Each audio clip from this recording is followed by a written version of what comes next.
Cool. Just trying to make a funny face with the screenshot of on Discord. I don't know if it's gonna work. Good morning and welcome to Blabber Stream. October 1st, 2024. It's officially spooky season. Cheers. Icebox holding down the YouTube chat. Let's go, baby. Yeah, I was up pretty late last night working on the stream highlights video. Yeah. Yep, that I should probably put that in the old pinned message before I forget.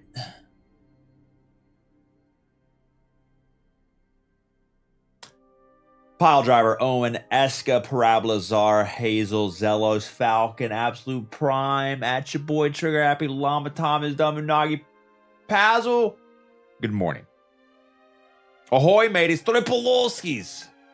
Twisted, Welcome, Millhouse, Muffin, Mauler, Big Same, Frozen, Sassy, Marigold, Fee. Holy God, everyone's here when I show up super late. That's my bad. I got distracted. I woke up after 3.5 hours of sleep, and then the kids are awake, so they need me to do everything for them, and then I made a little TikTok, and yeah, it's a lot. It's just a lot. A brother skid, Janeka Spaces, Satorum. We have happy accidents. Chuck meat. You talking about chuck meat? 100%. Eat. Or like. You like chuck meat? Or short rib. You like chuck meat? Fuck off. She likes chuck meat. My name's Chuck. So. I didn't say I liked it. I said I used it. Yeah. Nerm, good morning, Cat Mac. Welcome, Weirdo, a girl, Beej. Ahoy.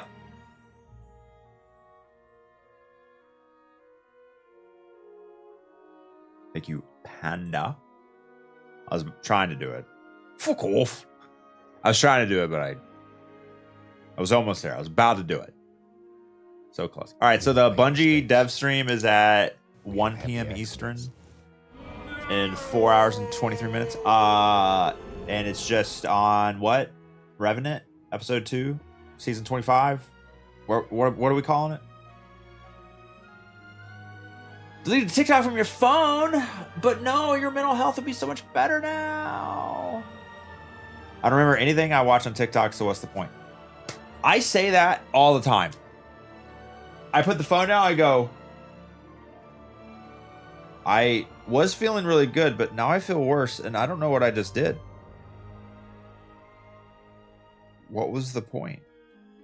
Is the happiness I got, the dopamine I got from that, does it carry over? No. I don't feel any better now. I feel worse because I put the phone down. So, crap. But then I don't want to be bored when I'm like, I have like 5 minutes in between like some kind of task.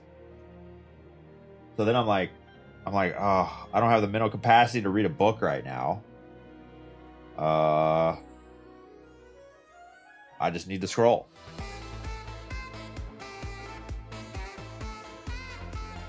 Placid Mermaid with the 5 gifted subs. Thanks for that early morning. October, first sacks of October. Let's go. You placid mermaid. Why are you so placid? What's up with that? Get less placid. Boredom is the pathway to inspiration. It is, but it's also boring. I tell my kids all the time, it's okay to be bored. I am very often not on my phone. I am constantly just in my own head, in my own thoughts, processing things, or just, it's kind of like a meditation light. We have meditation at home. Like, I'm not really focused on it, but I'm also not, like, my brain's just kind of hopping around to different things instead of just being inundated with like, oh, this thing and this tip and this funny thing. And like, yeah, it's just too much. Space Exploration Logo Archive Webflow.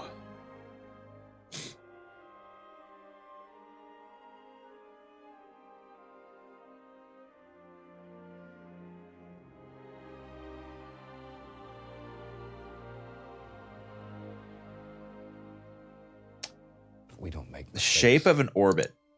We have happy accidents. It's always in there. Always gotta have a curved line in these logos.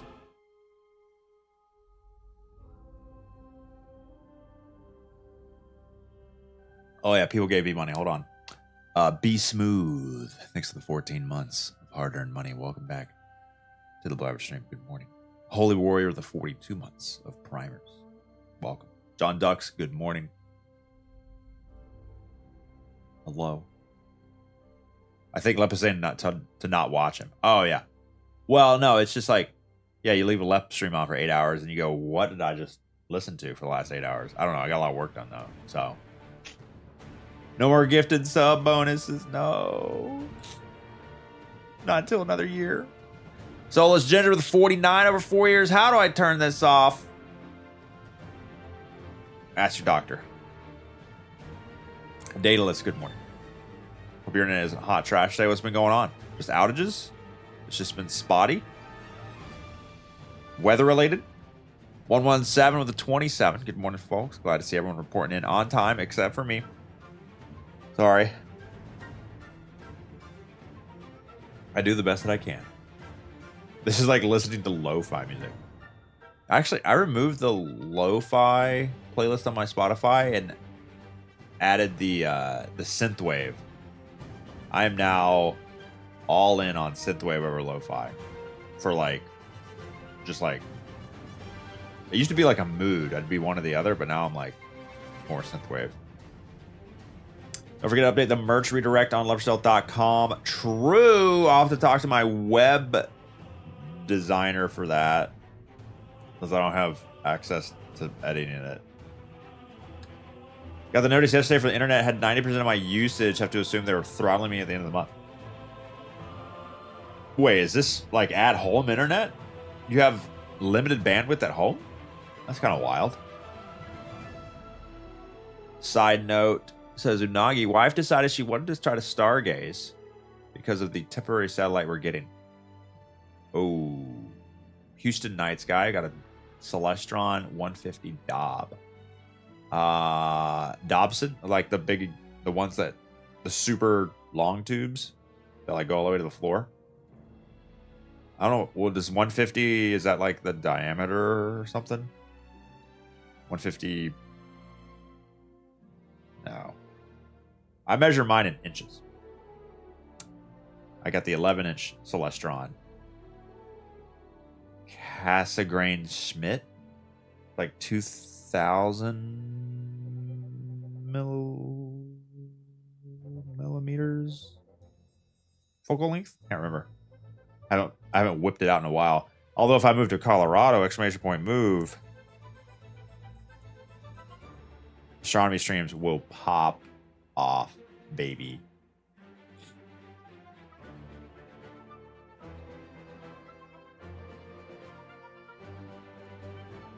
Get them to make a DNS redirect for loverstealth.com/merch. Yeah, Nerm told me to do that, but that's also something it's on the to-do list.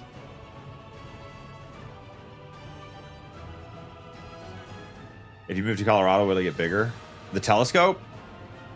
I mean, ideally what I would want in Colorado, like if I had like spending money like that, I would actually buy a smaller telescope that's more portable and easier to move around, because the problem with the 11-inch Celestron that I have, it weighs... The telescope itself probably only weighs like 20 pounds-ish. Probably a little under 20. But then the tripod and the equatorial mount and the counterweights weigh probably over 100 pounds. And it's just a lot of work to get that thing set up. Like moving it from the garage to the one of the yards is like not, it takes a while. Man, that is a lot of space logos. I had no idea. Kerbal Space Program. Wait a second. Sci-fi. Oh, that's cool. Wait, this is my favorite part. What do we got here? This is really hard to read, by the way. What? Black on Black on black text? What? And then gold on yellow? Come on, man. System Alliance. Mass Effect. Representative body of Earth and all human colonies in Citadel space. All right, what about something I recognize? Kerbal I recognize. Star Trek. Jonathan, good morning. Electric Soup holding down the YouTube chat with Icebox. Let's go. Robert Space Industries. That's the one I was looking for. I don't yeah, I don't think I see it. Ooh, what's this one? What's this one? This one looks familiar. We have happy accidents. Woo! Give me that. United Citizen Federation's Armed Services. What game is this? I don't know what game that is. All-Star Citizen stuff is missing. It'll be there as soon as the game's done. They were just waiting for it to not change anymore. You know, it's because it's a working process. Tragic House of the 47 months of Tier 3. You know what that means. Oh, I'm bad. Never mind. What? My dying wish. Woo! Give me that. Tragic House, thanks to the first tier. Best in the game. 3 sub of the day. Unhinge your elbows, roast the potches, crush the vaults. Just be an all-around above-average human being. For Tragic House is 47 months. First, tier 3. Look at the Pachi. Sub of the day. Tragic House, thanks for continuing to waste extra hard-earned money on a below-average, never-on-time streamer.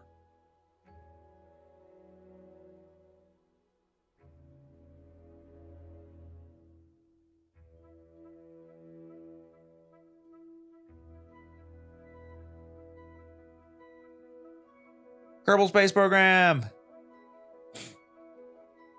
We don't make mistakes. We have happy accidents.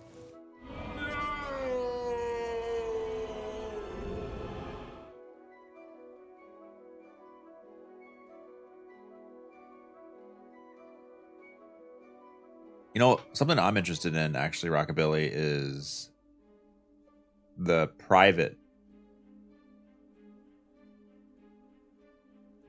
companies, like in the same space as like a private space flight companies, I guess, like a SpaceX. This would be where SpaceX would show up, right? Northrop Grumman, Boeing, SpaceX, Dragon.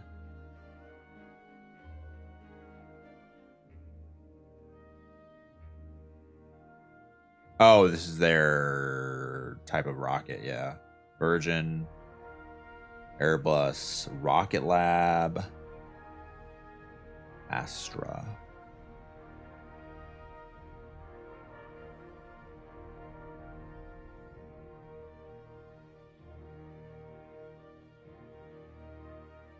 Astroscale. What?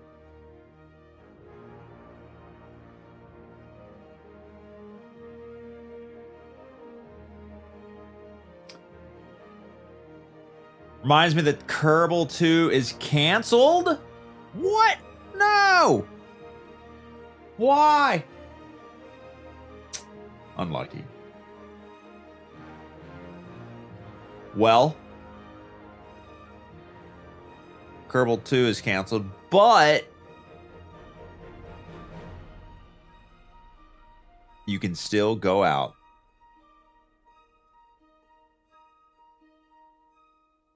and play. Crap, I can't find the video. Man, where'd it go?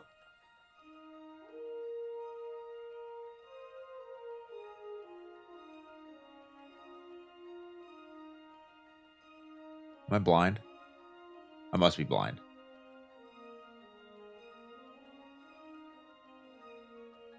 Yeah, I'm blind. Never mind. Can't find it.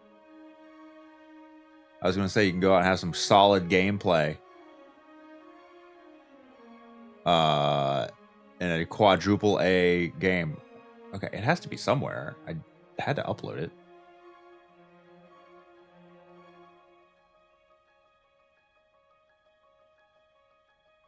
Right? Oh, yeah, I'm dumb.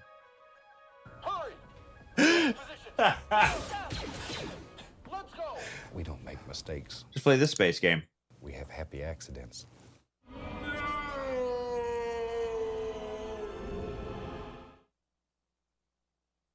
Colin the Mouse, thanks for 32 months of free money. Welcome back to the Below Average stream, buddy. Welcome. Why is this sized wrong? All right, I gotta fix this now. Hold on. Too low. Why are we so low? The Discord Go Live thumbnail. Oh, did it work? So, wait, how is this to... Is it cropped on the edges?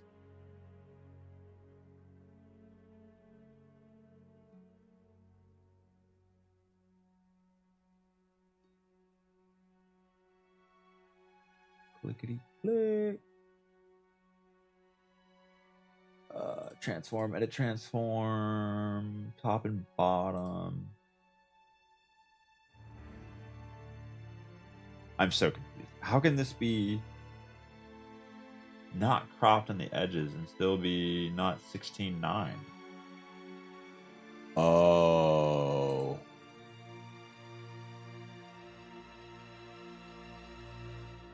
That's because it needs to be smaller.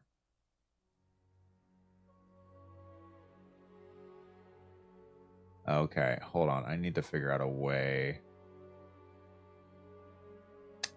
Man, this...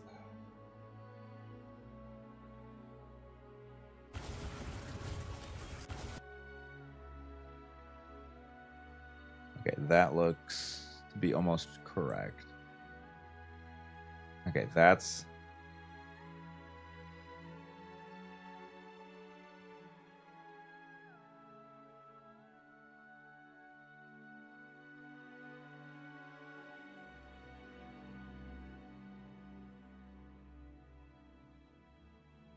Okay, okay. Sorry, I'm figuring out why VLC does not look correct.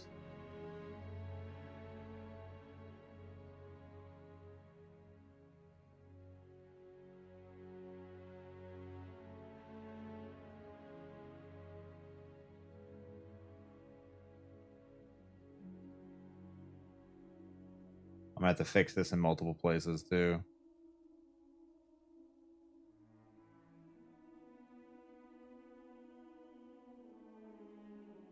Okay, we gotta turn off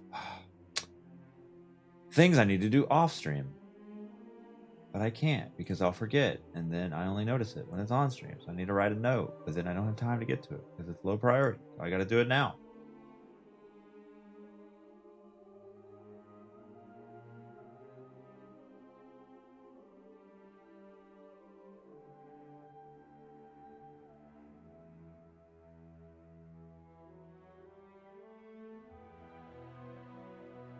Okay, that's still not great. It's still cutting off a lot.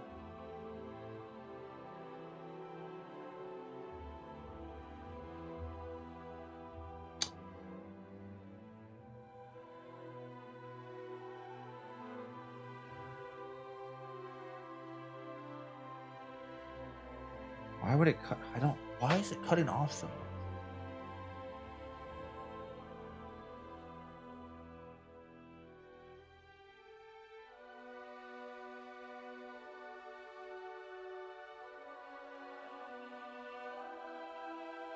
Okay, this needs to be adjusted until it's perfect. Okay, that's good.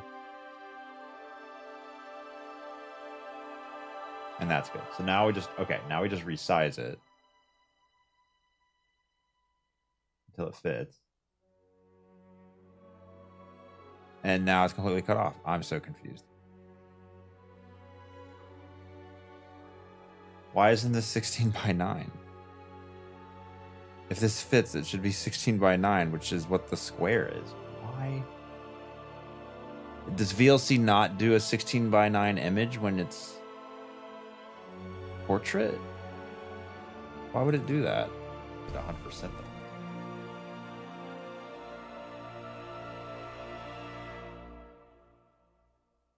Yeah, it's like super crop on the top and the bottom. I'm so confused.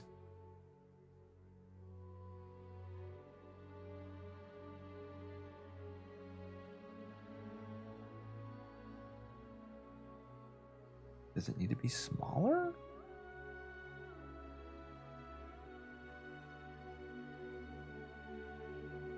Yeah, that's showing way too much.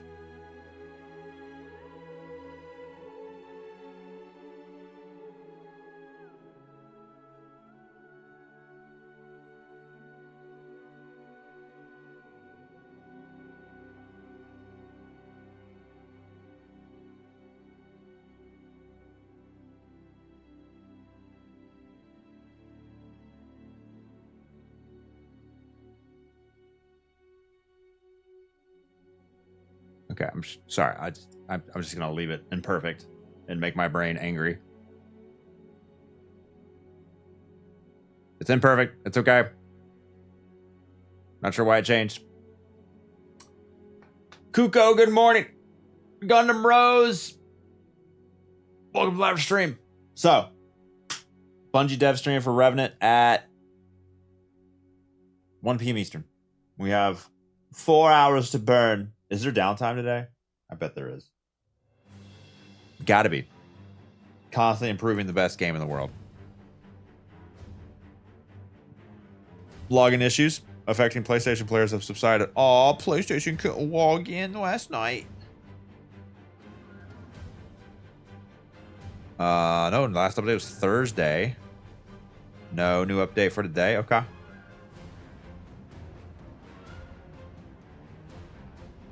Console exclusive PSN outage.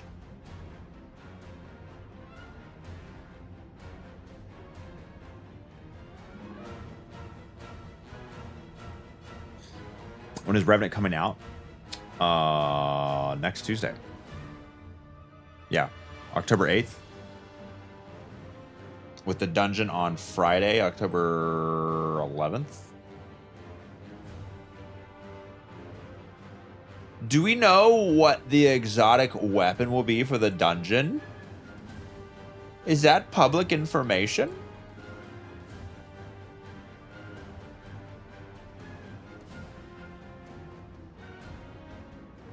Have they broken the ice on telling us?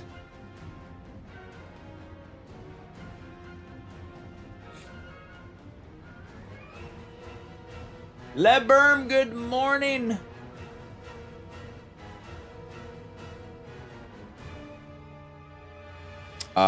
Last night we did a little Wukong stream. We got all bosses, all chiefs, all kings defeated. We're now at 71 out of 81 achievements. I'm going to spend this next 4 hours just trying to check off a couple more of these boxes. I don't think I'm going to play until I beat the game on New Game Plus again. Because it's been the New Game Plus playthrough has been pretty easy. New Game Plus and the 3-time playthrough is supposed to be like way harder because everything one-shots you, but I'm not too interested in doing that. But I will check off a couple of these boxes, and this is probably the last day I play Wukong. It's been an incredible journey. I absolutely love it. If you've been avoiding the stream due to spoilers, I get it. Definitely play the game. It's so good. Fluidity of animations, the variety of combatants, just the cracked out crazy ass story, the music videos, it just does the progression, it just does it all. Heisenberg with 36 months of primers, good morning. 3 years, welcome to the Golden Trash Cans, buddy.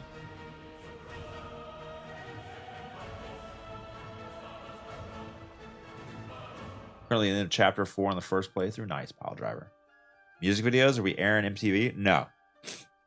They're just these variant art style music videos that recap the history of the chapter you just played, and they're all wildly different. Just started, but Big Baby keeps stealing me. Make sure you fight the wolf before the baby. The wolf has an ability that makes the baby easier. And they don't tell you that. And that's kind of the problem with the game. I hate it when games are like, well, you should go this way. But it's like multiple paths. So you just go this way, and then you get ass handed to you for an extra hour because you're super underleveled. You don't have all your abilities. That makes it way easier.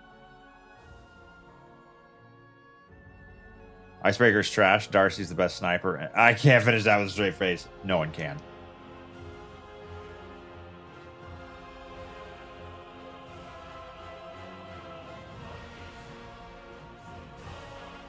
Turtle Power, thanks for 14 months of primers. Guten Morgen.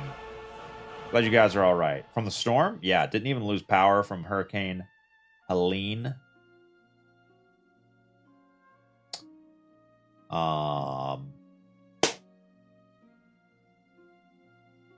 Yeah, we got super lucky.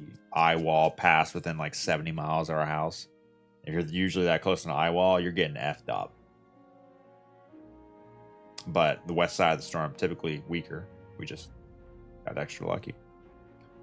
Other people did not, though. Colin the Mouse, thanks for 32 months of primer. Sorry I missed you. Sloppy Steaks, the 8. I think I got you. Got the full brunt. Where at, Frayne? You said you were in... Oh, yeah, you were...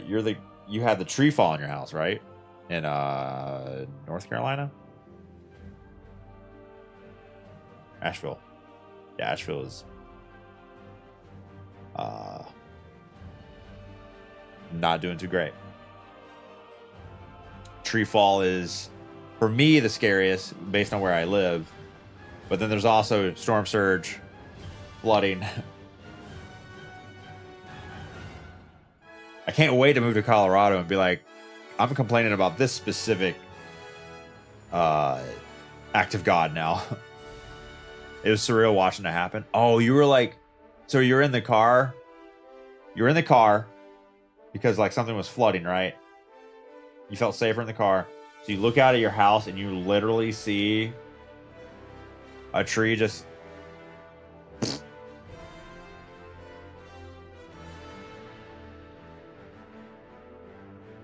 Bungo, good morning. Had to get the high ground because your yard was flooding. Yeah, it's scary. Did we find a house in Colorado? Yeah, Scooter, there's a house I want to pull a trigger on. I really want to buy it. It's in such a good location. It's cheaper than the other ones. It's still stupid expensive, like twice the price of our house. It's not big enough. It is slightly bigger than this one, but we'd still end up missing a room, and it's not configured for what we'd prefer. Like it's just not perfect. So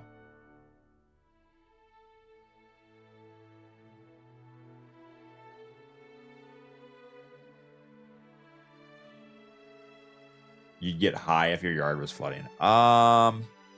I mean, I'd like to take the edge off too, if you know what I mean, because it's very a lot of anxiety, and that's not fun. But I'd also want to keep my wits about me. Your wife and I are gonna take it from you. You don't know the address, Helen. Sounds like the kind of house could be fixed with an addition. It's the neighborhoods are too small, or like the lot sizes are. It's like in a dense neighborhood, but it would be like, yeah, perfect. You know, actually,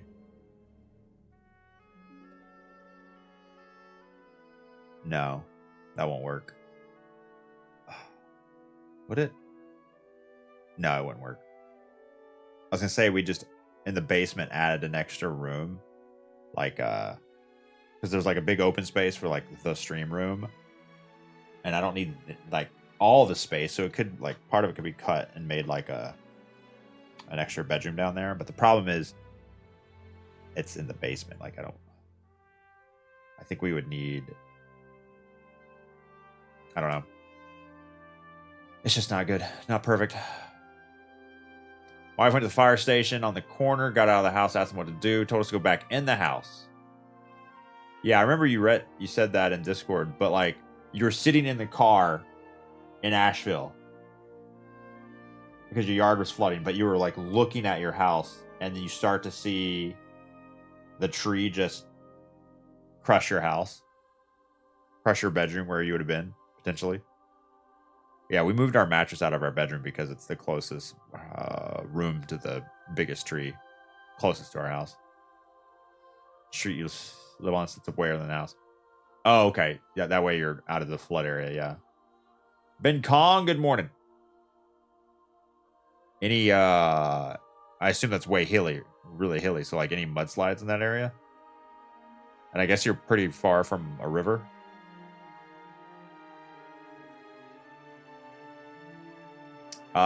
Scooter's pretty close to giving up on buying in the Boston area.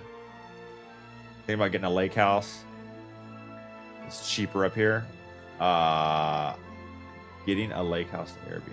You mean buying a lake house and then renting it out?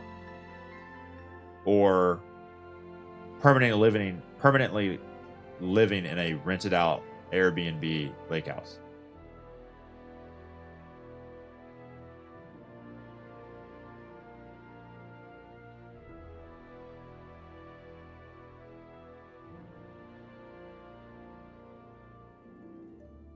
Adding 70K for a room addition isn't ideal. It's not. I don't want to do any renovations. I have work to do. I don't have time for my house to be worked on after I move into it. I don't even have time to... That's the thing. Like, to facilitate a move, this house has to be sold. We have to move in. This has to be this house has to be prepped to sell. Where do people find the time? Like, I just don't, like, how? The only way I see it working is if we just buy a new house without selling this one, have a shitty loan, get everything moved over, then start to work on this house, then sell it, then use the equity to refinance, and then after many thousands of dollars wasted later, then we're good. Because I don't see it working any other way unless like 97,000 stars align perfectly at the exact same moment that everything needs to happen perfectly. It's not happening.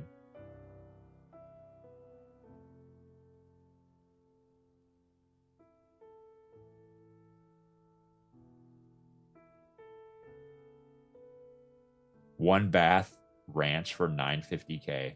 That sounds pretty good. That's the neat part. We don't have the top dono move in the Florida house.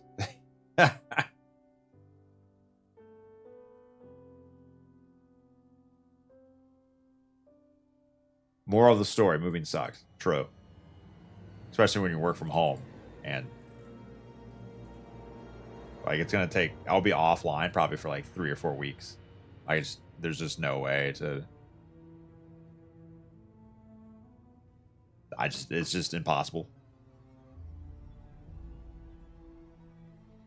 You own 2 properties for 4 months. Didn't cost us too much. Paying the extra sucked. Wait, what's a bridge fee? Explain. I don't know that financial tool. This is like combining, like consolidating mortgages into one payment from your bank or something. Buy your house for $180. Now all the listings are $320. Who's buying up all the houses?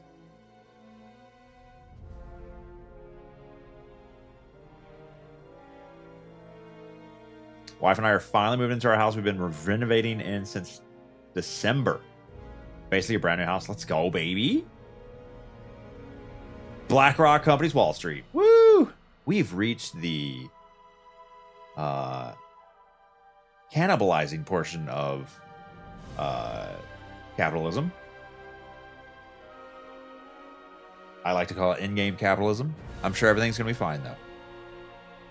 Last night, Johnny was in Johnny. I forget his full Twitch name. But he received a letter from his HOA telling him to that his garbage cans were visible from the street. And it's like true, but come on. Plus, who took this photo? Like, who has the time to complain about this? And Johnny N, there he is. Plus, Johnny says he looked through the bylaws and there was nothing about garbage cans being visible from the streets in there. It literally looks like someone is like trying to sneak a photo out without being noticed, you know, like a quick slack, like, ugh. Like who, how petty, why? If I was your neighbor, I'm not bitching. Also, your car's on the driveway. You have a garage. Mistakes. Write them up. We have happy accidents. Garbage cans. Build a garbage can shelter with the same siding as your house. Also, put a fake rock over the telecom pedestal. I don't want to look at this cylinder, dog. These are lowering my house pricing, house values by association. Someone goes up to buy my house, they notice this, they notice this, and they notice this. Bro, talk about plummeting. Imagine buying into an HOA. Imagine wanting to live in a city. Yeah, that's kind of wild, isn't it? Oh, wait, that's what most people do. Change the contrast. You might be able to see the reflection. Oh, yeah, right here. You see it a little bit.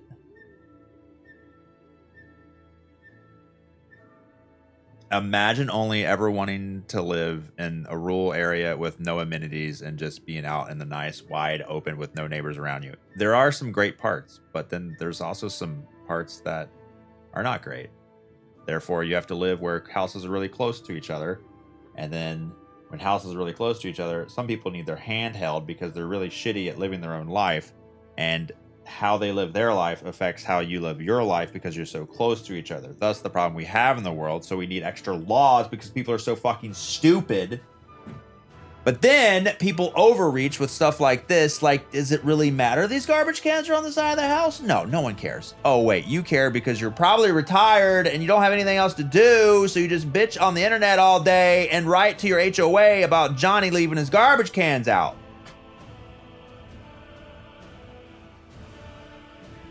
Anyway.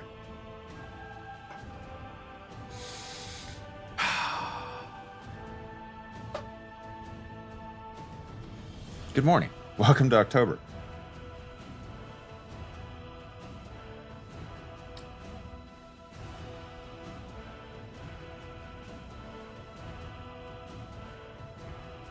Nothing wrong with trying to see. Old man yells at clouds. Feels that way sometimes. Chad, thanks for getting one to move to Canada instead. It's on the list.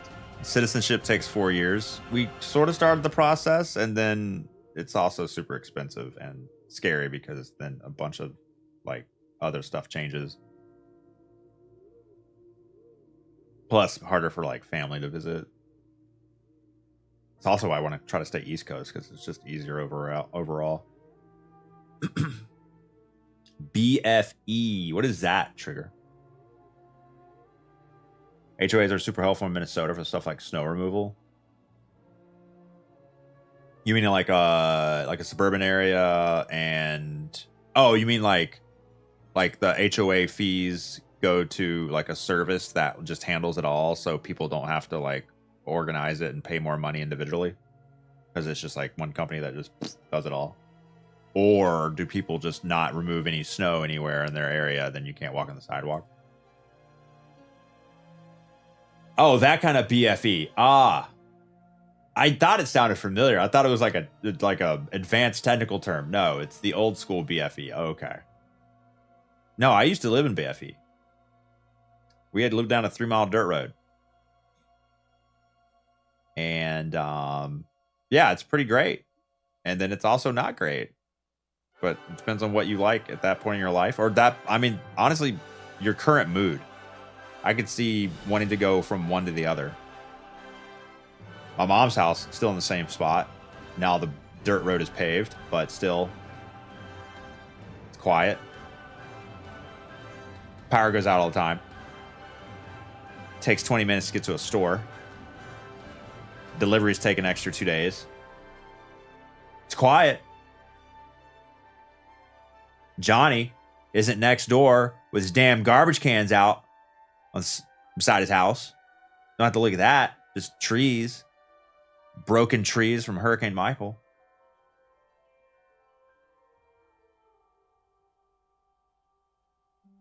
Let's clean the snow. It's not hard. Some of that snow is heavy. I've heard that snow is very heavy. No, thank you. I'll get a snowblower or hire someone to do it. Luke and Kate are coming of age to, you know, move snow for me. My back's got many years on it.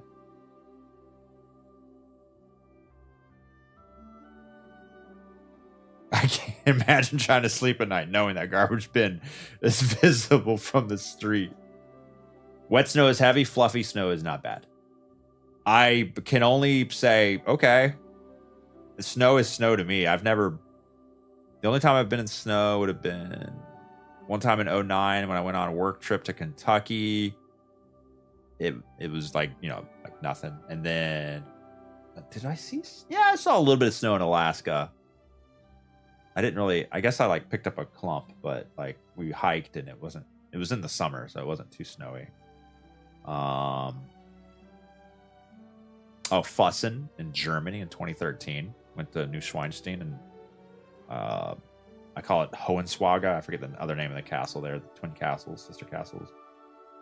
Went up the trail that was frozen, snowy. I think it's all, I've never been snow skiing though, where there's like fluffy snow. So I think I've only dealt with like wet, crappy snow.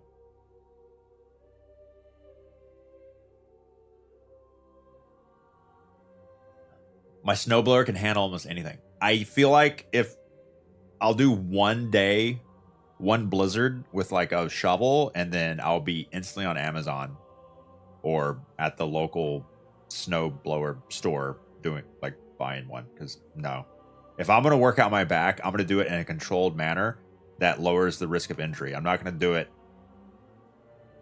with a shovel and then like twisting and throwing. Like that's just not on the, that's not in the playbook. Electric shovels? Whoa, what is it? Okay. I don't believe you. Being from Florida, that you just made that up. That does not exist. There, an electric shovel?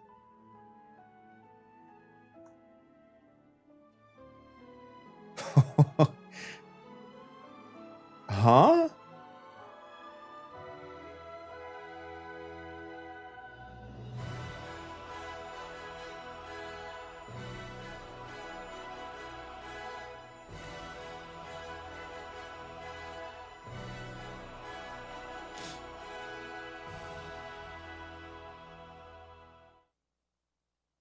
But where does it go?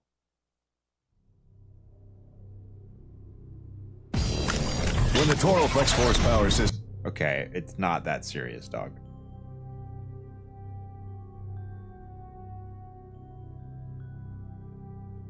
Control to put the white stuff exactly where you want it. Cocaine.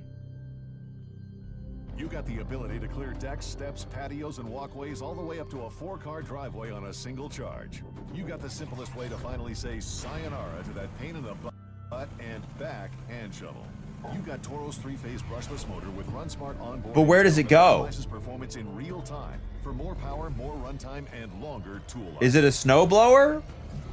It's just a mini snowblower? It's just a mini snowblower. Easy to store in the off season, easy to get the whole job done. Why is this guy like overly dramatic? You're just moving the snow. Okay. I feel like blowing snow forward is not the play. I guess it depends on where you, how you move it. But they were going like down the sidewalk. Like, isn't that? 'Cause power tools, yeah. You never snowblowed? I never have. It just seemed like some of these shots he was snowblowing incorrectly. Like, I don't. This is like, it just looks like he's walking down the sidewalk, or she walking down the sidewalk. Like, you want to go to the sides, or what? I don't know.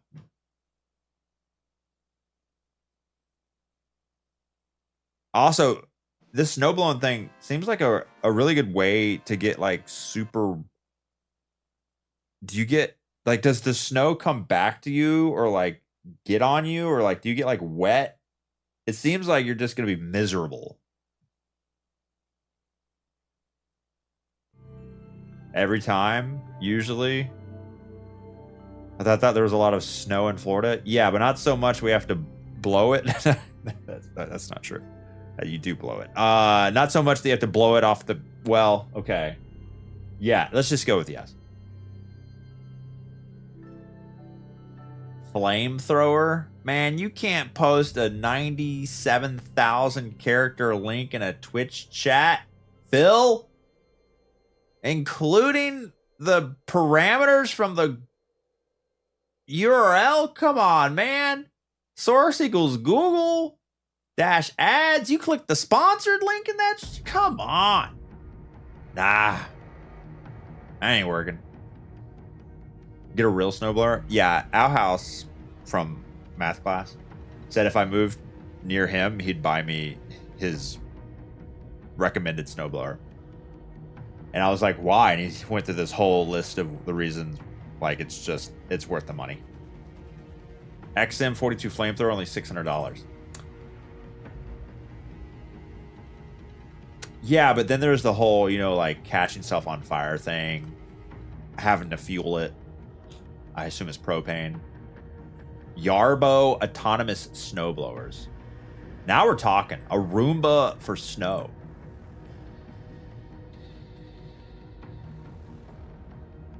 Yeah, just $5,000. Oh, okay.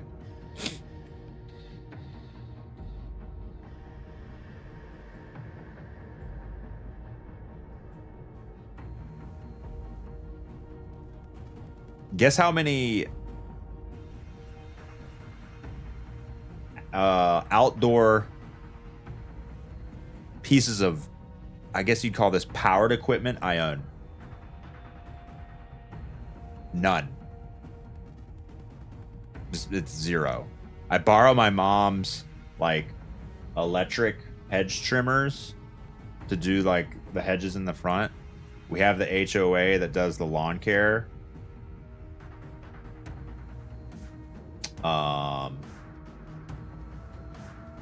Privilege. Well, no, it's just save money through the HOA, because I don't want to buy a whole damn lawnmower to spend 7 minutes every 2 weeks mowing the lawn, getting dirty, having a shower.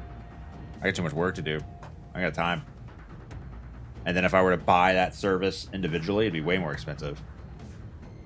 And I gotta store it. My garage is already full of junk.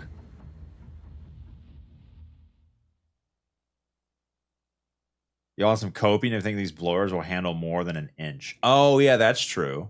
Does the little electric shovel blower thing, like, I guess the front was only like this tall. So yeah, what happens when you have like this much snow? You just got to go over it multiple times, just like manscaping. Just be a man.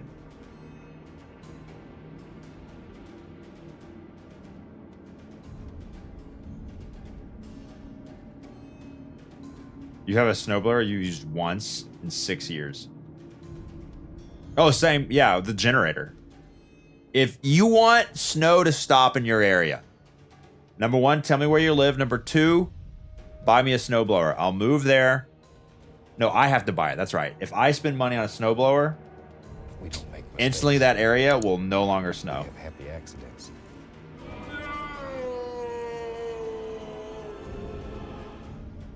EV Dog, next 35 months.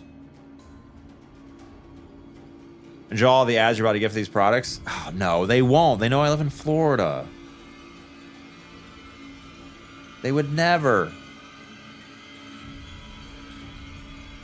35 months, almost 3 years. Let's go, EV Dog.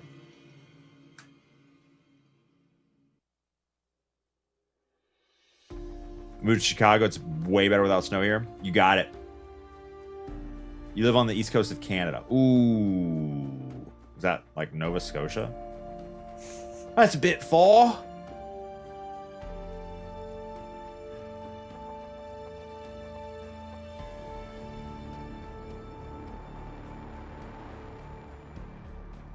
You need 2 snowblowers in Boston, one for the 4-inch dustings, and another with a 32-inch high auger for the twice a season 5-foot blizzards. Yeah, Ahal sent me this picture of his house. He works with heavy equipment, let's just say that, and he had like a whole ass, some kind of, it wasn't a tractor, it was whatever a tractor looks like when it takes steroids, outside of his house. And he showed like his neighbor houses.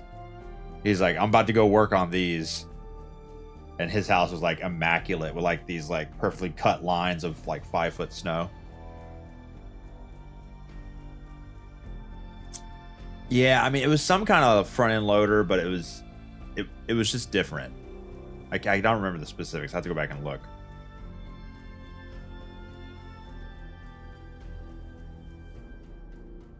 Bobcat at work, nice. Little, what's that? What do they call those? Skidder? No. I forget what they call them. Bobcat's like the brand name. Skid steer. There you go. I just called it a skidder. I combined the 2 words, I think. All right, Wukong enjoyers. We are 71 out of 81 achievements. I want to spend the next...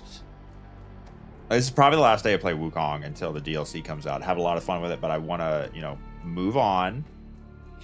I do want to spend the rest of the day checking off a couple more of these boxes, because I think I'd have some fun with that, as long as they're not too annoying. I have 2... I assume one of these is... I guess I need a good resource for immediately being able to decipher what these are, so that I can Google how to achieve them. Like, I know it's like, get all the weapons, get all the armor, but then some of these are like gourds. And so like checking what gourds I do have versus what gourds I don't have, and seeing what the method is of getting the rest of the gourds, if it's possible at my current state and my current playthrough, because I'm chapter 6 of New Game Plus. Finishing off, I guess this is probably, Scenic Seeker is probably all the meditation spots, and I have 2 left, one in chapter 4 and one in chapter 5, I think. So this one will be an easy one to check off. Can't wait for that 90-inch to 108 inches of snow this year, with several nights of -60 wind chill. Where in the Antarctica do you live? Actually, it doesn't snow in Antarctica, does it?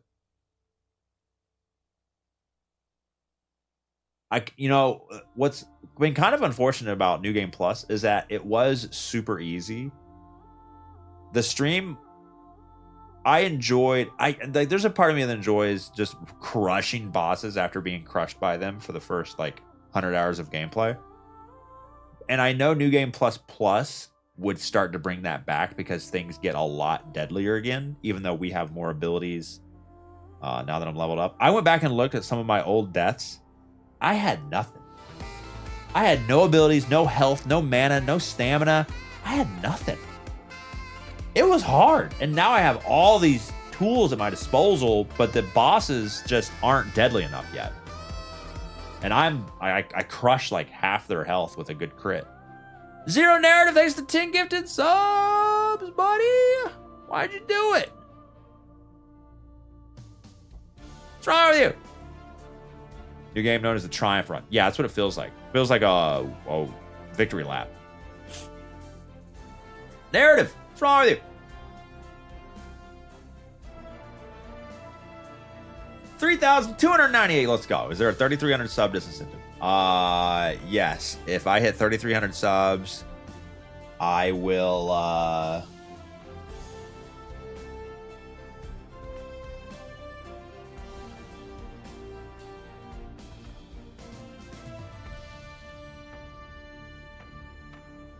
I got nothing. Free merch? Oh, no, not merch giveaway. My PayPal's running out of money. I'll stop playing Wukong, yeah. Morning beer? No. We got to trim up. I'll cut my lawn with scissors. You can type !point keybind fill for like the general keybinds, but other than the thumbstick with WASD, I would just say priority buttons are straight down home row keys. and then the keys you press by curling your fingers back. So things like jump, reload, primary weapon, sprint, crouch, class ability, you know, just buttons you hit all the time, down and curl. And then everything else kind of spreads out from there.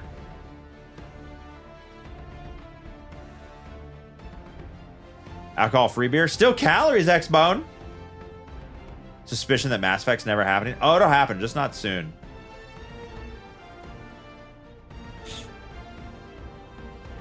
Trim up for what? You die at the end, YOLO? For the orgies. Okay, so where do I...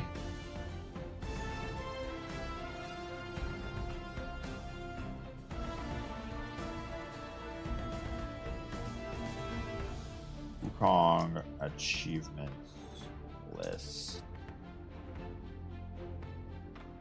Is Reddit the way? Is Reddit the way? How do you like zoom in? Is there a way to like get rid of all the crap on the side of Reddit? So you just kind of like can like... I guess that works.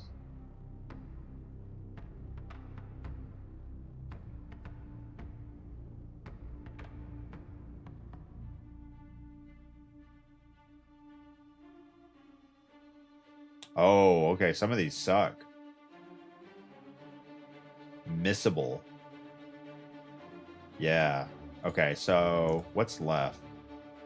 So I guess I need to make a spreadsheet. Final fulfillment, that's completing everything. Ignore that one. Mantled with might.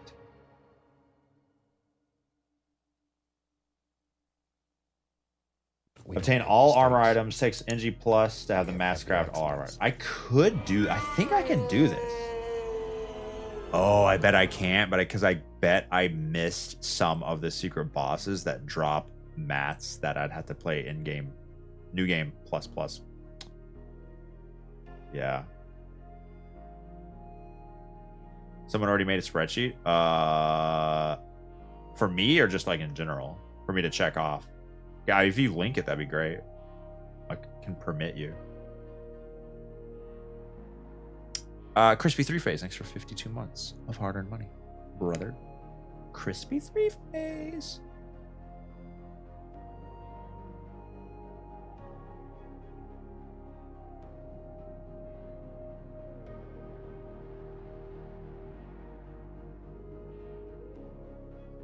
In general, not in general. In like gaming. I don't see anything in general, dog.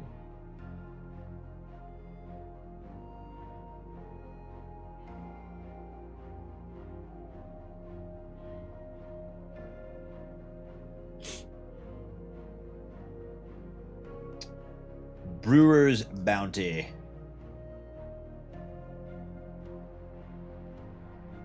How long do you figure the last 10 achievements will take? I'm not going to do them all. I'm just going to do however many I can do before the Bungie stream today.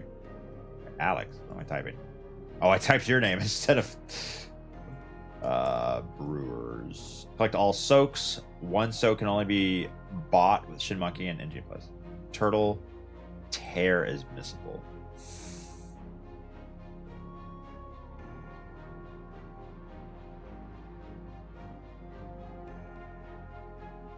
Matt, good morning. I was given a sub. Oh, nice. Congrats on your tan frog emotes. But I need to know. Yeah, I need the spreadsheet of what the things are, so I know what I don't have. So then I know how to search up what I don't have.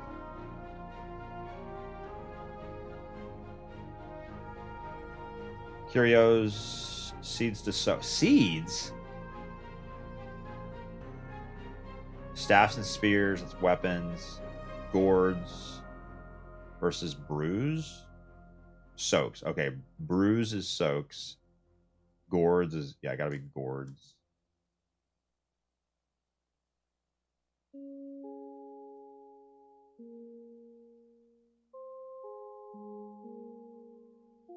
Okay, we can do the meditation one first because that one I can figure out pretty fast. Hidden.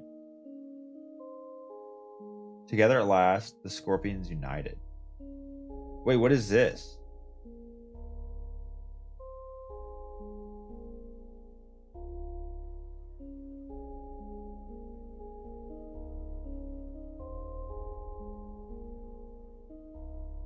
What do you mean?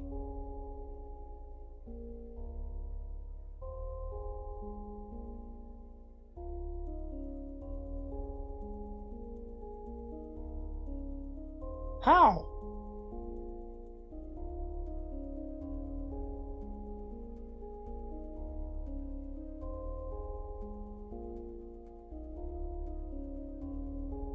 Kill the Scorpion King with the Dust Veil. I did that. I literally did that.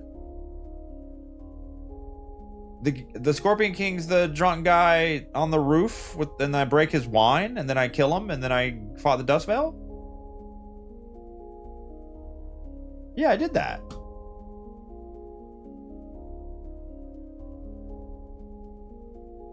Huh?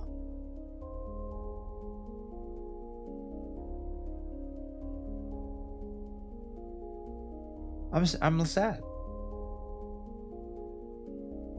Unreal, where's this spreadsheet at? I need it.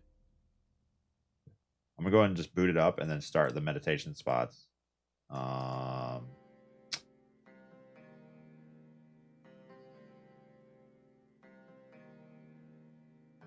Anything but IGN, dog. Anything but Fextra Life, dog. Can I have a Google plugin that like highlights Fextra in red?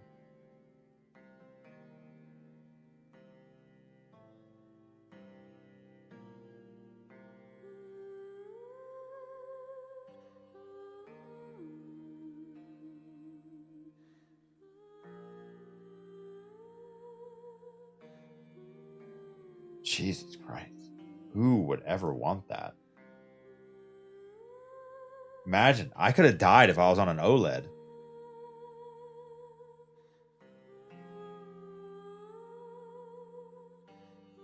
Google search with dash Fextra Life. Oh, that's can't include. Oh, I should. Is there a plugin that just always includes that on every Google search? I could add many things to that list.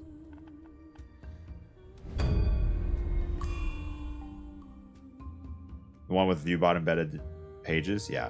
It's a company, not a... I don't think it's a person. I think it's a whole company.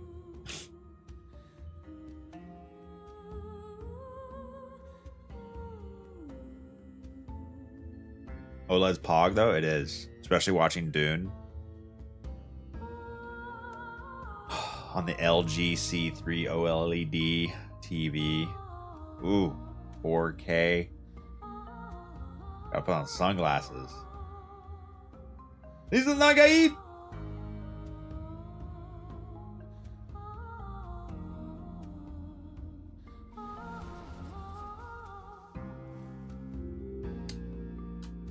Okay, dokie.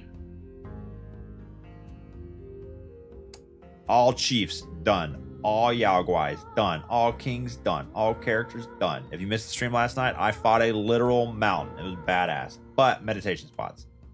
All right, let's start with Webbed Ridge, Chapter 4. Carvings Tree, Cave, Height Pines. Carvings Tree, Cave, Pines. Okay, so Ledge and Height. Forest of Ferocity.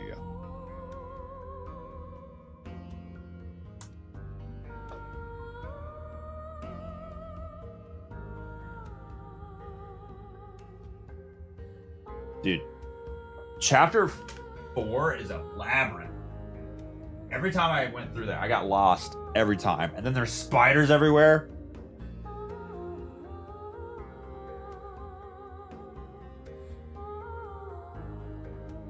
Can't confirm your phone has OLED. It's beautiful. What phones have OLED? Yo, ooh, that may make me get a phone. What phones have OLED now? I haven't thought about OLEDs on phones.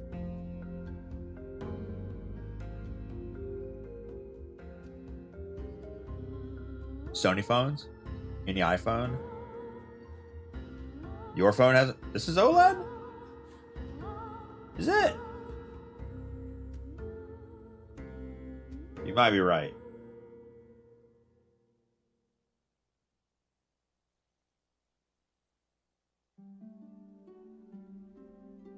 How do you tell? Oh, I guess. Oh yeah, it does, because I can do the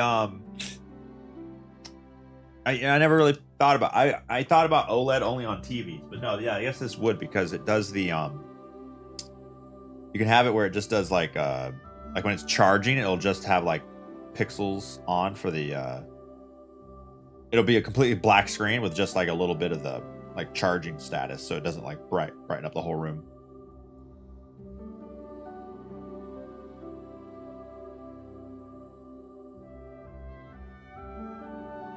At least I think so. Let me triple sure. About phone. Galaxy Note 10 Plus.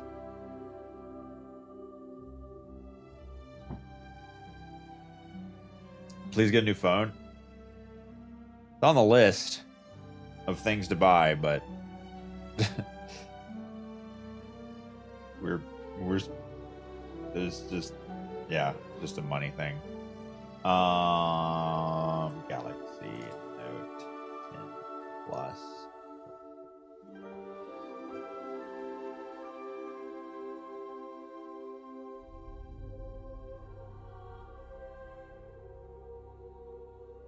Newest flagship smartphone with the latest, most advanced state-of-the-art OLED display.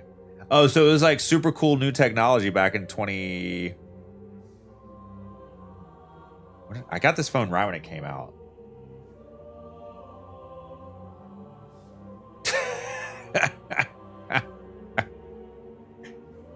Oh, they were revealed in August. Okay, when did they start shipping?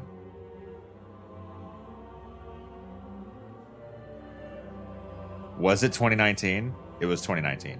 This phone is 5 years old. Okay, it was 2019. The before times. Yeah, my phone is 5 years old. It's probably time for a new one.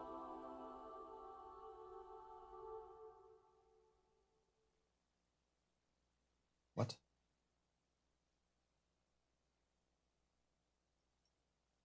Audio?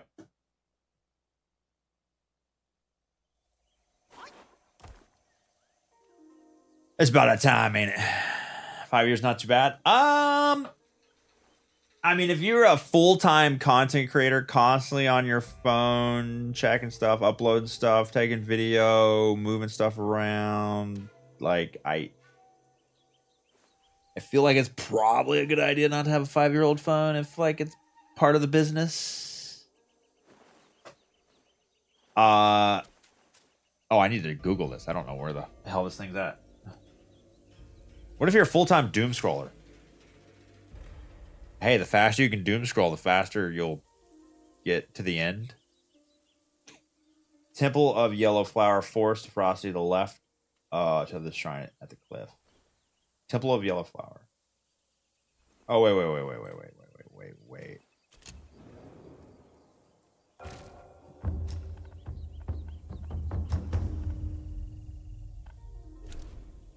Not the temple entrance.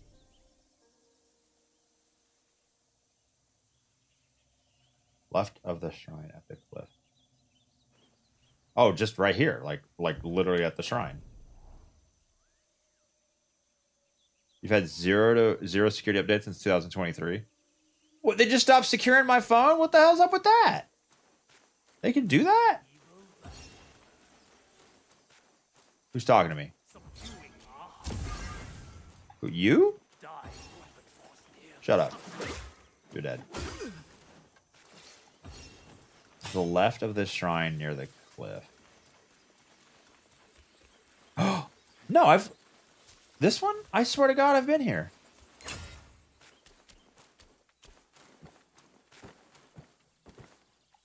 I've 100% been here, brother.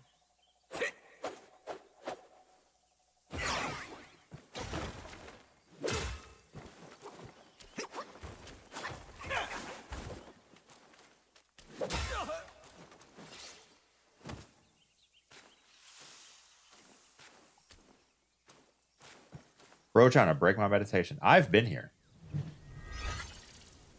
I don't think this is the right one.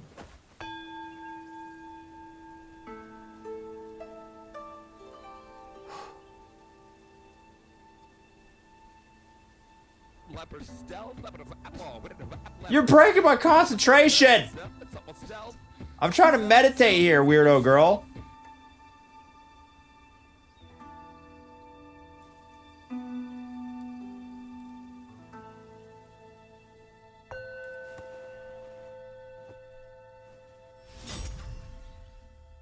Very nice.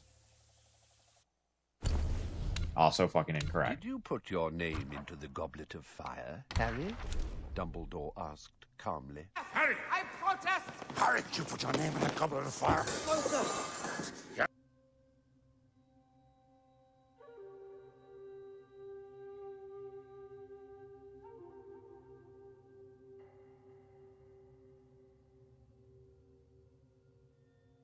The height. Oh, I have the height. I'm just dumb. Oh, wait, was I?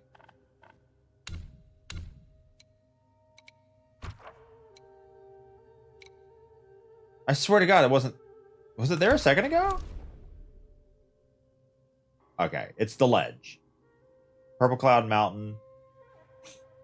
First Shrine, Valley of Blooms. Pool of Water, Tory Gate. Up the hill path. Hanging Wooden Bridge.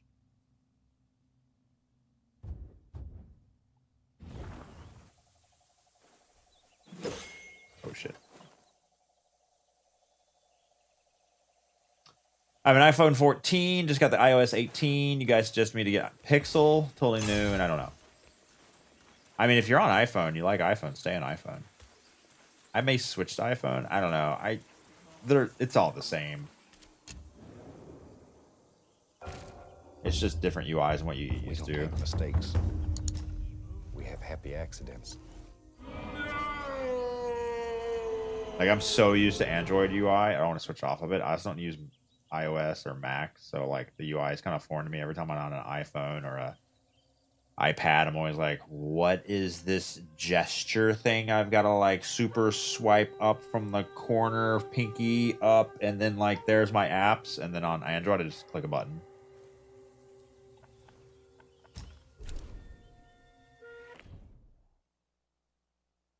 Galaxy Fold 6.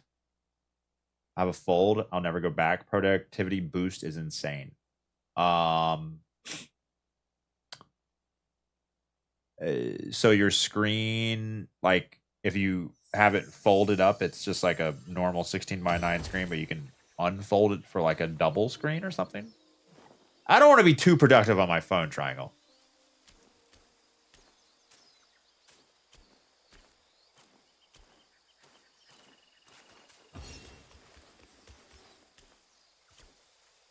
Degenerate Viking with the 58 months. New Destiny episode looking crazy. Yeah, game with good lighting. That's wild. Out here in Wukong. Look at this lighting, dog. Look at this secret level that most players don't even know about because they didn't unlock it. All this work put into a secret, like, massive area. Bigger than Mercury. Colin DeShaws with a 42 witty comment. You're so witty. Welcome. We'll be covering the Revenant stream. Yeah, I'll switch over to the dev stream at 1 p.m.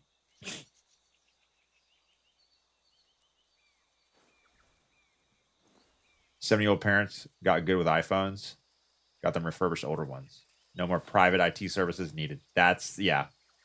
And that's like... I hate the oversimplification of UI because of the average user needing it, which sounds like a little elitist, but like every time I want to edit my sound settings in Windows. I used to be able to right click down here and click like sound settings, and I got the window that I needed.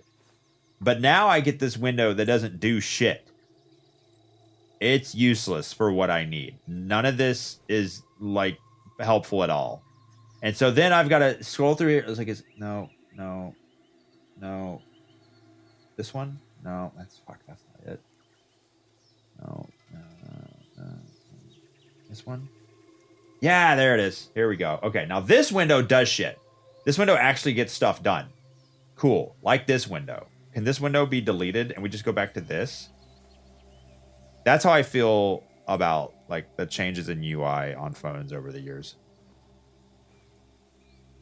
Right click the speaker icon and click sound. I have sound settings. I have volume mixer. And I have troubleshoot sound problems, which will literally waste my time.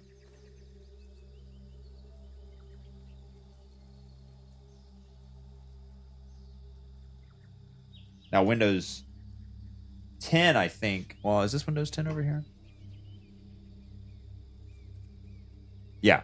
Well, no, Windows 10. Sounds is some... Yeah, Sounds has it. Yeah.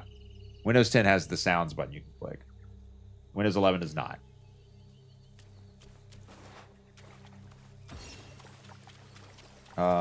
This is not the right way.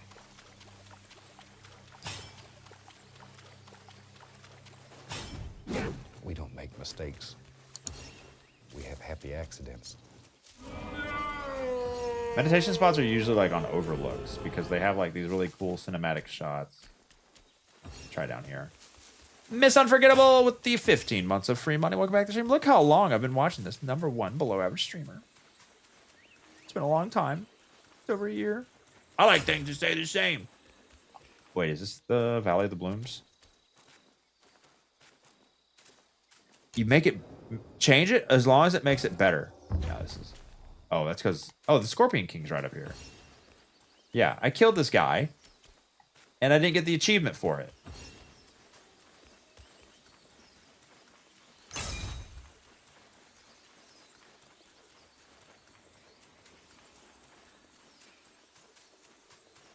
Change, for the sake of change, must be discouraged.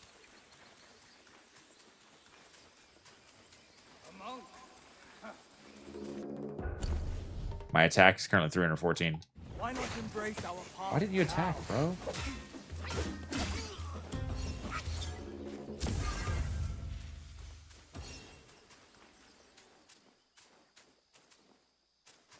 JD822953, good morning. What is that guy? He just spawned in. Looks like a tree, but it's not.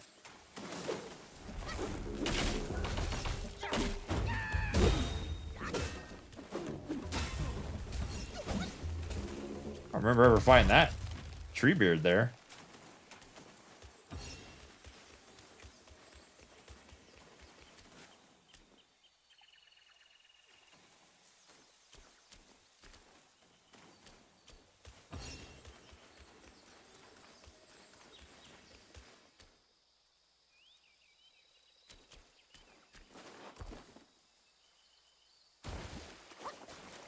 Can't find it. Gotta Google it.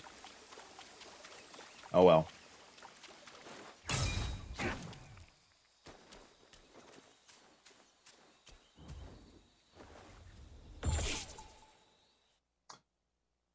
Go until you reach the first shrine, Valley of Blooms. Facing the shrine, jump down to the left into the pool of water. Further left through the wood area until you see a Torii gate.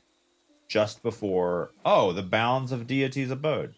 To the left of this gate, go up the hill path. On the hill, you will find it next to a hanging wooden bridge. Bro, I was like right there. Go left. I assume you, wait, oh, this is not, this is deity's abode, isn't it? This is not Valley of the Bloom. So, just before, is this a Torii gate? Someone, is this a Tor? This gotta be. A gate that does nothing but look cool? Gotta be. Hill path. Oh, up here. Oh, I didn't think you could walk up this. Oh, yeah, it's gotta be like at the end of the, it's gotta be right there.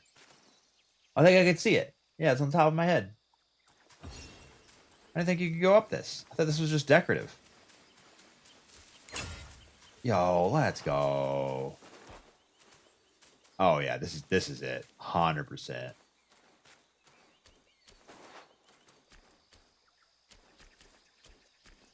Well, I was fucking wrong. Never mind. This looks so like a good spot.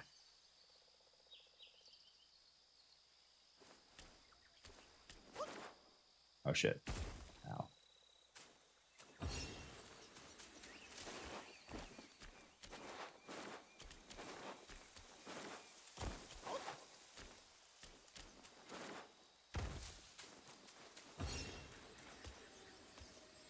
Tory Gate, Woodbridge,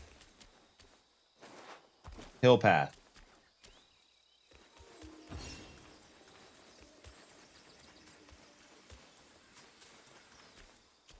I'm going up a hill.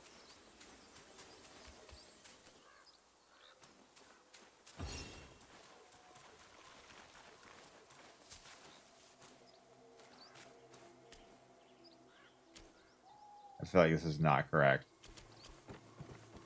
No, too far away. Come on, man.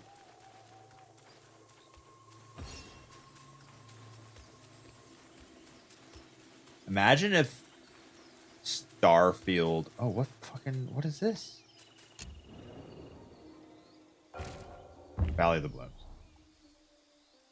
Turn left, jump in the pool. Keep going left. Well, that's 2 lefts. Is that correct?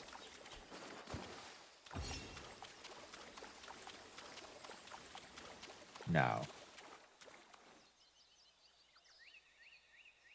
Jump down to the left, full of water. Keep going further left of the shrine through a wood area until you see a Tory Gate. I think that means over here. Imagine if Starfield had worlds that were this full of stuff. And I know it's like an impossible comparison because like they're procedurally generated and there's thousands of them, but like one day we'll reach that point.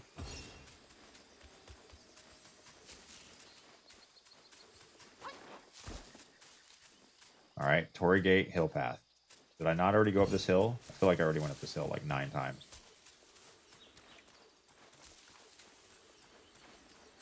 Buddhists are on.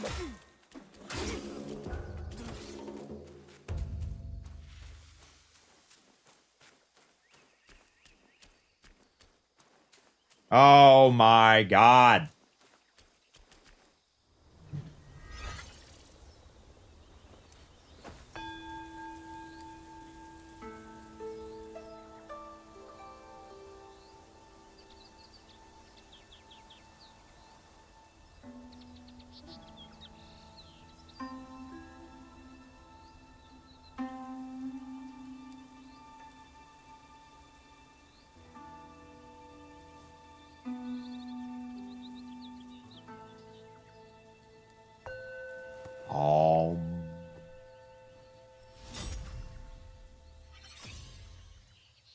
Wait, what? Is this my high crit? Oh, dude, yeah. I get 55 crit damage now. Look at this. Or 55 crit chance now. Look at this. Every other hit's a crit. It's so nice. It's bonkers. This game's an experience. It's so good. I'm telling you. Like, the optimization issues for sure on PC, but, you know, I don't have to worry about that, so I don't really care. I'm getting over 100 frames per second. What is the minimum requirement for frame generation? Because I feel like if you want this game to run smooth and you don't have a 4090, you need frame gen on, but I think that's 40 series only. The frame gen is nuts. Like doubles the frame rate with like 2 or 3 frames of lag.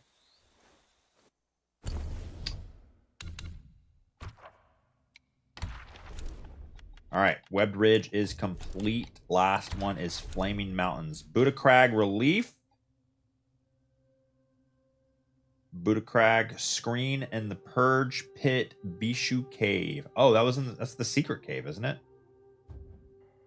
Secret cave. Secret cave. I swear to God, I'm gonna make that a new alert. Saying my 3090 Ti wouldn't cut it. Nah, he'd probably be fine.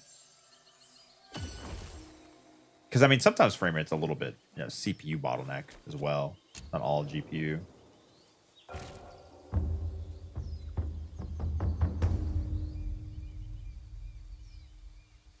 Both NVIDIA and AMD don't recommend frame gen with low base frames. What do you mean low base? Like the... I mean, you think that's like a Twitch shooter, no, but like these like animation hack slash dodge games, it just makes it a little bit harder to get your dodge off on time. But like Microsoft Flight Sim, oh, really nice.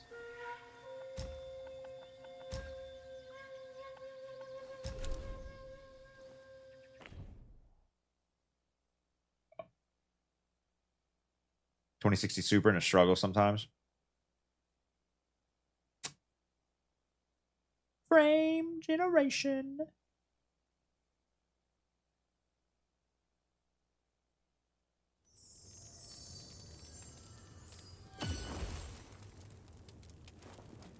What are my instructions? From the first shrine, down the path, on the left.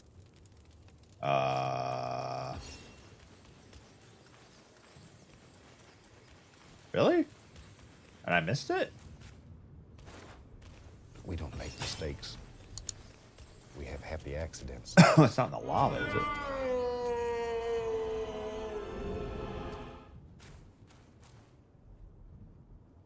Up here? Can't be over. There's nothing to see over here.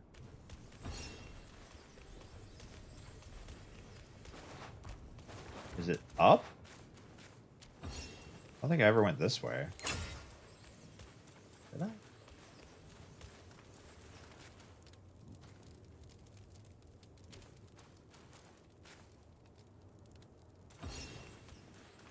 Yeah.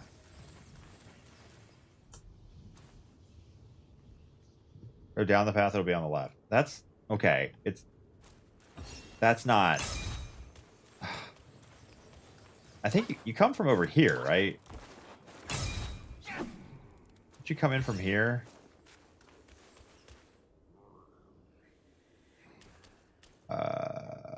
Yeah, you come in from here. And you go here, and then you have this fight, so you just go left. It's on the right. Stupid game. It's on the left side once you go right, but this is not the path you go down. This is a dead end. Stupid game. Not stupid game, stupid article.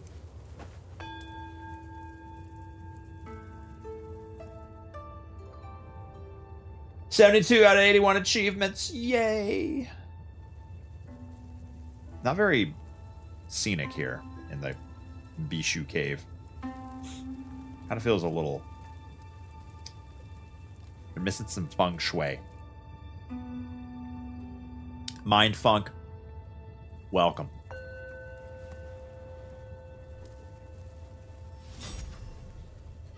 Bro, always pulling stabs out of his ears. 17 sparks, let's go. And that completes all the meditation spots. Woo! So all enemies defeated, all meditation spots. Journal complete, baby. That puts us at 72 out of 81. 89%. Very nice. This one's... where's it at? This one's bugged because I definitely killed the Scorpion King. Is that it? Is it just kill the Scorpion King? Because I killed him and then I fought the bird dude.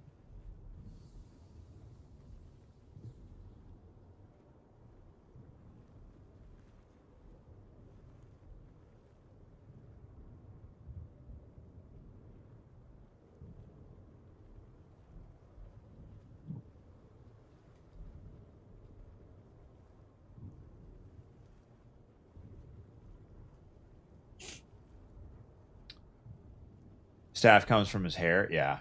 His hair is like, makes you teleport, makes him duplicate, makes him resurrect.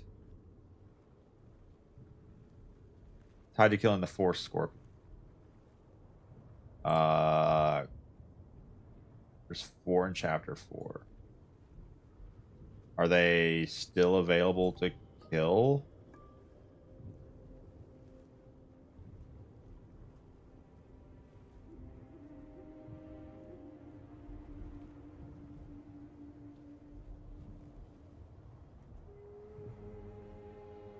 Except, I killed the final one correctly.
But I have no way of knowing which ones I killed and which ones I didn't.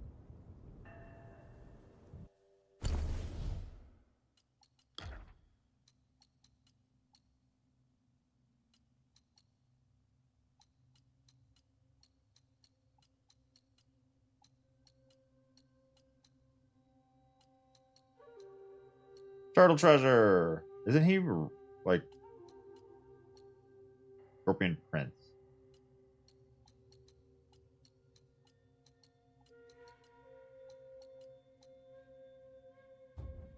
Alright, I guess we'll just go to each location. Pool of Shattered Jade.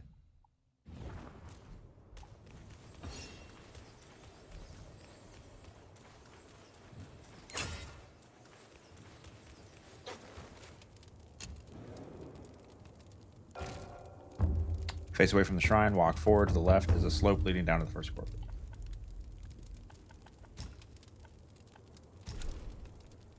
I had to kill this guy. Webbed Hollow, Avenger Bridge, walk across the vine-covered bridge, keep left, past the cocoons, small village, defeat the scorpion spirit. That one I definitely killed because I have the spirit. Webbed Hollow, relief the fallen long. Scorpion is on the hill behind the shrine. Purifying Spring, make your way up the stairs, large cavern, other end of the stairs, go through the tunnel. Ooh, that does not sound familiar. I'll check this one, and I'm going to try Purifying Spring. Face away from the shrine, walk forward, left is a slope.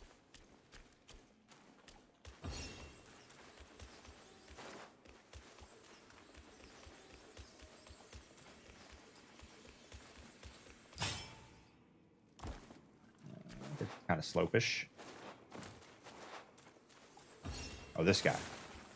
This guy? I killed him in a previous game. I obey the hand that feeds me, and it orders you to die. Would he be here if I had already killed him?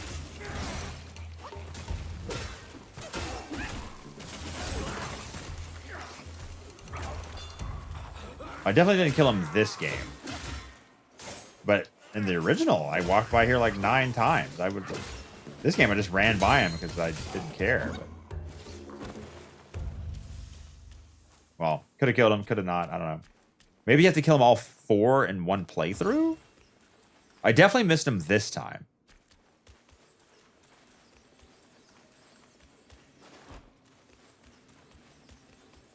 Honestly, this time I skipped him because he looked like a bitch. Like, I didn't even want to, like, waste my time on him. Like, he was just like looked like a red bar.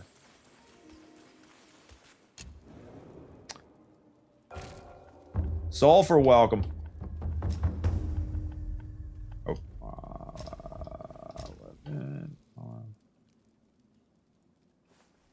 Purifying Spring. Make your way up the stairs, cavern, upstairs, tunnel, stairs, scorpion. I'm sensing a pattern.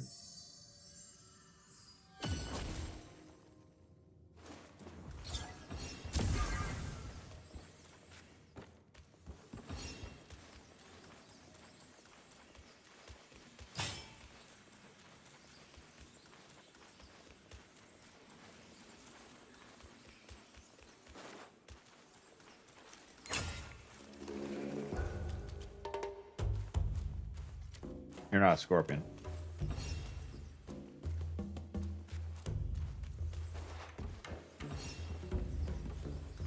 Not seeing stairs. I've run out of stairs.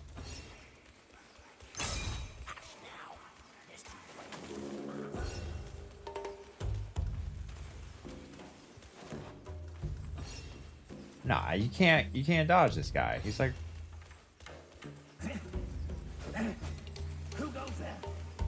your mother.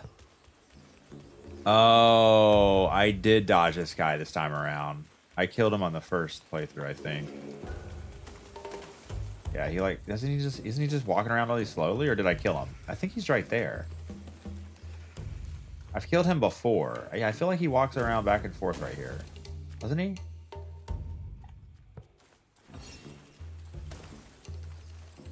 Can't remember because I like.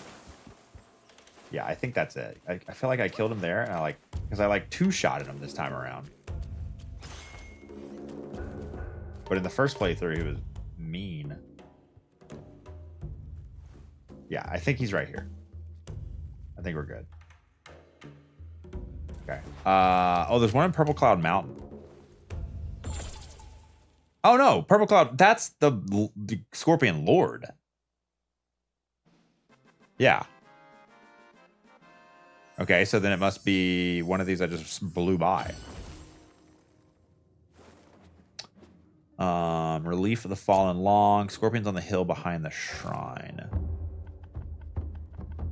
Oh yeah, before the long fight. This is outside the cave. On the hill behind the shrine. Inside the cavern. I think I skipped that guy because the guide said to skip him. Because he didn't matter. He's he's right here, isn't he? He is a scorpion, isn't he? Yeah, I ran by this guy. We have happy accidents. Because the guide said he didn't matter.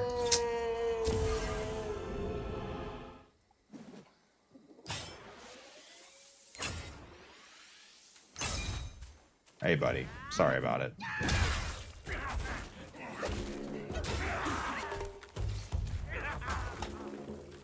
$73.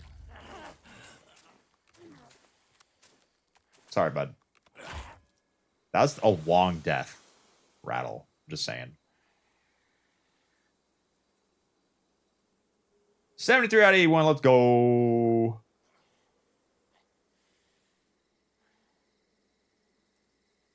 What's the hidden achievement? What am I missing? Okay, gourds, staff spears, seeds. So collect, collect, collect, collect, collect, collect. Oh, these are all collects now. And then hidden one.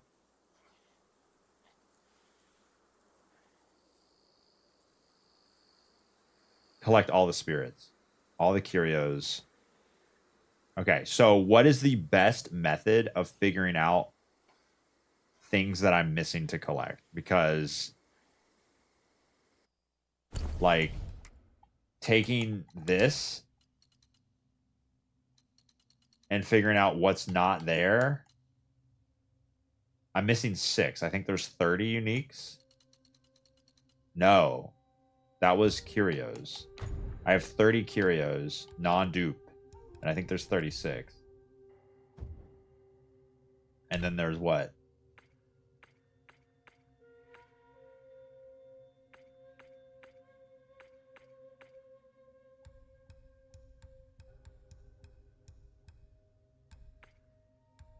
Isn't there like Seeds. Yeah, where are seeds?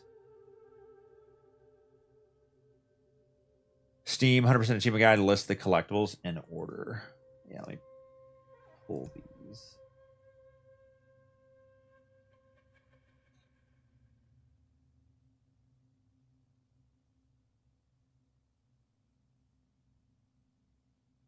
So what's probably the easiest to check off?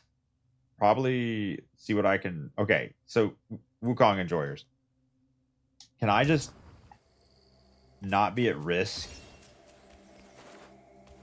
here if I just start crafting this stuff? Because I always... Yeah, spirits too. Gourds are easy? How are gourds easy? I thought I bought them all. Where do you have to go to buy the other ones? So if I go to craft, and I craft... let's go with... No, let's do armor first. I can craft this. How do I know if I don't already own it? Would it ever let me craft something I already own? It would never let you waste stuff like that, right? So I'm safe. If I can craft it, I should craft it. It's a one-time craft. Okay. So if I can craft it, I should.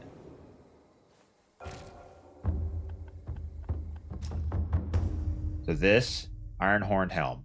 Got it.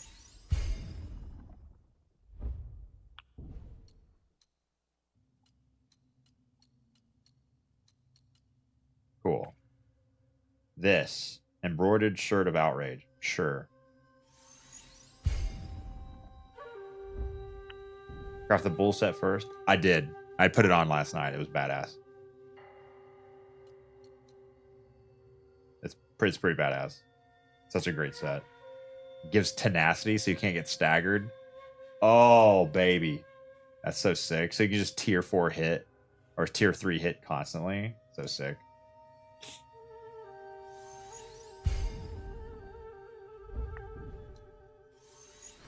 Venomous Sting Insect Armor. Yeah, I just never crafted this stuff because, like, I had my Pilgrim set on.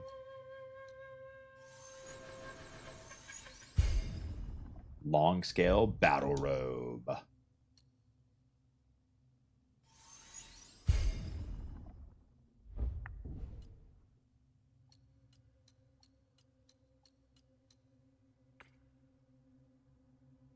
Oh, these are the Sun's gauntlets. I didn't even realize that. Swooping Gale, Churning Gale, additional damage. In the pillar stance. Yo, what up, Jed? Witchfire. What is that, J-Man? Never heard of it. What kind of game we talking?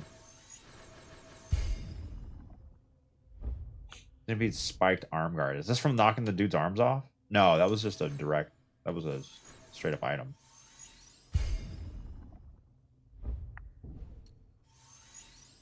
Long scale arm guard. Gale guard.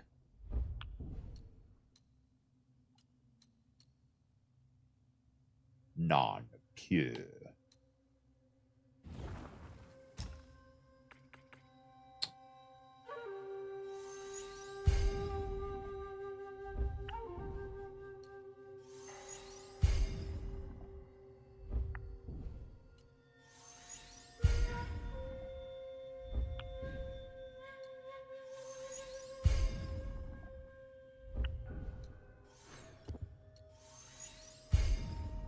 Roguelike FPS.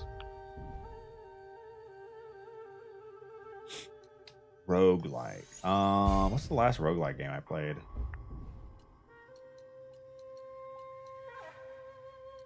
So, now that I've crafted everything there is to craft, how do I know what I don't own? Because apparently I did not get it all. Roguelike FPS, Trio, Extraction, Dark Souls, Elements. Oh, wow, that's a lot of stuff. Returnal? Yeah, that's maybe the last one.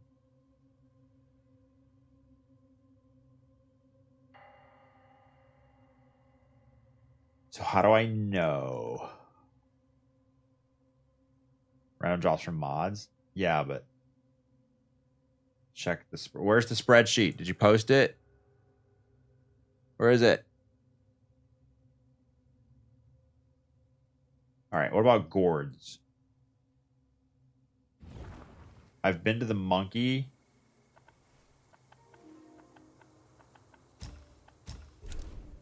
And oh yeah, repost it, please. I just post it in here. You'll get bot. Let me permit you.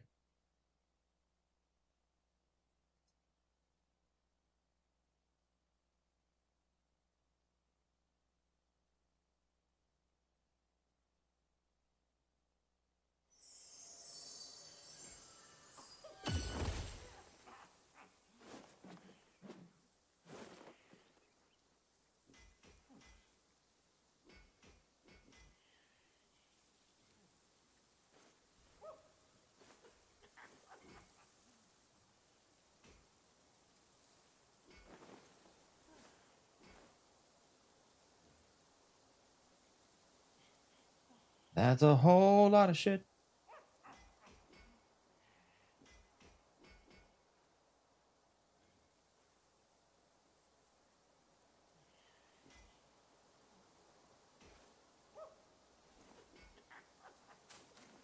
I forget the Wukong set from Mount Huago.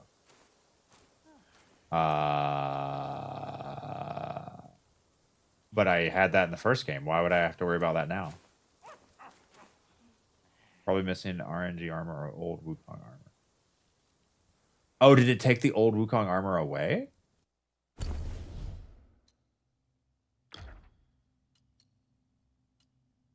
Do I have to kill the new specific to the game?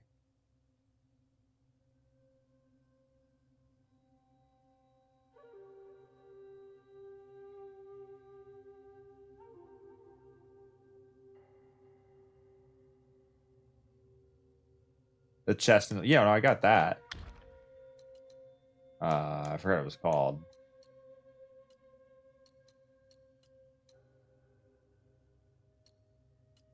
Is it this one? No, it's shitty armor. You have to upgrade. Yeah, this one. Yeah, I have this. I guess I'll check off the boxes in a second, and we'll get through it.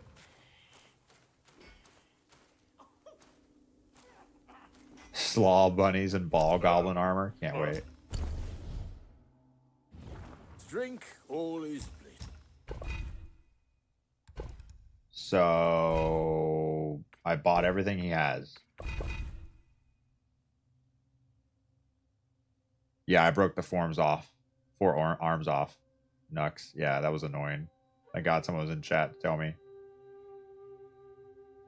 So if I bought everything here, what else is there to... I guess we'll check the boxes and see. Without it, the highest court is a cage. Synthwave time! Okay, so. Drink, drink. Let's start checking some boxes, baby. What are we going to start with? Let's start with... gourds, I guess? No, it's not. Is it gourds or is it... Yeah. None of these say old gourd. I'm already confused. In-game +1 or +2? There's just one plus. If it's 2 plus, it would have 2 pluses. Building a playlist. I just use whatever you sent me. I think Sulfur. Yeah, I don't even...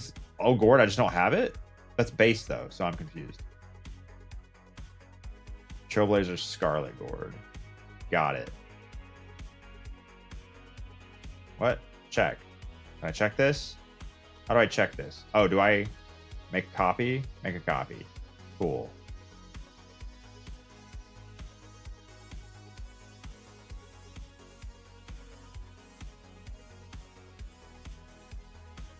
Well, we're waiting.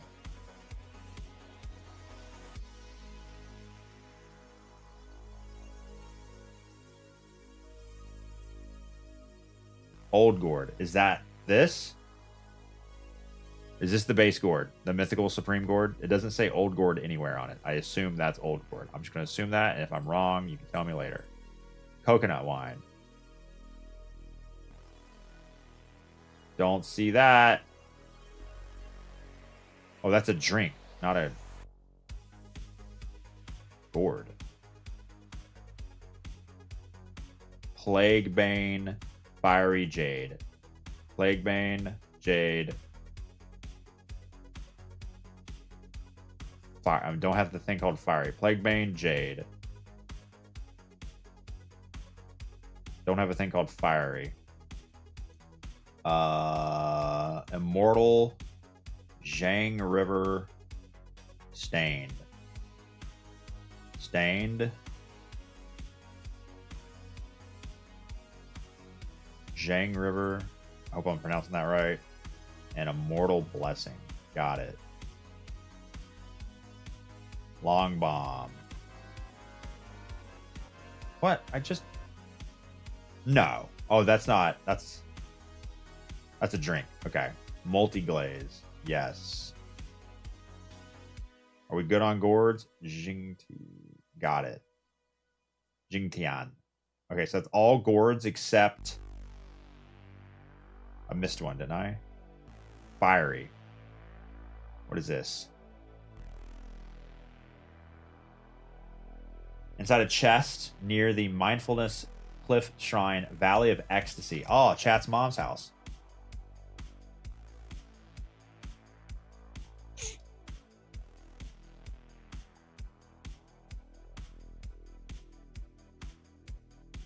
Music makes you want to play Rocket League. It makes me want to build a super cool UE5 like night city, cyberpunk type city, and just have it just swoop in long shots, like, yeah, with me just jamming out. Is that Mount? No, it's New West.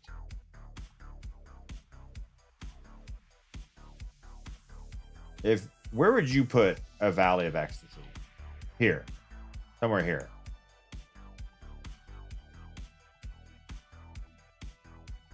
What?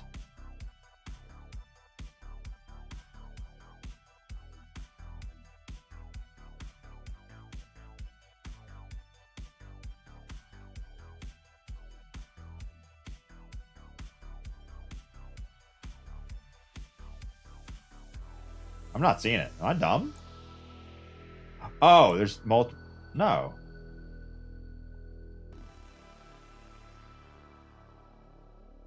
The fuck's the Valley of Ecstasy? Do I not have it? I had it in the first game.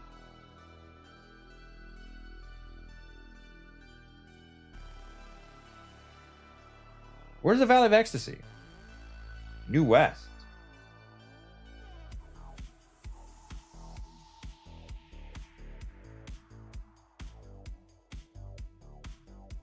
Fuck me. Is it near the Brook of Bliss? It's got to be near the Brook of Bliss.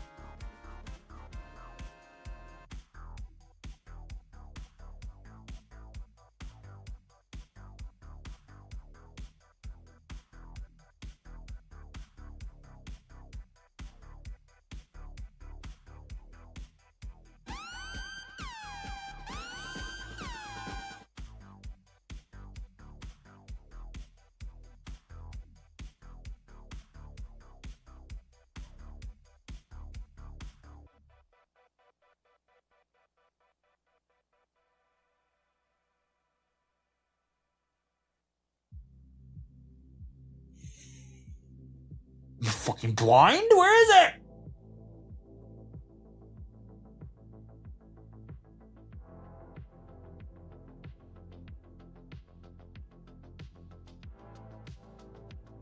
Upper right?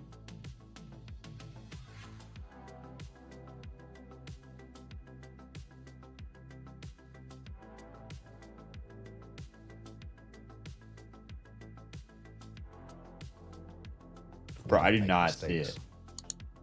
We have happy accidents. Mindfulness, Precept Corridor, Velocity, Brook of Bliss, Balloon Structure, Hall. Where's the Valley of Ecstasy? It's not a shrine, it's an area. Oh. Well that no, it's a shrine. Oh.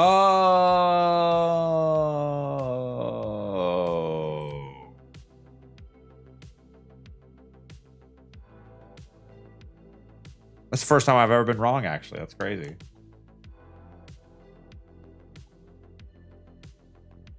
It's in the Valley of Ecstasy. Not a 3.5 hours of sleep will really make your brain not brain.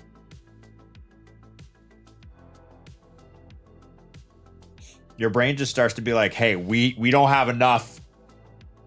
We're just going to start sending shit over. Yeah, I think that was the same. Yeah, just send it over.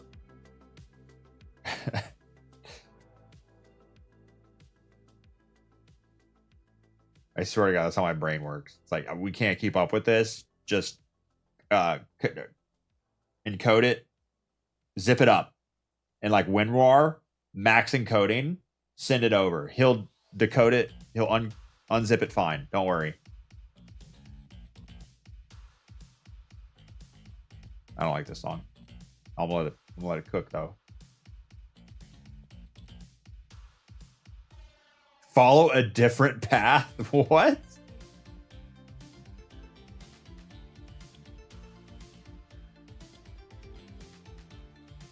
Follow the path of the recent wood boards. Follow a different path. Okay. Follow a different path. Cool.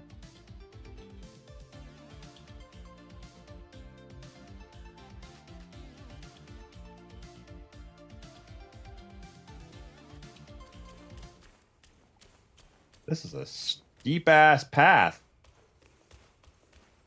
I've been up here before. No. You need to drop down to the lower level? Okay. I was gonna say that's a narrow thing into the next progression. Follow. There's a path over here? Oh my god, that's so cheeky.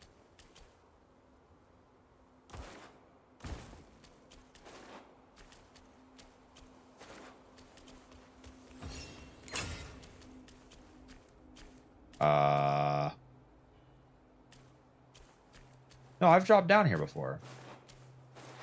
I think. Is this the right way?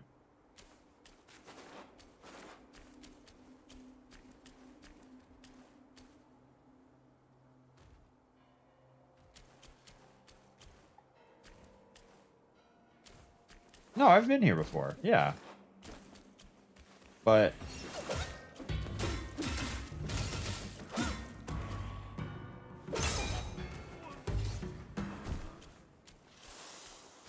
yeah.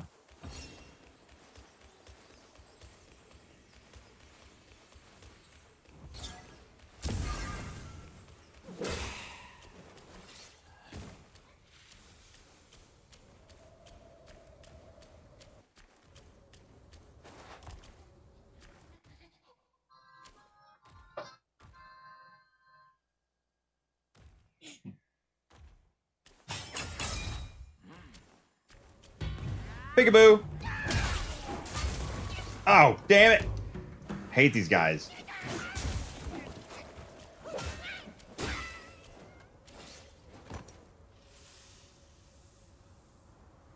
Follow a different path until you find it. Okay.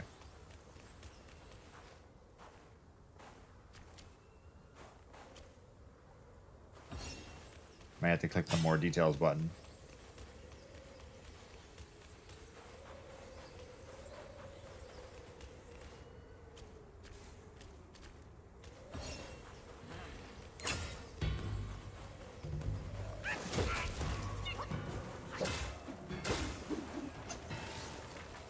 Oh, I definitely blew through this room because I was in the hurry. And this is a shitty chest. They usually just have like pieces of gold in it.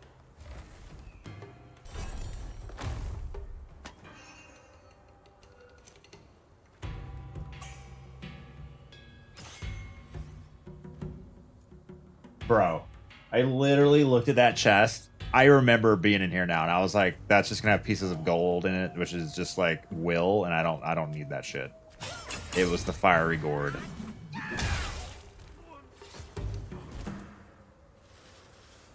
Cool. 74 out of 81. Let's go, baby. Non-subs panic. We got ads on the way. Did you show up to the stream and not have to watch an ad? That's because pre-roll ads were disabled. In order to disable pre-roll ads, we have to play ads once an hour. Oh, I'm so sorry. Are you going to get these ads shoved down your throat? Wait, where's pre-roll ads?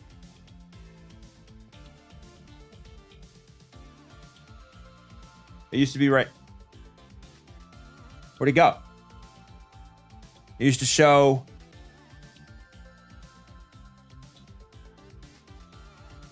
What the fuck? It used to show. Refresh? Hello? Anyway, zoom out. No, it's how much I always keep my Twitch zoomed in by so I can read shit from far away. What the hell?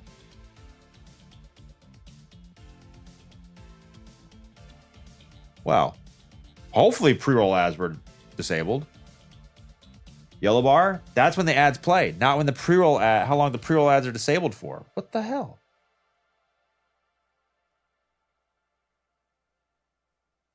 What is this black bar covering up half my stuff? Oh, okay. There it is. Could you not go away?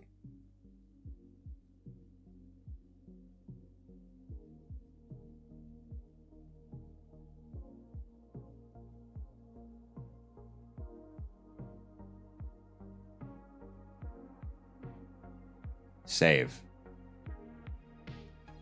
Is there a save button? Cancel or weird? Can I not save? Cancel. Pre-roll off. But it's saved anyway. So my only option was to cancel after a save. That's You know what? I'm just gonna move on. It's fine.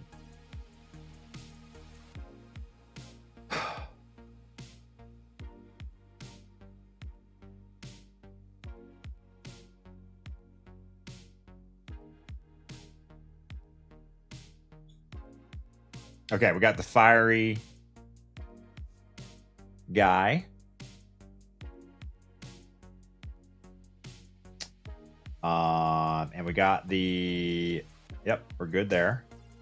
So does this... Will this tell us if we're good on... Oh, this won't break down. See, I'm looking for achievements. We have happy accidents. Yeah, and it's not telling me that I just got gourds done, but that's fine. I mean, we figured it out. Okay, up next. Okay, so let's do drinks.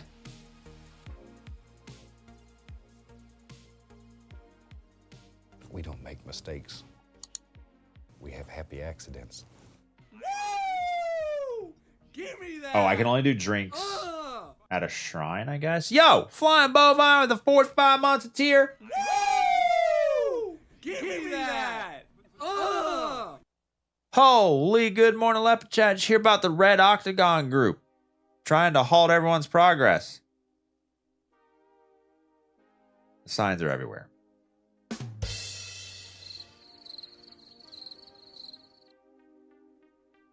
Unacceptable.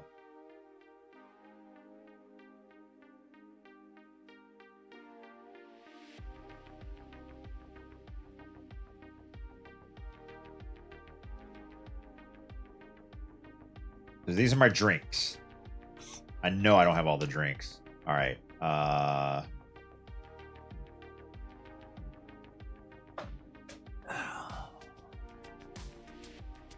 Mitch, welcome.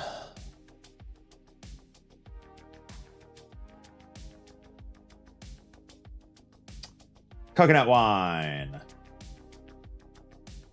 the hell's coconut? Wait, coconut wine. Isn't that this? Isn't that the monkey brew? Yeah, that's monkey brew. It's called monkey brew after a while. Yeah. Okay, that's confusing. Lamb brew. Got it.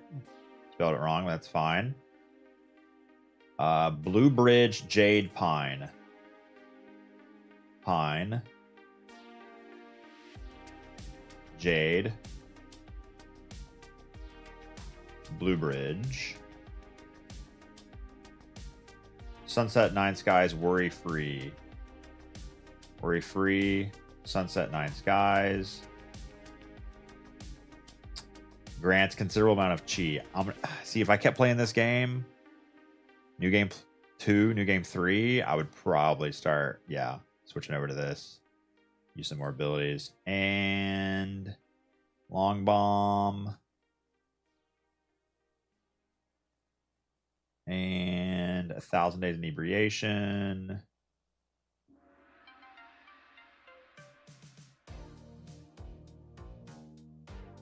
So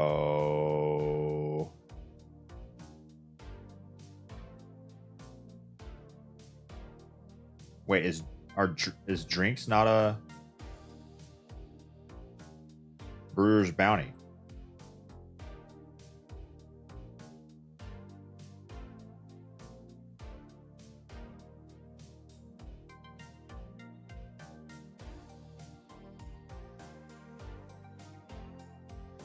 Ain't that the dream? Yeah, 1,000 days inebriation. So, what am I missing? Or is Brewers a combination?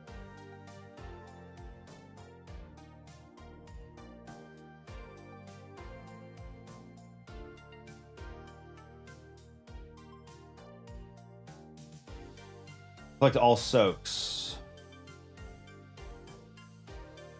Collect all brews.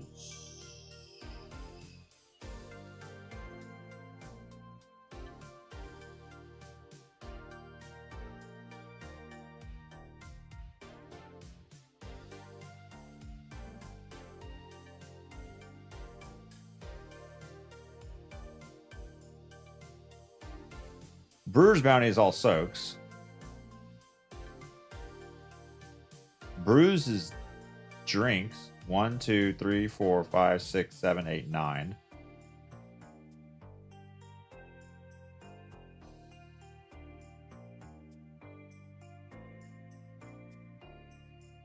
One, 2, 3, 4, 5, 6, 7, 8, 9.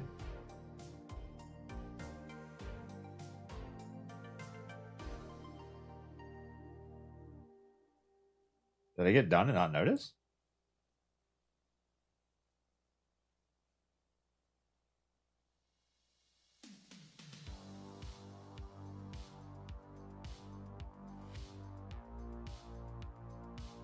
I'm confused.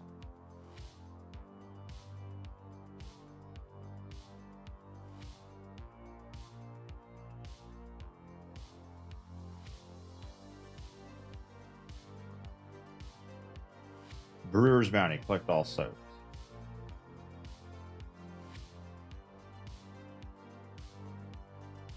Right.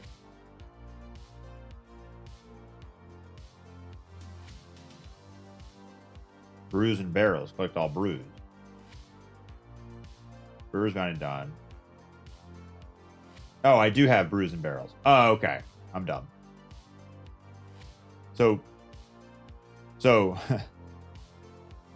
brewers is to not collect all brews.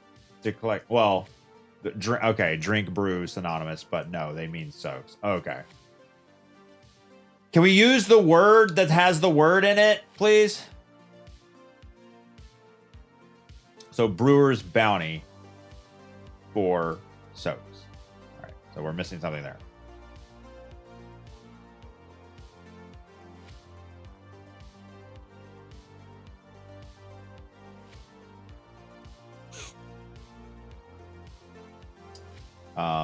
Flame soaks. Gall, steel, and God, I hate how it highlights and I can't see. Gall, steel, tinder jade. I'm gonna go with this flame mediator. This would be faster.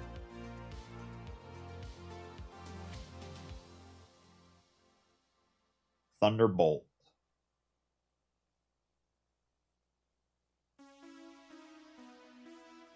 Gall.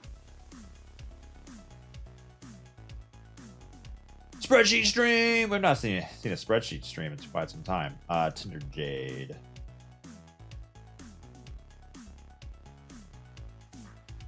Double.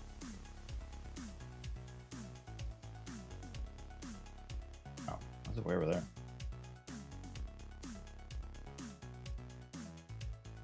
Fruit.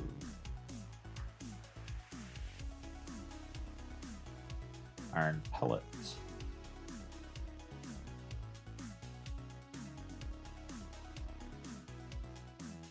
B Mountain Stone, my favorite. Don't use that gourd. Purple vein. Purple vein. Whoa, buddy. Purple veined what? Death Stinker.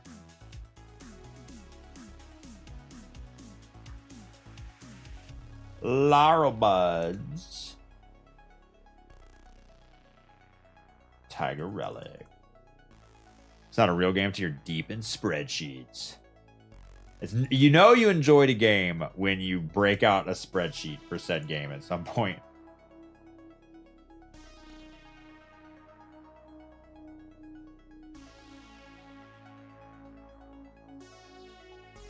We don't make mistakes. Yo, Supine. Happy accidents. Thanks to 42 months harder money. I thought this would excel speedruns no mouse for a second. Back in the day, I used a lot of Excel, but it's all been, it's gone. None of that information exists in me anymore.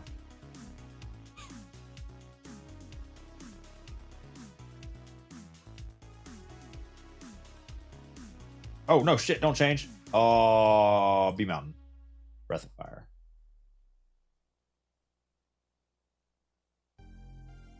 Turtle there.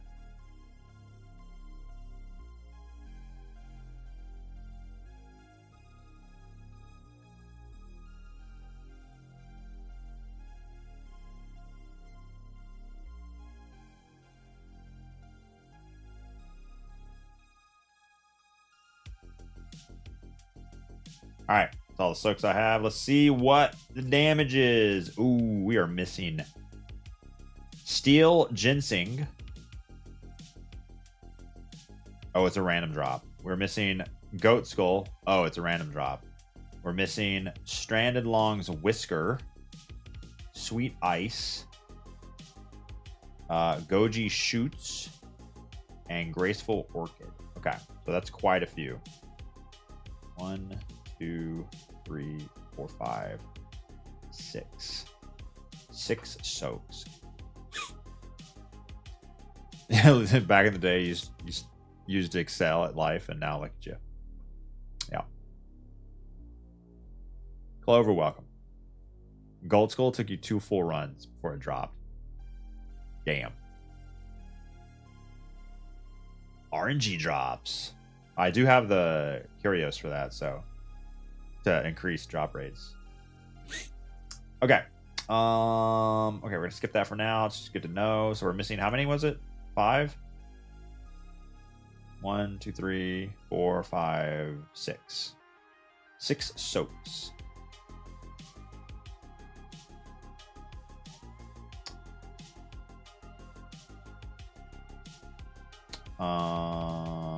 Next. So 6 soaks for this one.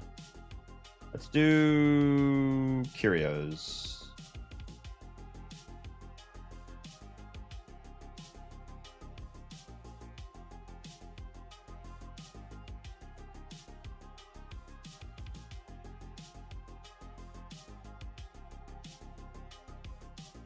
Manny Bead. Got that RNG drop. Flame Orb.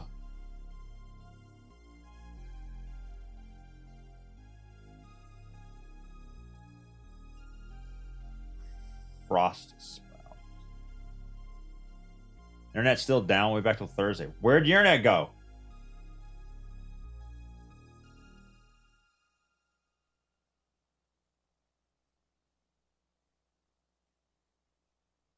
Hey, I thought gold button was RNG. Isn't gold button RNG?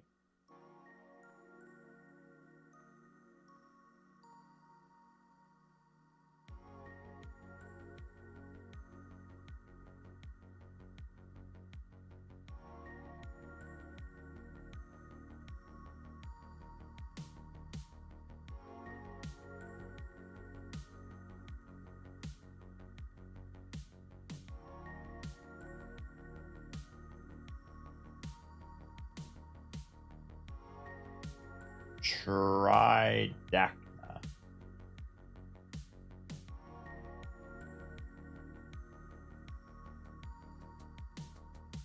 Target tally.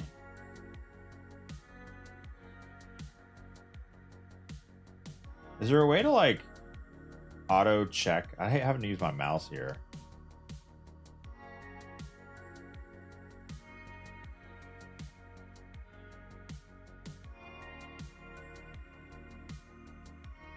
Oh god. Escape, right arrow, spacebar. Ugh.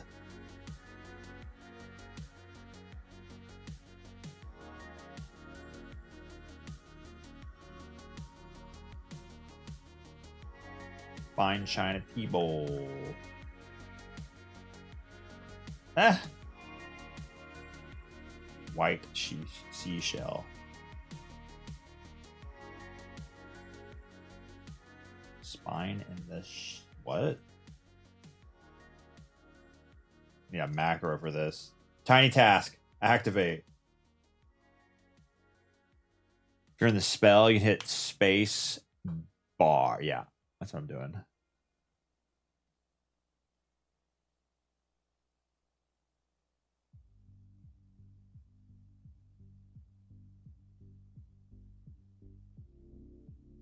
I guess tab. Tab would work. Tab space. That's easier.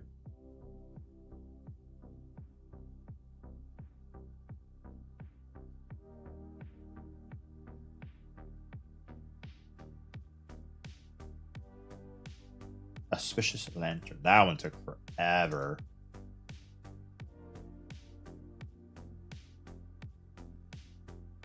That one caused me to die, actually. Auspicious. This guy, I trying to get this guy caused me to die. I'll never forgive it. I was impatient. Couldn't find the damn lantern dudes. There was a hurricane coming. I was in a hurry. No! First death in New Game Plus. Let's see it. Back scratcher.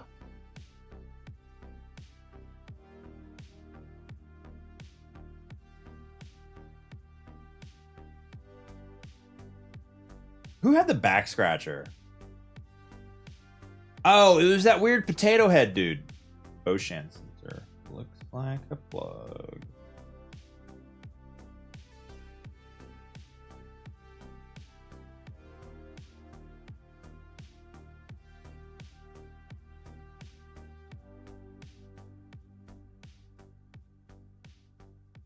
Daoist basket of fire and water. That's kind of wordy.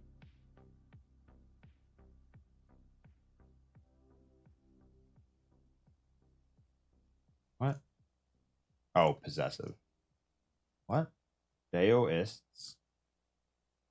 Oh. No. Daoist. A basket? Wait, what?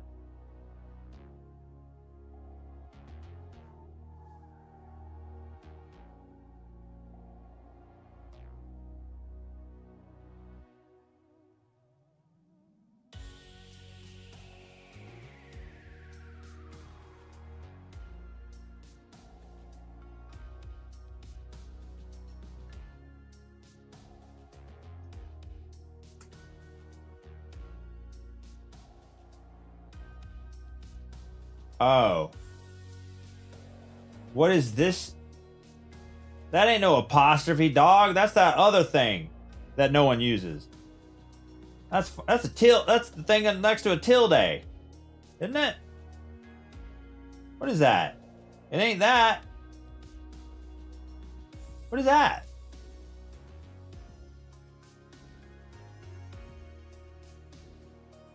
An accent? In between apostrophe. Man. Anyway, sorry. I always hated that. That always messed me up my old job too. I'd be trying to search for something. I'm like, why is this thing not here? I typed it right. Am I going crazy? Yes. But also this is wrong.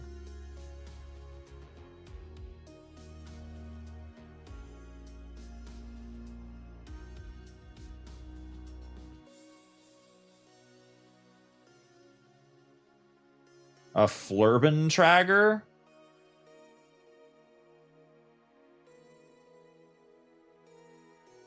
You made me Google it, you motherfucker.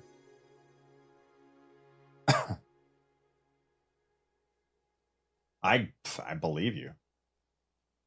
A lot of dumb stuff in English.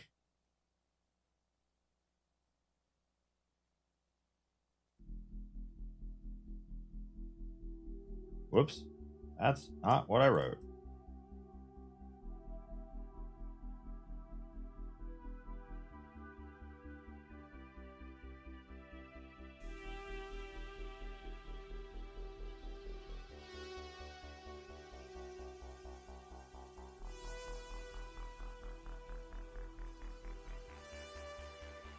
And finally, Birthstone.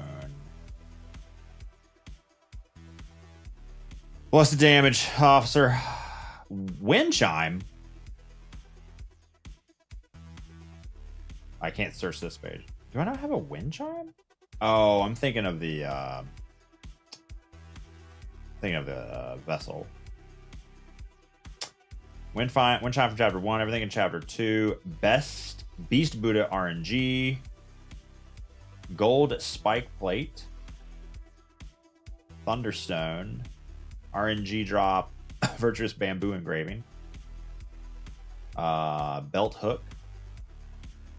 Preservation orb. RNG drop tiger tendon belt. That's it. Everything in chapter 6, everything in chapter 5. So 3, 4, 5, 6, 7, 8 out of 36. That was 5 soaks, 8 curios. Gold spike plate is a must.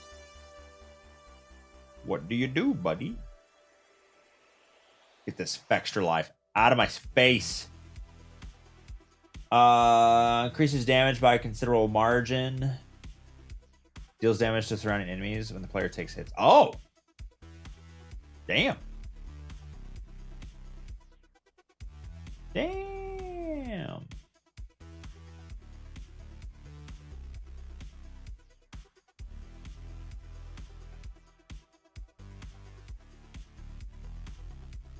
Okay. You use 3 of them. Says that the defense stacks, but the damage dealt does not stack.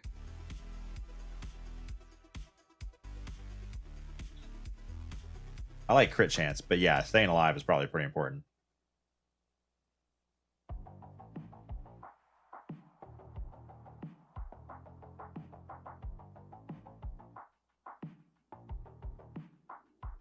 All right, it's seeds. That's got to be so annoying.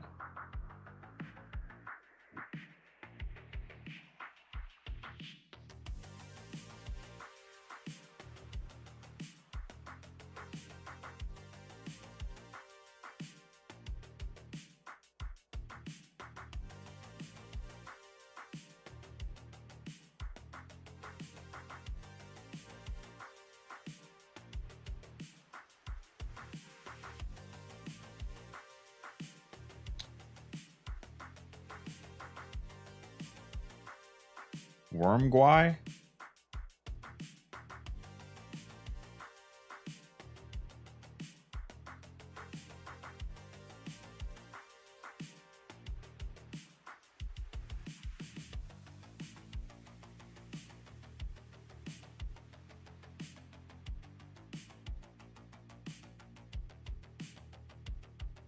Azure Dust, Red Tides, Ebb and Flow, Violet Hail.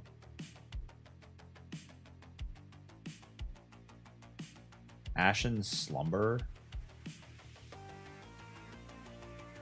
All right, so I have all spells, all relics.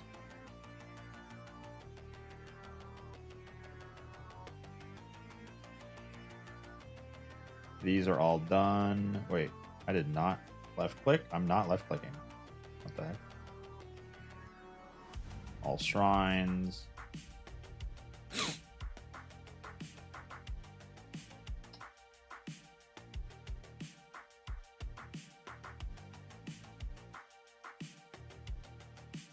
So let's go through. Wait, where's weapons?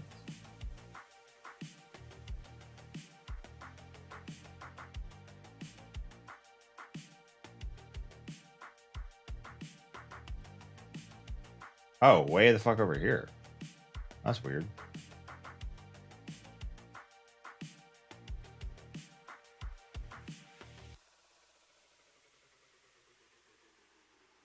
Snake Doctor, welcome. Okay.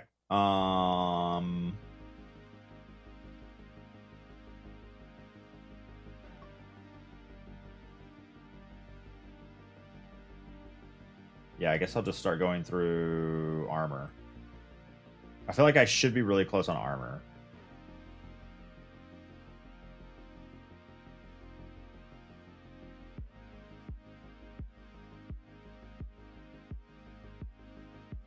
Golden Fang.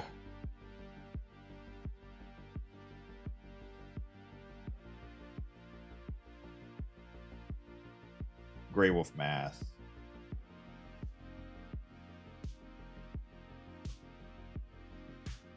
Oh, I can use my keyboard. Let's go. Snout Mask. Oh, we just got a little bit more faster.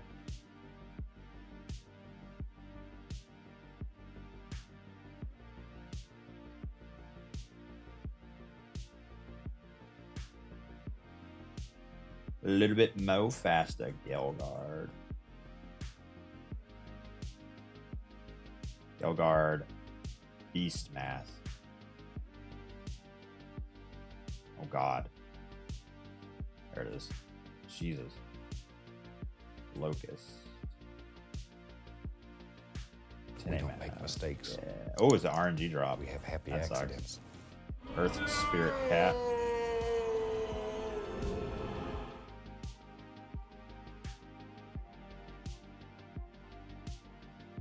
Hey Marco, thanks for 96 months. Day owner's up. Where did I find this spreadsheet? Someone oops, that's not what I meant to press. Unreal Nexus in my chat posted it.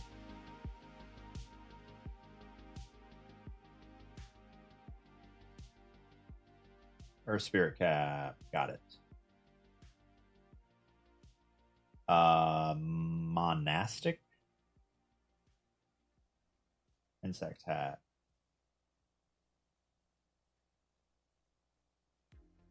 Golden Mask of Fury.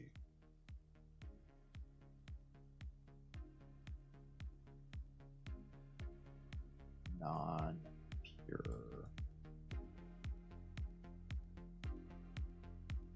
Centipede. Hat.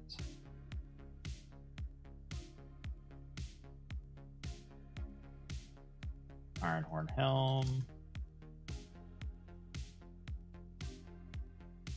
Yaksha. In Destiny, we have APIs that figure this shit out for us automatically.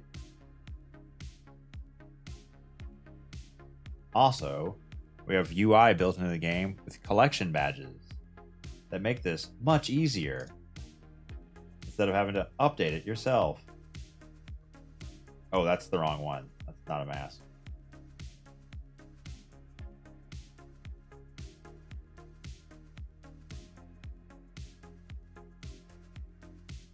Bull King. Wait, I did Bull King. Oh, Top Pilgrim. I was like, I'm not done yet.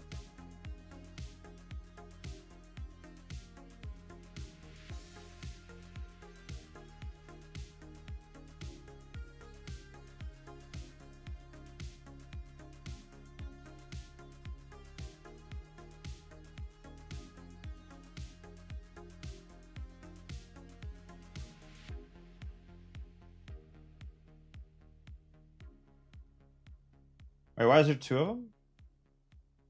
This is the secret armor? I thought, does it upgrade differently? Oh, old set versus new set. So, like, for the arms.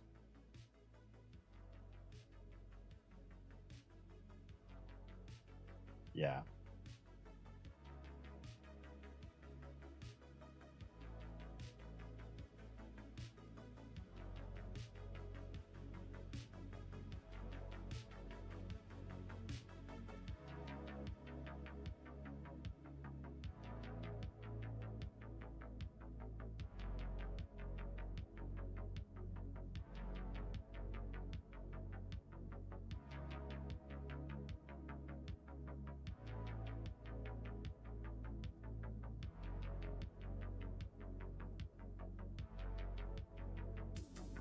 I'm highlighting. I can't read. Damn, not any faster. Oh, that's the chapter 5.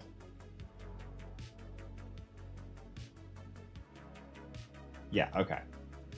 Of course, it screwed me up.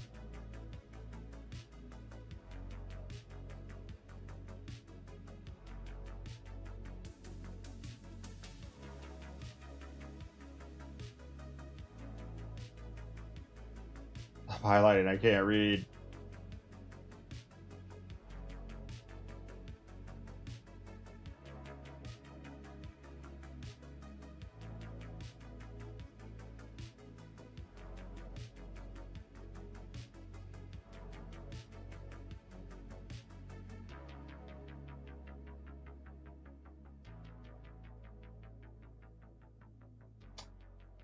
Back to the old technique. It's too inconsistent.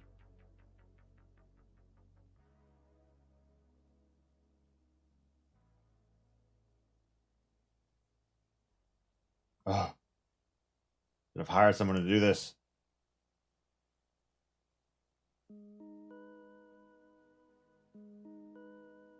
Long scale. Battle robes. Is there a job for the Bungie stream later? I think so, but I think only if you're in that stream. I don't know. Does anyone know the details to that?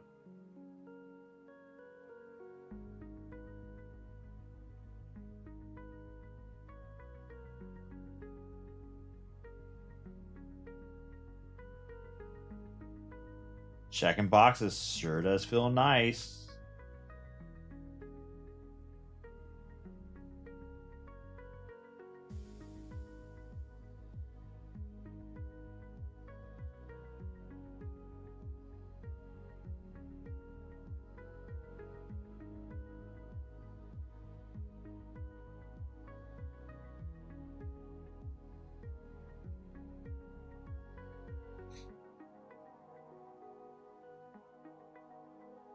Definitely dead end job hours, Lebrum.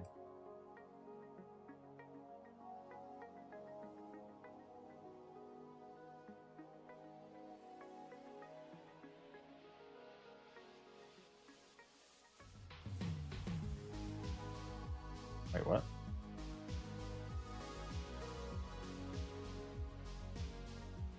Oh, it's got a dash.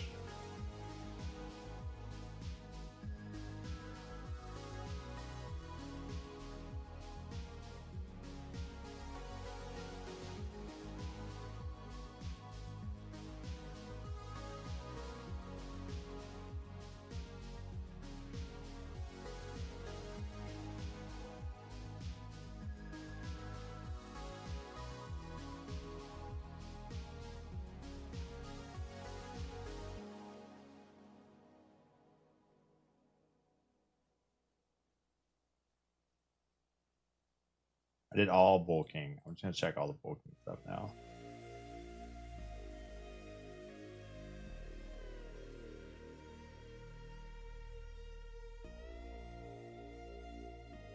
And that's chapter 5. Okay. Yaksha Bracer. I think that's Yaksha.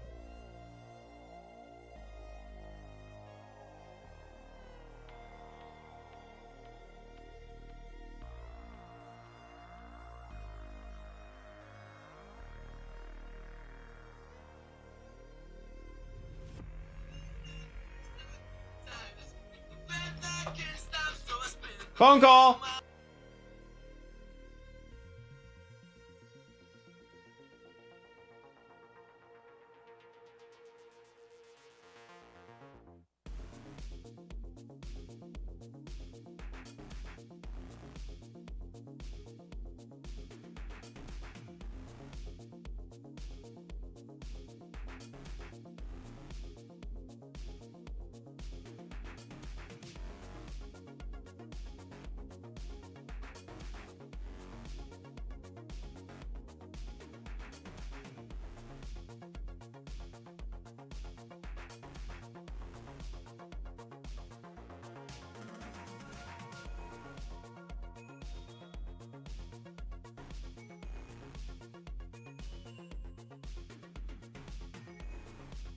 My car is finally done after it's been a month. It's been 28 days.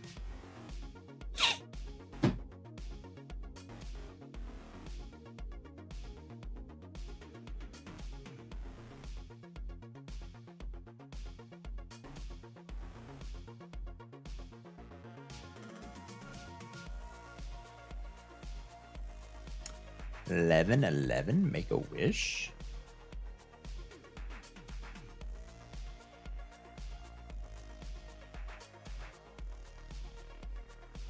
It's a Subi. Will be back in the shop soon. No, this is just for paint, weather stripping, crown molding,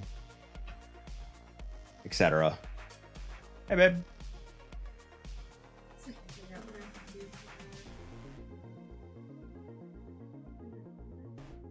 Cooking stream in November. What's the October one coming up? The meatballs? Meatball. What day is that? This Sunday? Chad, you have a cooking stream this Sunday, October 6th at 11 a.m. Eastern. 11. Wait, anyway. But this is for November. Yeah. I'm thinking of doing the cranberry orange scones as Cranberry orange orange scone. The cool thing about having the cooking streams is that it helps my SEO when people start searching for the recipe. So if I put out this month, like I wanted to search it boosts the SEO in time for the holidays. Okay. But I was also thinking the ganache roll. Like what's like something that you could do for like fall, winter, having a back pocket. I prefer marshmallows. But They're both about the same time. It's like an hour stream. It's like not a long stream. But I'm also like deeply considering, and I know the answer to this, and that's why I did something less. But doing like 2 day situation for like pizza or cinnamon rolls. well, then at that point, it's better just to be a video. Huh? I think it'd be better just to be a video, or set up a stream 2 days in a row. Yeah. And do like the first half of cinnamon rolls and the second half of cinnamon How do you rolls. combine it? Huh? Part 1, part 2. So it ends up being 2 lives and 2 videos. Or 2 lives and 1 video. Together. How many hours is that? The cinnamon rolls. I mean, technically, I can get cinnamon rolls done in 2 hours, but then you have a 24-hour cold fruit in the refrigerator. Don't have to video that. No, and that's why it's like, hey, let's do the first half and then let's do the second half. But I also think like soup, so like the mushroom soup, I think is gonna rank really well. And if I had a video attached to it, doing the stocks, like setting up the stocks and getting the stocks all done on the first day, Yeah. and then the second day making the soup. But, Well, I definitely prefer the marshmallow. so the marshmallows, do the marshmallows. I feel like that's a good one to do, have attached to the website with a video, because I feel like difficult to explain how to marble the ganache into the marshmallows without having seeing someone do it. A visual is very helpful. Yeah. But that's also probably gonna be the first time that Don't you just like fold it in? basically Yeah, fold the cheese. That's gonna be the first time though that I what's it called? I'm gonna have to have a pre-made situation because it sets for 4 hours before you can cut it and make the actual marshmallows. So I'm gonna have to be like, okay, I did it. I finally did it. We can't sit here for 4 hours while this sets. So I've got one that when it's time, this is how you're gonna be cutting it, and how you're gonna be. You have to cut it and coat it. There are tips there to help with that. Fold it right into my mouth.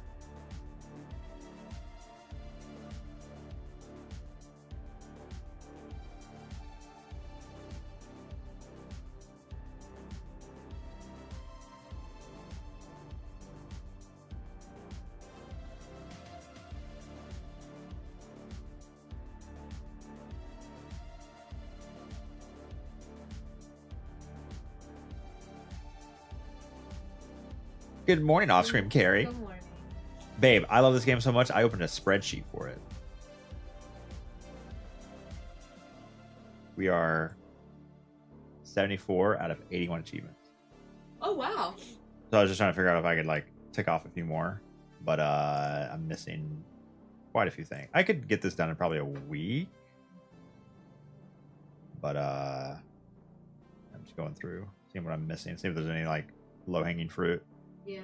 Literally low-hanging fruit. It's totally true, One John. Spreadsheets are an absolute love language. Yeah, and I don't even need to use my mouse anymore either. I go like this. Iron Tough Gauntlets. Alt Tab. Iron Tough. Oh, is there a dash? There we go. Escape. Tab. Space. Alt Tab back. We need a cooking stream. Yaksha. Bracers of Outrage. Token Risk has got those. Ochre? Ochre. Ochre? Yeah. Oh, yeah. Ochre. Bracers. Okay, that's all of them. Have we done any climbing lately? We climbed 2 days ago? Ochre? Yeah. It's a color. That's helpful. Very helpful. It's like a tannish, yellowy brown color. Sweet. Tannish, yellowy brown. Yellowy brown. I call that tan. Like a lighter. Well, We yeah. don't make mistakes. It's deeper. It's a little deeper than We tan. have Like a happy little more yellow and a accidents. little bit. How's the back? Well, back's doing okay. Back is doing okay. Now I'm just. There's a route that I am honestly too short for. Oh yeah. That I've been working yellow? on, and it's tearing my Oh, hands the green. up. It's tearing my hands up. Dude, the and green. It's scary. My shoulder's not doing great on it. You can't But static. it's not bad. It's just like You can't static to it, and if like you hit it and you slip off of it, rip. I'm even scared to do I've been it. working on that one for a while, and I don't think I'm gonna get it before they reset it. And I'm bummed a little bit, but there's 2 of them that like the starts are so good, and I'm just too short to get from the start to the next like big hold, like the next big move, without like I don't even know, like I'd have to be like jumping dino something or other, but even that, like it's like my body position is in the wrong direction to get to the next thing, but it's the only way I can start it because of my height, and then it's like it's just Get taller. It's just frustrating a little bit because like they're like, and once it's like funny because it's like once that big move goes, I can get through the rest of the climb. I've done where I'm like, well, what happens if I get past this? If I just start like in the middle and I can like do the rest of the climb, and I'm like mad about it because it's like one move that I can't do. So I'm still trying. But... Hey, 9, thanks for follow. Static like electricity? Static like you're not moving and then you make a single move. And static. As opposed to a dynamic move, you're like, whoa. Yeah. So like when you have to think about the same, it's like a very military, whatever the heck thing, right? 3 points of contact at all times. So 3 of your 4 limbs, extremities, hands, feet, whatever, are always on something. And you're doing kind of like one movement at a time. 1 foot, 1 leg, and you have 3 points of contact, and that's like static movement. When you have control, you're going slow, moving through something, like one extremity at a time.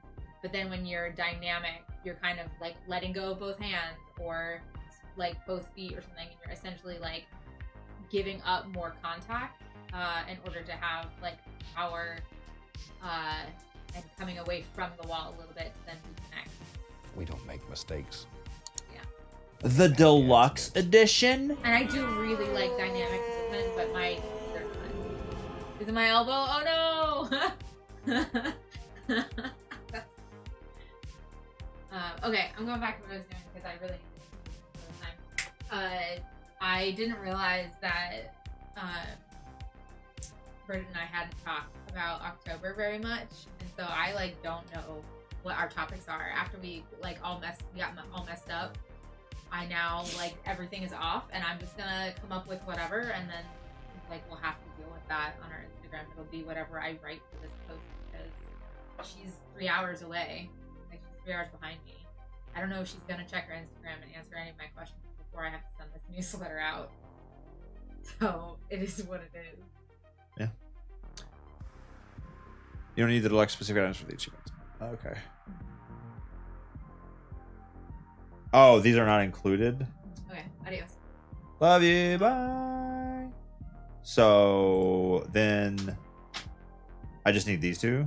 Like these aren't included in the, like if I don't check these, if I don't get the folk opera, I can still get the achievement. So I just need these 2. See no evil, skull of turtle treasure.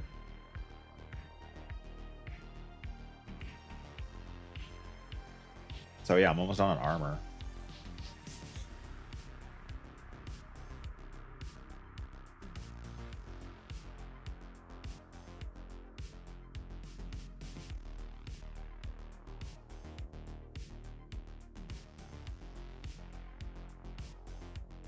That's cool. Okay. Oh,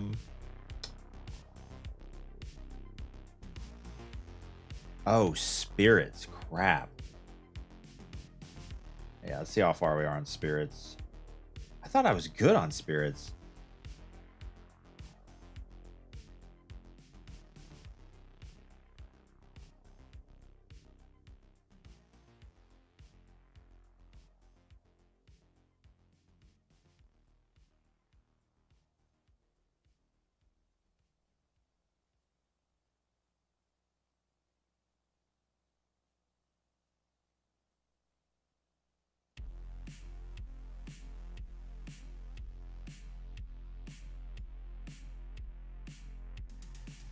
Hoystone. Spearbone. Rat Governor. This one took a while. Mountain Patroller. Fun guy, man. He's a fun guy, man. Enslaved Yaksha. Blade Monk. What? Oh, I think I'm on.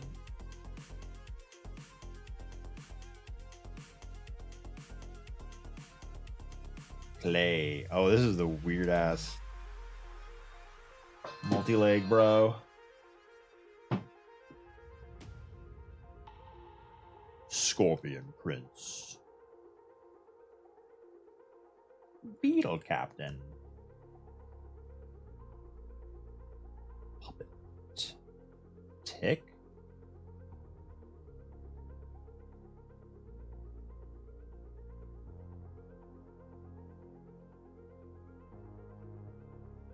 Snake Chef, Verdant Glow, Snake Herbalist, Old Charface, Cherry on a Face, Turtle Treasure, Skull of Turtle Treasure? This says Turtle Treasure. Oh, that's the... Wait, I killed the guy. Does he not... But it's RNG? Can you kill him multiple times? Or is it a different guy? Oh, he's just the spirit version. There's non-spirit versions of him? It's gotta be. Because it's RNG drop. Bull Governor.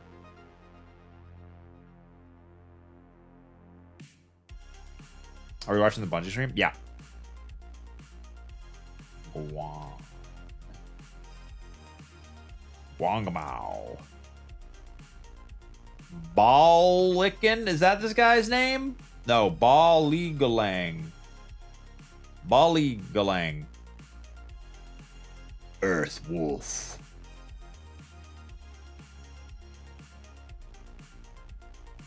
Second Rat Prince. Gore. Old Gorai. Used him a lot.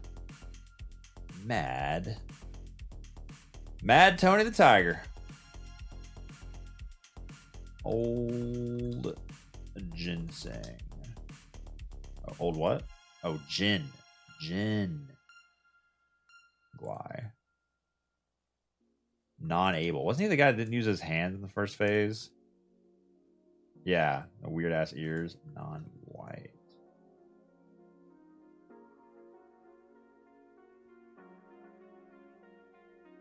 Non-pure. Non-void. Afro Whatabat. Centipede.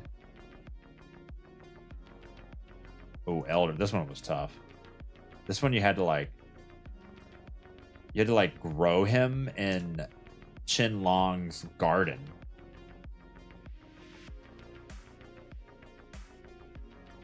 Beetle, what now?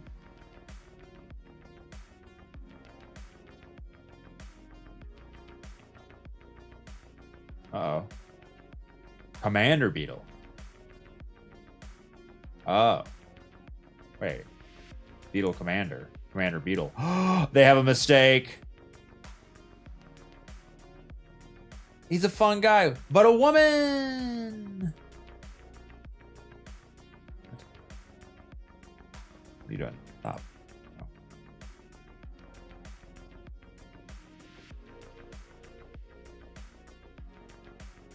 Father of Stones. Flint Chief. Mist Cloud.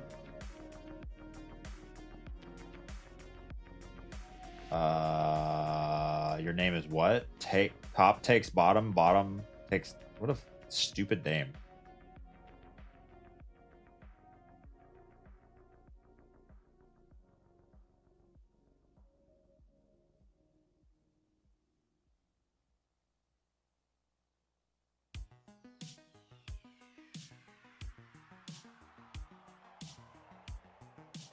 Yeah, Bungie stream is 1 p.m. Eastern.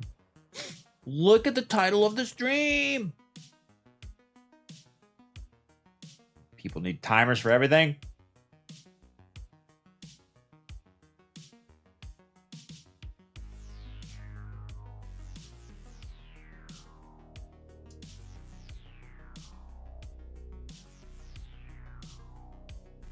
All right, there we go. Those are all of our spirits.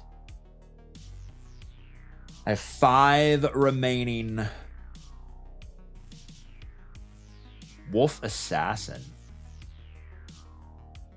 Crow Diviner. Falcon Hermit. Wait, why is Falcon Hermit in here twice?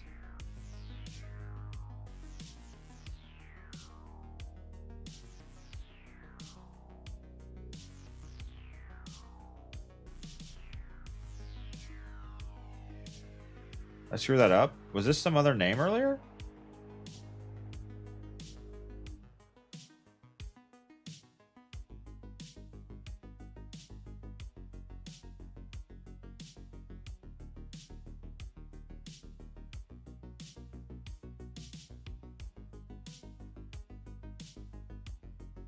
What's the link to the original?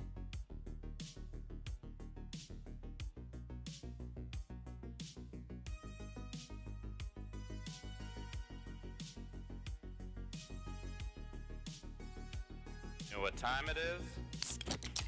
Crap.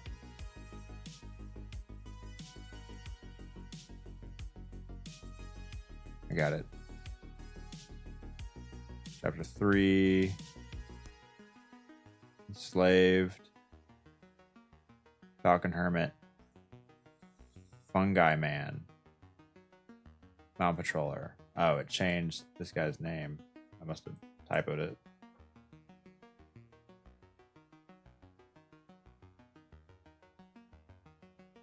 So 4 remaining. Wolf Assassin. Pro Diviner. Lantern Holder. Puppet Spider. Close on that.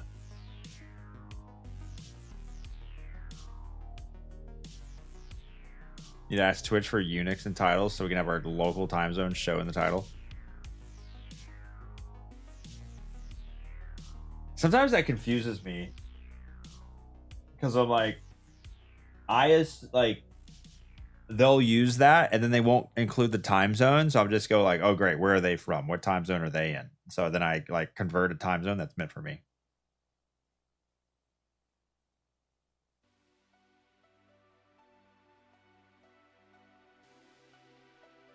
Okay, these weapons should not take very long.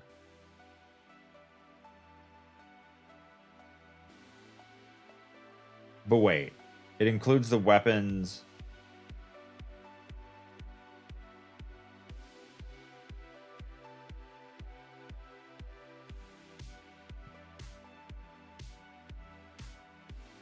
Dark Iron Cloud Pattern Stone Staff.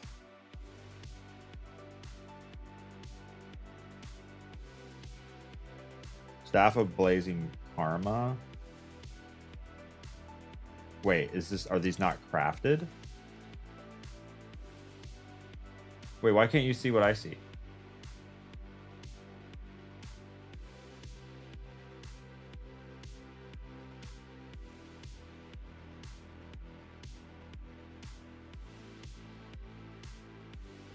What's happening?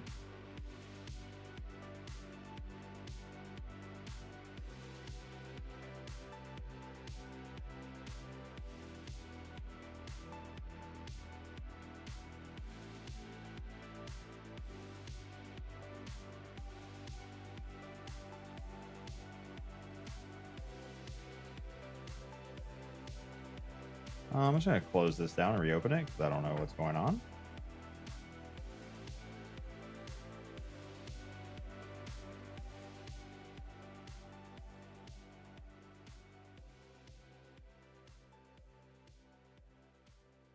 What's going on? Why is it frozen?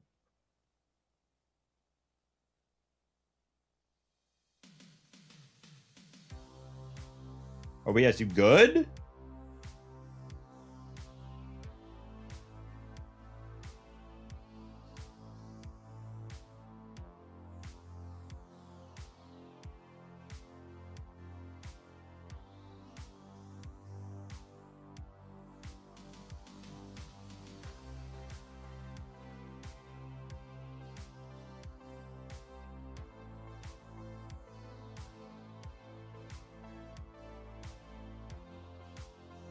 That's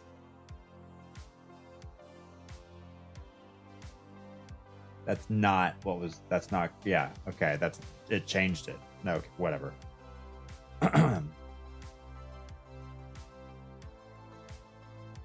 Can you craft multiples of the same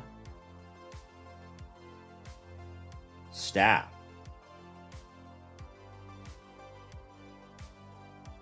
Okay, so here's Adept Spine Shooting Fuban Staff. Sure.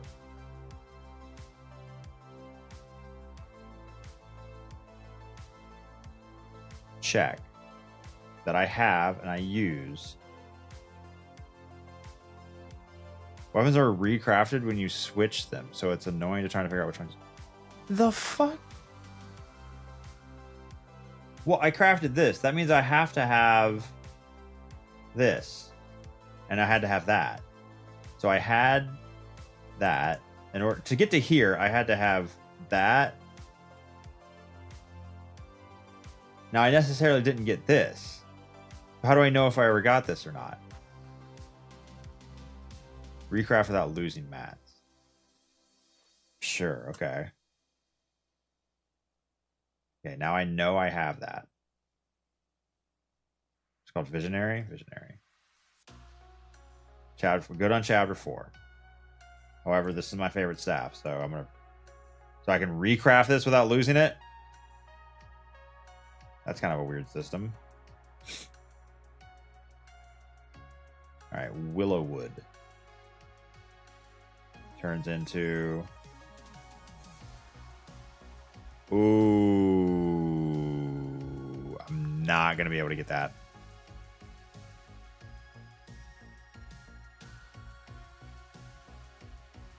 In order to have this, I had to have that. Didn't necessarily have this, but I guess I can go and get this.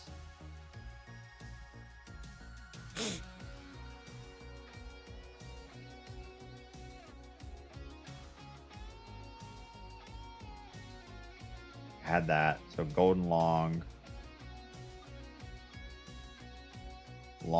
wreath,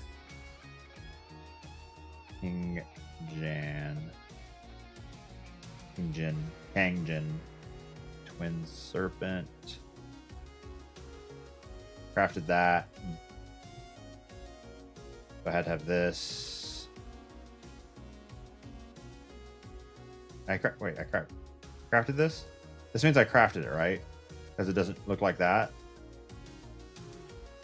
I'll just make sure.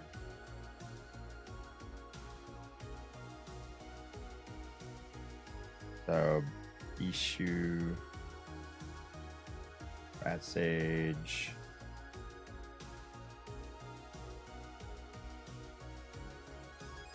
Wind Bear, the wood,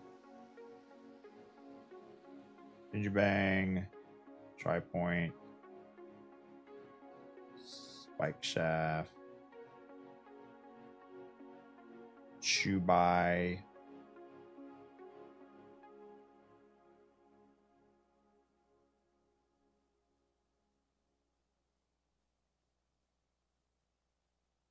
so all right, missing Staff of Blazing Karma, Storm Flash, Longstaff, Dark Iron Staff.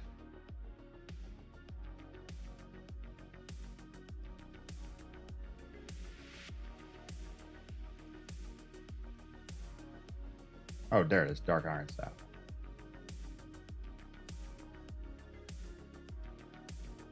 Staff of Blazing Karma.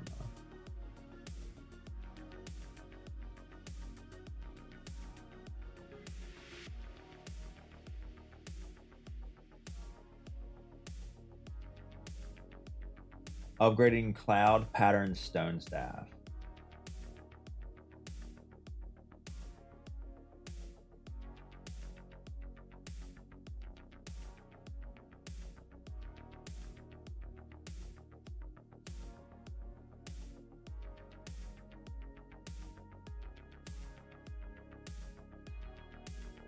Where was that at?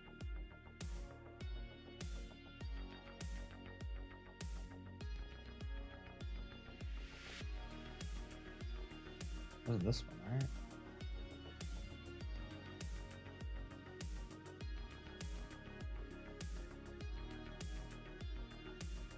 I thought I... Oh, shit, wrong button. Cloud Pattern Stone Staff. Where were you at?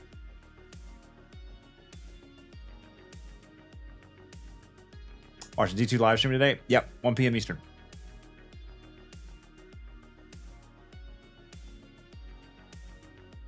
it not in this? Oh, it's not in this. Is it not in this list?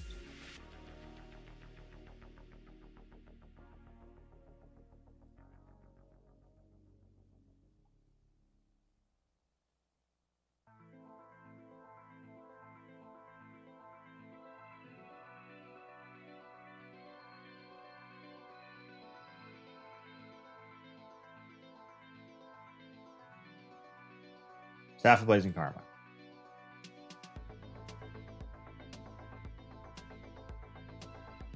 So the only thing I'm missing, Bronze Cloud Staff. I have to have that.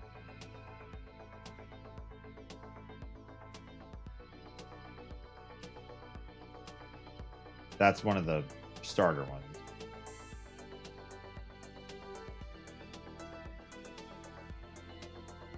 Isn't it not?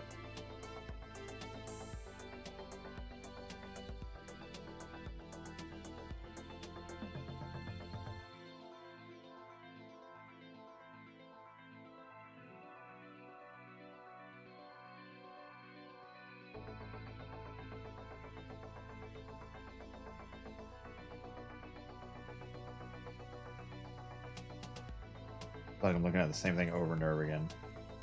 I don't have that? From chapter 1? That's like the starter staff. Is it not?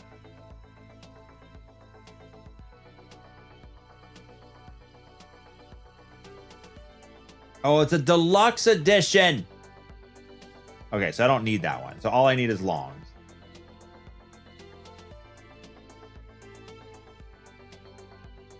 Which was...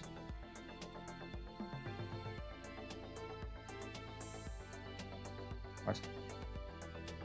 Okay, go. Here, go.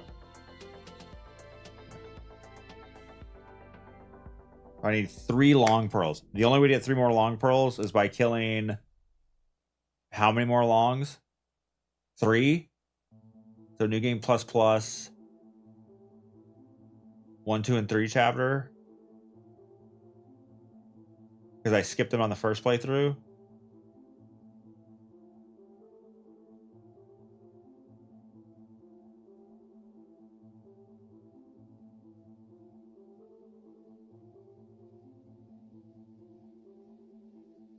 Oh, that sucks. Oh, that sucks. Okay. We don't make mistakes. We have happy accidents. I'm just gonna check the deluxe edition crap because it doesn't matter. Lets me know what I need for the achievement. What was the thing for? It was the armor, right? It was like a folk opera. All we're missing is See No Evil, Skull of Turtle Treasure. Yeah, that's it. So 2 RNG drops, 8 curios,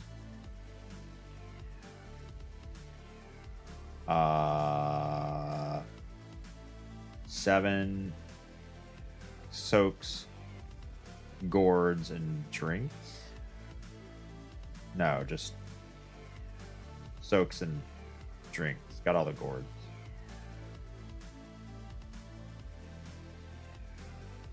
Wait, 7. 1, 2, 3, 4, 5, 6. Just soaks. I have everything but 7 soaks. Didn't do medicines yet. 4 spirits. Got all these.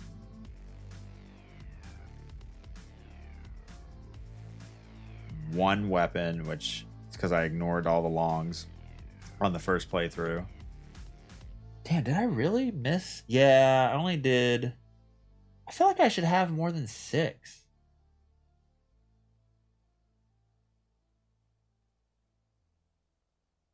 What's TLDR in this game?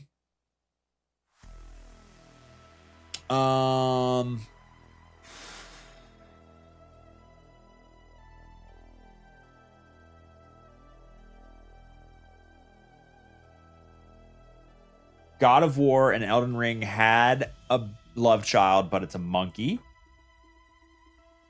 And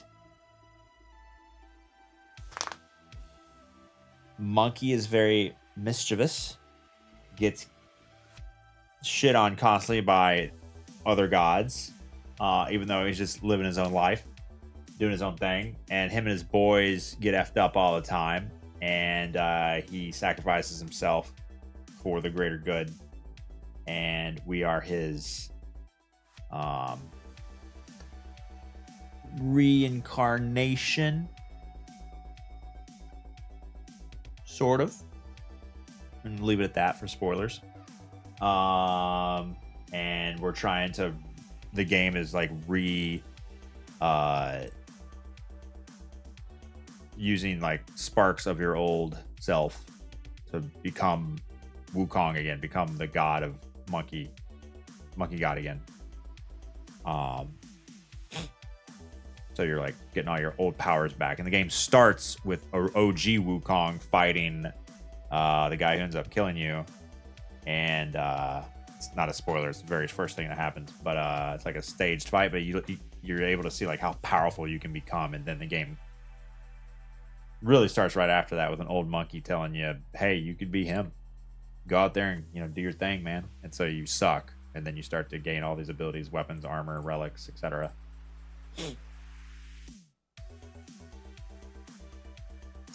And yeah, just trying to 100% the game, and we beat all bosses, all secret bosses on the first and second playthrough. I'm missing these final 7 achievements. 1, 2, 3, 4, 5, really 6. The 7th one is just getting all the other ones done. So collecting all. So I'm missing 1 spear because I missed 3 bosses on the first playthrough, and I can only kill them again on a 3rd playthrough, which would suck. Spirits, I'm missing 4 spirits, which I could probably get pretty easily, because all these are probably just go to a spot and kill a thing. And I just, like, this guy I've killed so many times, but I just didn't kill the blue guy. Yeah, that guy I've killed. Yeah, I've killed all. Yeah, I've seen all these. Yeah, I've killed all these guys. I just didn't kill the blue spirit version. When I kill them, I can then take their abilities and use them for myself. How did I never find that? I killed that. I don't know how somehow I missed them. Seeds. I didn't do seeds. Those are pretty annoying. These medicine things here. I probably have a fair amount, but that's annoying. Curios. We have 8 remaining. Some are RNG. So even if you killed the thing, you've got to kill it multiple times, like little red bar enemies. I have a Curios on to increase my drop rate. Brewers. That's everything to do with your healing. And I have all the gourds, which is like the container. I have all the drinks, which is like the main thing you make it out of, and then the soaks are like little tiny changes to your healing potion, and I'm missing 7 of those soaks. That would take some time probably. And then mantle, so every piece of armor, and I'm only missing 2 pieces of armor that are RNG drops in chapter 3. The armor one could actually maybe knock out. Yeah, I can maybe do the armor one.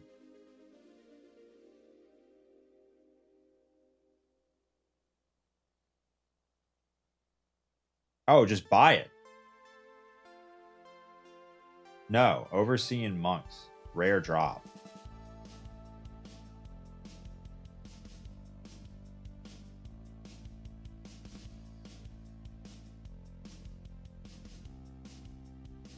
Turtle treasure.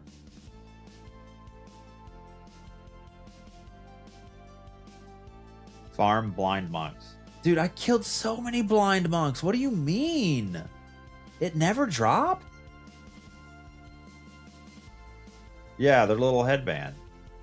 Bro, I killed so many of those guys. See, that sucks. I could knock this out. It's probably not going to happen. It would be nice to have.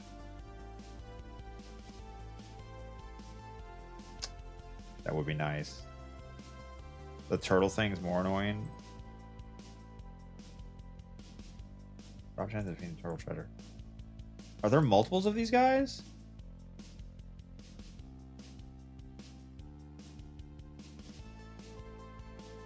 They don't show up too often, do they?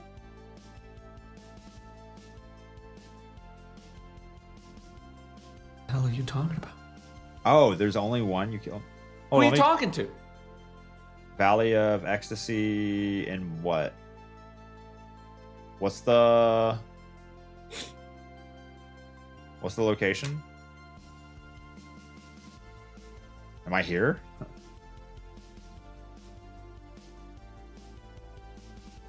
Which one? I mean, I'm in the Valley of Ecstasy. Chat's mom.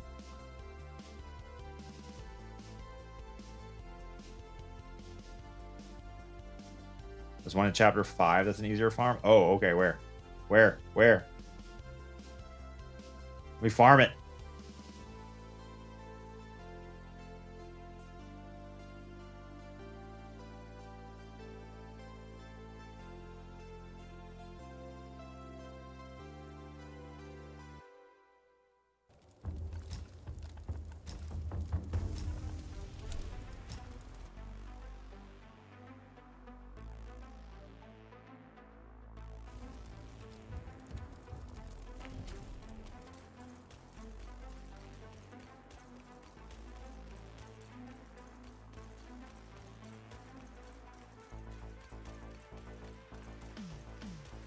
We don't make mistakes.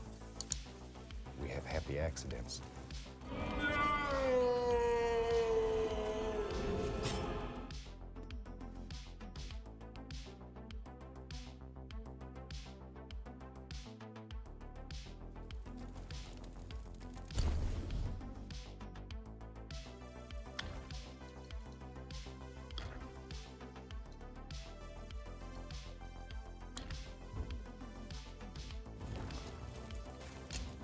Oh, crap.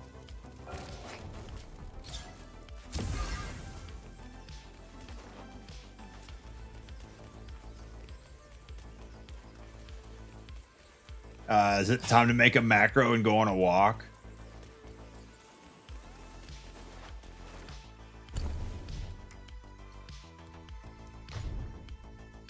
Mildly increases the chance of obtaining materials from defeated enemies.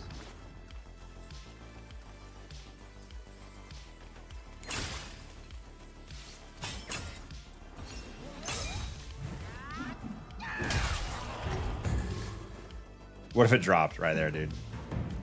What if it dropped right there?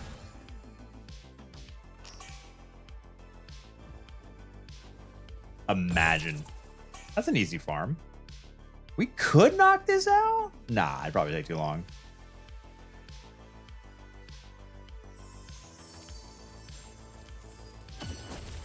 Now, do I have to rest? Or are we good? I think we're good, right?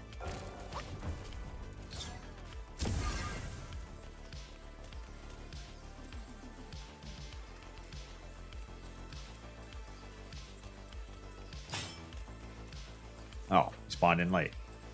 I was like, where is he at? Keep he automatically rest. I hate that.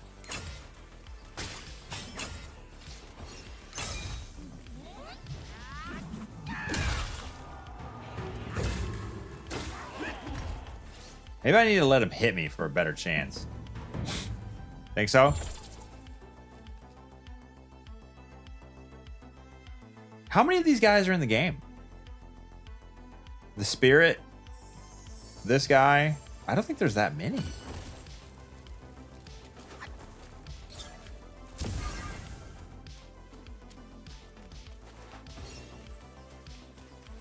Let him kill you. True.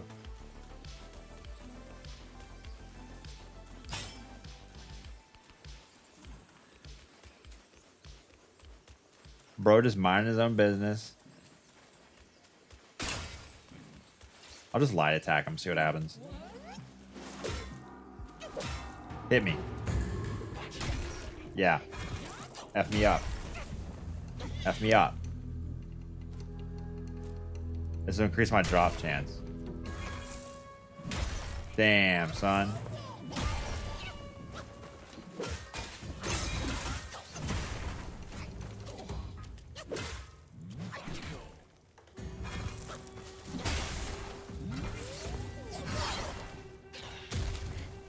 He's sad on me.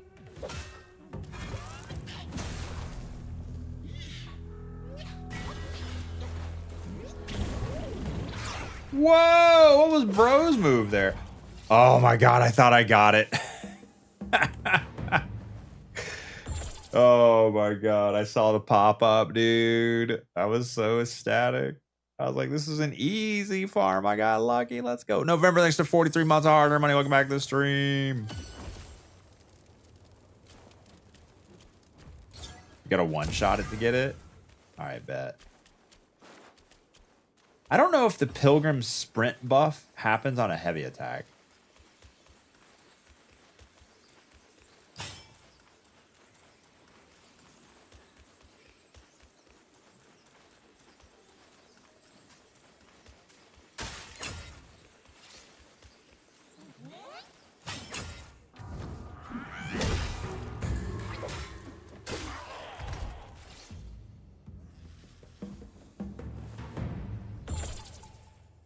Yeah, this...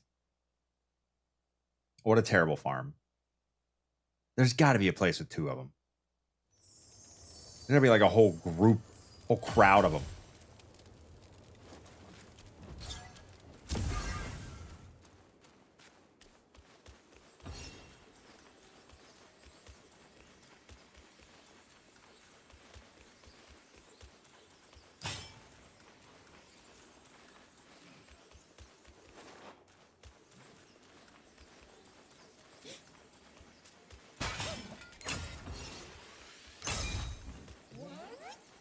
What?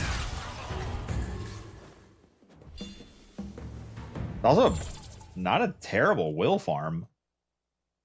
Killed Erlang on the third try last night or switching the build. Let's go. Isn't it a great fight? And then the... Oh, and then what? Oh, no spoilers. Do some seeds and come back here. Seeds only spawn every 30 minutes. Really? It refreshes seeds every 30 minutes? Sorry, this is Height of Ember. Okay. I didn't realize that.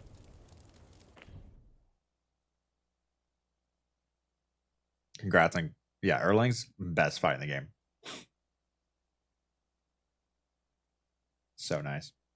And then the... Oh, no spoilers. It's nice. Epic. The definition of epic.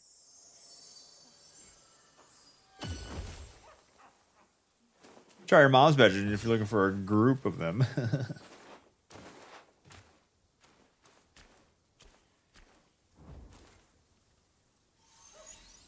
No harvest without hard work. So, like this... Wait, how do I... But... Okay, that took a long time. I've spent my whole life. How do I know in what service. seeds Now I I've given him? deserve to find some peace.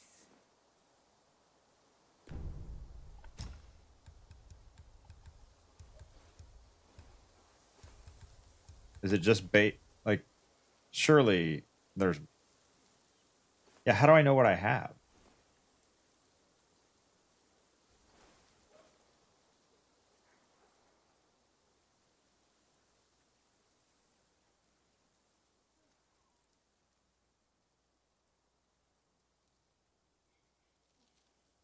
Fire bellflower, fire date, 9 capped, purple, fragrant, monkey head, snake head, ginseng celestial, golden lotus, jade lotus, millennium, tree pearl. I don't see that in the UI anywhere. Oh, is that these?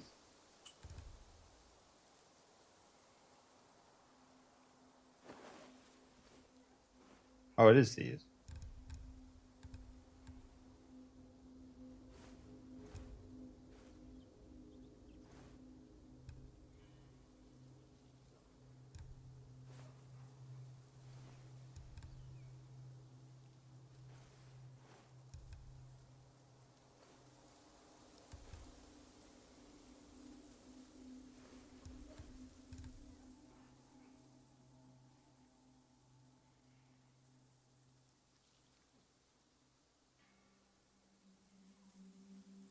That's it? No, I've collected every single thing in the game. Have I not?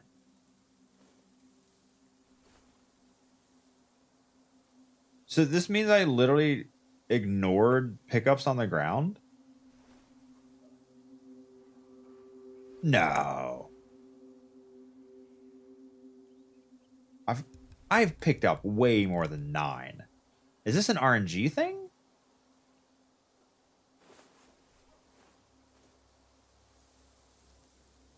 Like, if you pick these up, they only sometimes give you the seed?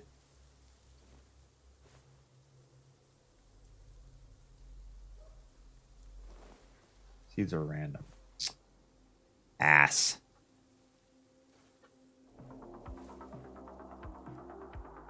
Get out of my face. Leaving so soon? Get out of my face, Long. Do visit from time to time. Shut your face. Some seeds drop from enemies.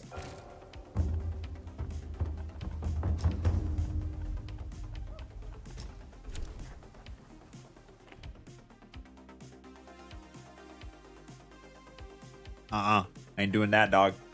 Carnage, welcome. How you doing, brother?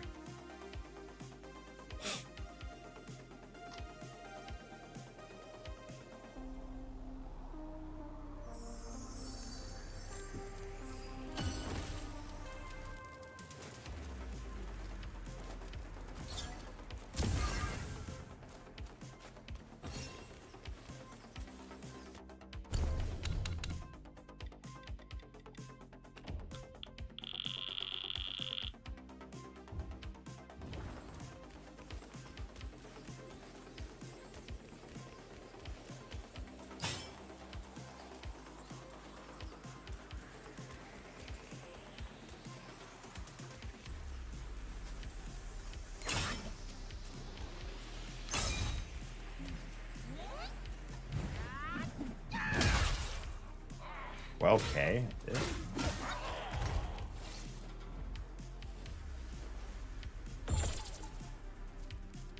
Terrible. Terrible drop rate. It's so bad. Saying episode 2, Destiny 2 episode 1 game of the year. Oh fuck, that was wrong button. You confused me with your statement. No, Wukong, buddy. What do you mean? Well, it's time for the Bungie stream. Maybe we'll see Carnage. Yeah. Talk about those UI updates.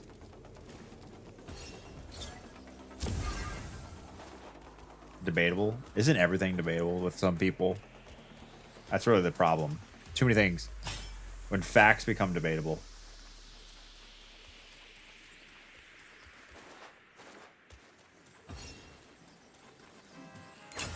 Holy God, it's Milesy. Welcome. That was shit damage.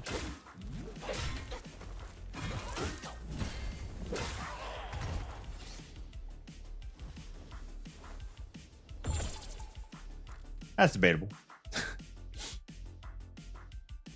No artifact info today. I have to wait for the TWID.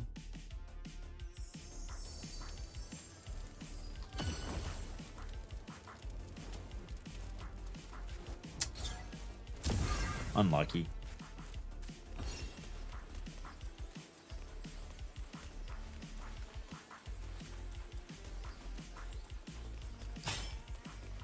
Kill brain cells while I sip my morning coffee. A high view count will do that to you, Carnage. Let's kill brain cells together.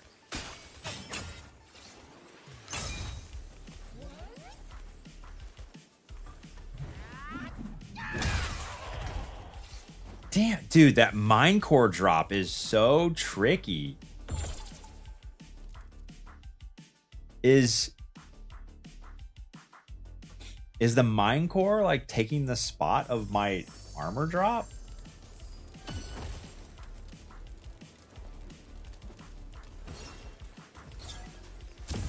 Yeah, I have it on.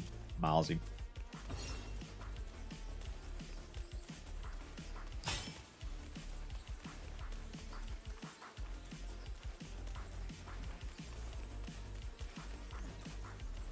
I would continue to try to do this if it wasn't for the long pearls. If it wasn't because I skipped longs in the first playthrough. Why is that only hitting for 12k? Or 1200? Stacked it twice? No, I only have one. I didn't 100% the game when I first played. Just kind of blew through it low level.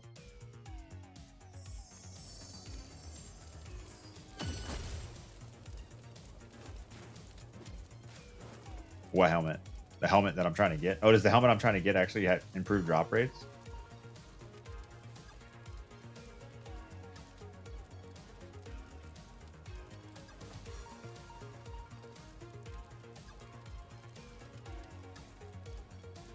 Oh, nice. Does that include the seeds?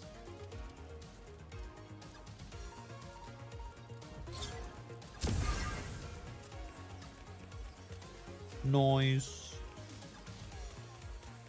The leaks are saying sex is now Destiny 2, the video game. Let's go, Beef Stench. Let's go play some Destiny 2 in Night City. Oh, I did not save up enough stamina. Oh, we got it.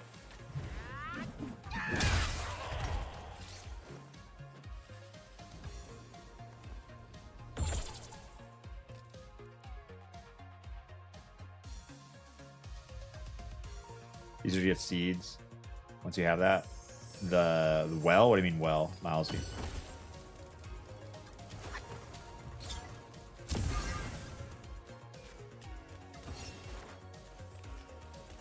Crushing that cursed thrall. Whoa, brother!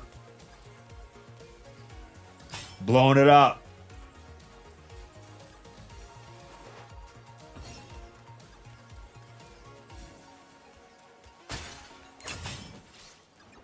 What? What? Dude, I swear. Can I not get a mine core from this kid? That's a crazy high drop rate of mine cores. I've gotten like 4 in like 10 minutes.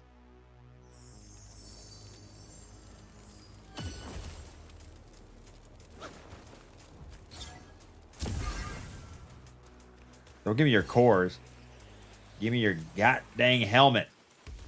He's literally wearing a helmet that increases drop rate of treasures, but I can't get it because I don't have it. But if I had it, I'd be able to get it. You know what I mean?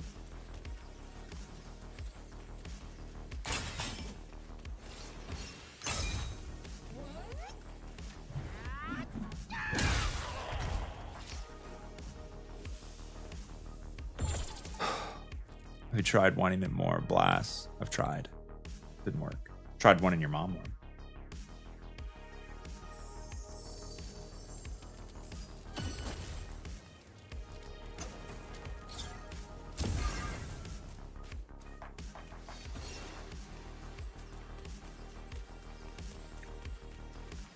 Should I try the other one? Maybe this one doesn't drop it.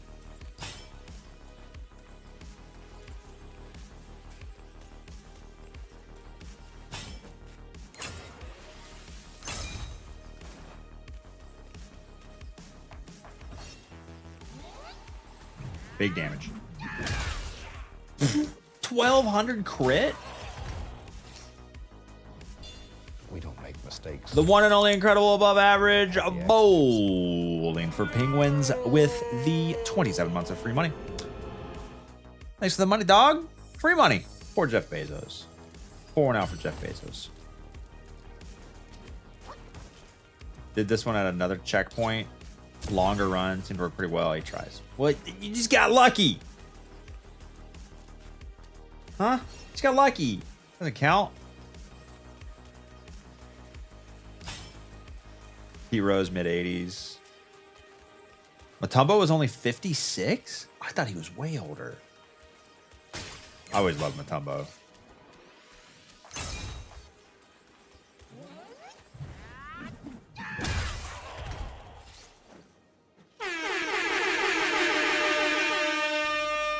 Let's go, baby. Let's go. Let's Let's fucking go. Moderately increases the chance of obtaining materials upon kill. Oh, yeah, baby.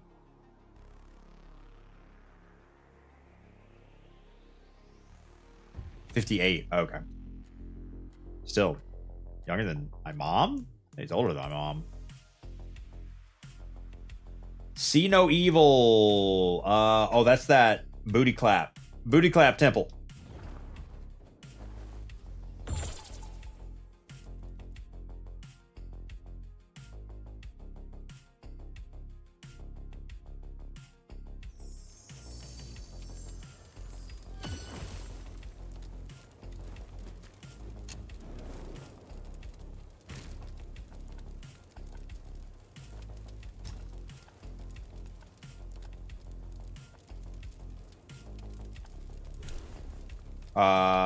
Which shrine? This one? Entrance? It's thunderclap, I call it. Whatever. Something clap. I am thirsty. I've not drank water since I woke up today, and I've been streaming for 3 hours and 37 minutes. I've not left this chair. Is that healthy? No. Not at all.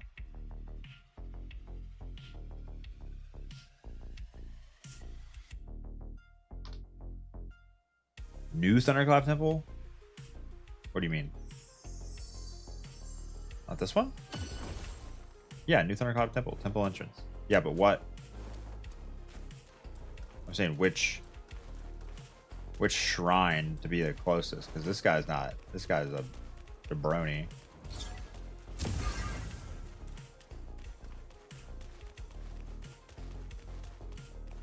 Just all up. They're just all up in here, aren't they? Kill is to uphold the Dharma. That sucks. Man.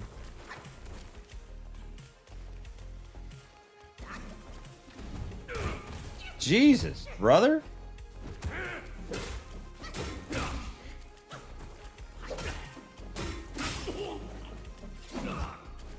I need a new build for him.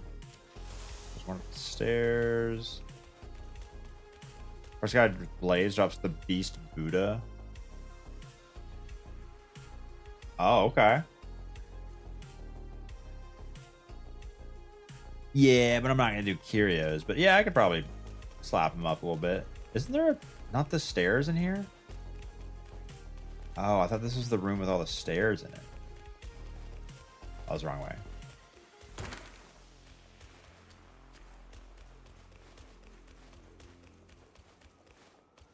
Oh, this area sucks. There's only the one guy? There's more up there, but I've got to run through these dudes. Spellbinder overrated, my mana's not high enough. Yeah, if I'm not farming, I usually do a bunch of switches in order to make my mana like 600, but like because I'm farming, I can't really do those switches in time.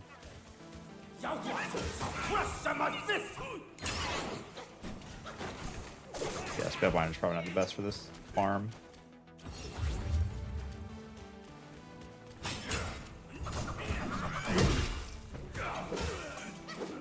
Mind core.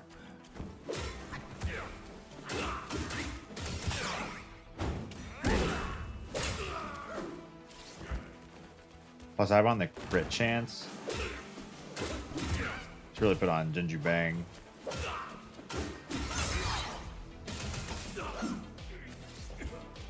There's.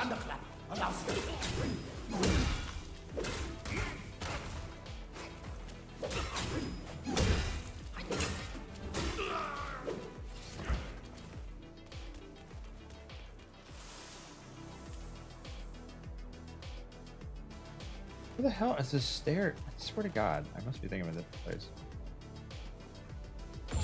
Right side had more monks? Okay. Check that out again. Gonna go on a walk soon. Get ready for the Bungie stream.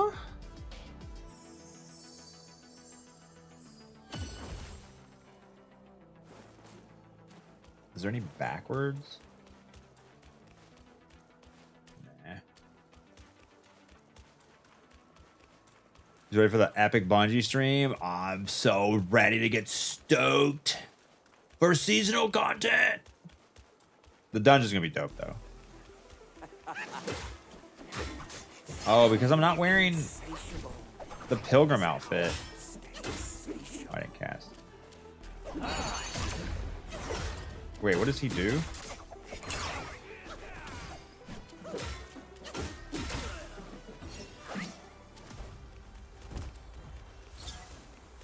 I don't know what he does.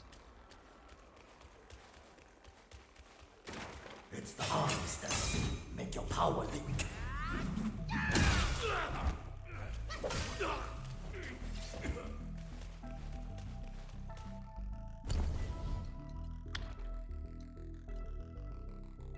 I'm literally wearing the...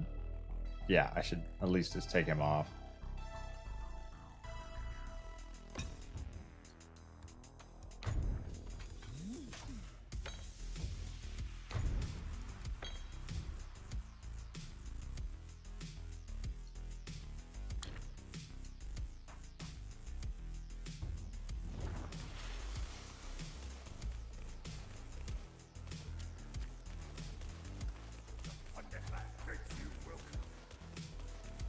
I need water. I'm thirsty.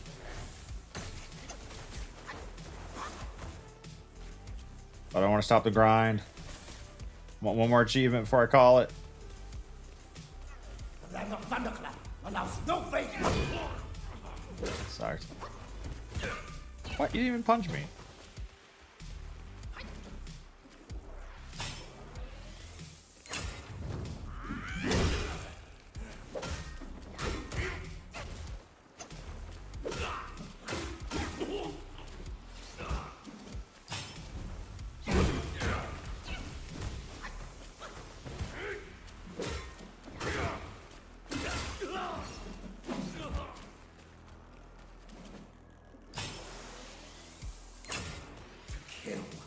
Uphold the Dharma. Let's go.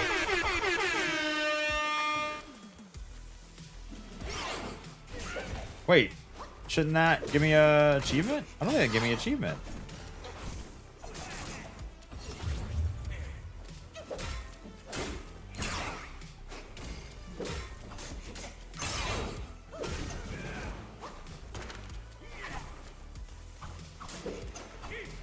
Bro, stop attacking. Like, let me play.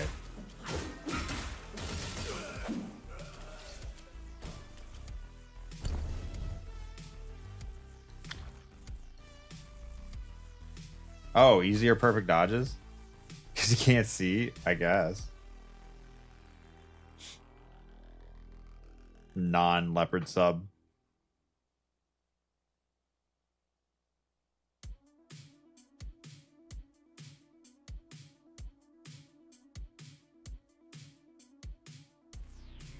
So... Oh, there we go. We did get it. Let's go. I didn't even see it. That's the rarest achievement. Besides the get all achievements one. Nice. The seeds one's easier?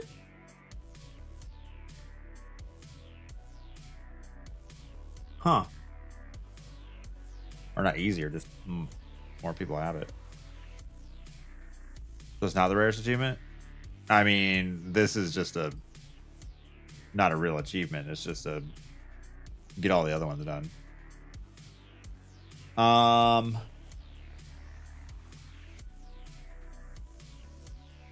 Looks like a real one to you, brother. Please stop. What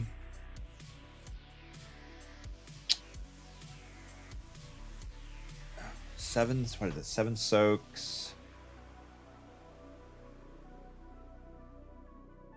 8 curios. I didn't even do the oh no, I guess seeds. Oh wait, is it? Oh, because you need formulas too? Yeah, and all that's RNG. Not really interested in that. Spirits. These... Oh, I can knock this out pretty quick. Because these have direct, easy locations. Like, explicit locations. weapons takes another New Game Plus playthrough and killing 3 of the long secret bosses to get 3 more pearls to create the Storm Flash, because I'm only 6 pearls out of 9 because I skipped them on the first playthrough. And what is this one? Upgrade item? This doesn't matter, does it?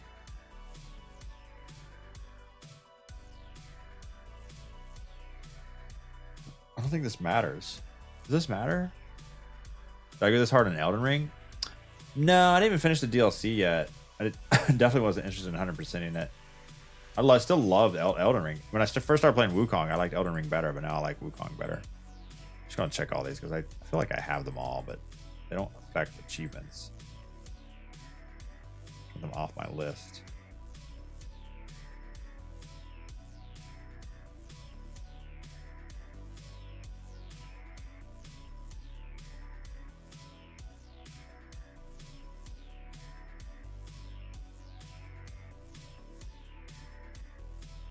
We hit a sub goal for Wukong, otherwise we'd be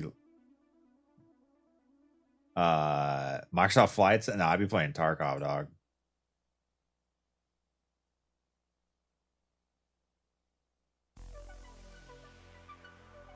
And the soaks look like they're the suckiest thing for me.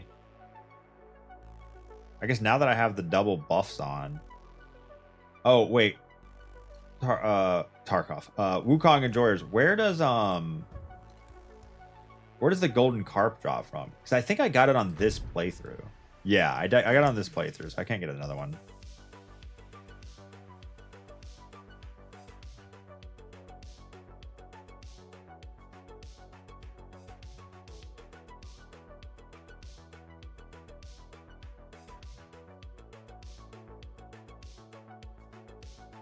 So I need 1 weapon, 4 spirits.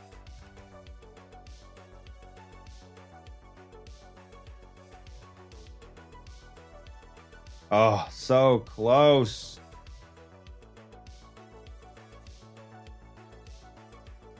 Let me try the spirits one. Wolf Assassin, where you at, brother?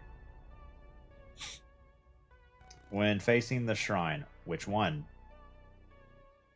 Blackwind Cave area.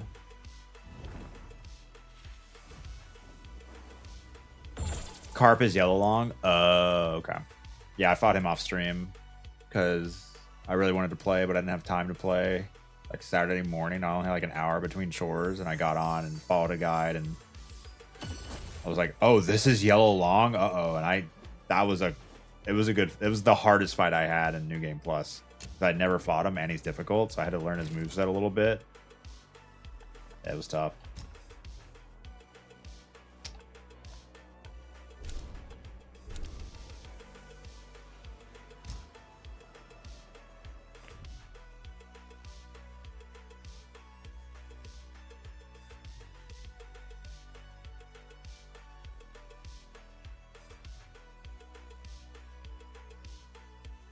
Will Gambit be mentioned in the Bungie stream? Now, does that mean they have to say the word Gambit out loud? Near the outside station. Walk across one platform, then turn left.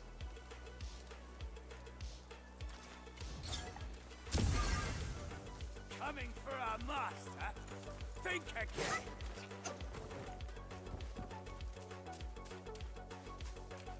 Stop him, lads.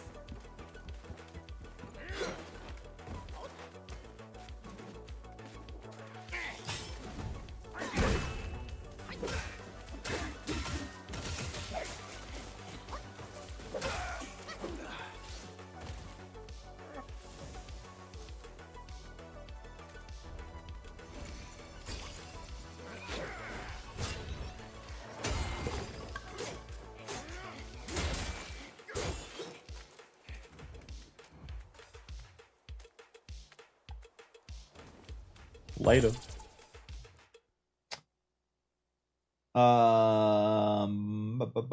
Valley of Ecstasy, Brook of Bliss.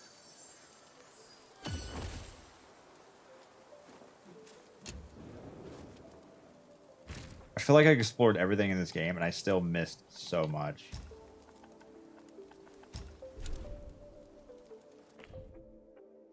Facing the shrine, turn around. When facing the shrine, turn around. Well, maybe turn around from the shrine. Across the bridge, follow path, right, hill, turn right, enemy. And lake.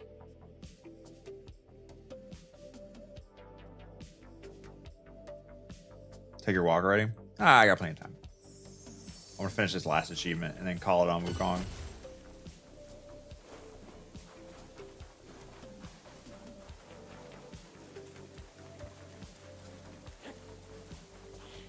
Don't you dare throw lightning at me.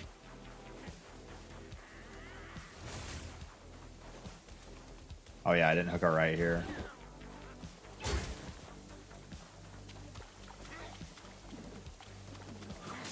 Bro's kind of fast with it. Oh shit. Okay, okay, okay.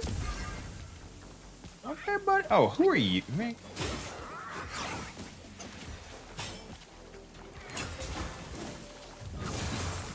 Damn. Alright, pig dude. Get the flying pig dude. Can you please? No one cares. Okay? Nobody cares. The big dogs are fighting, okay?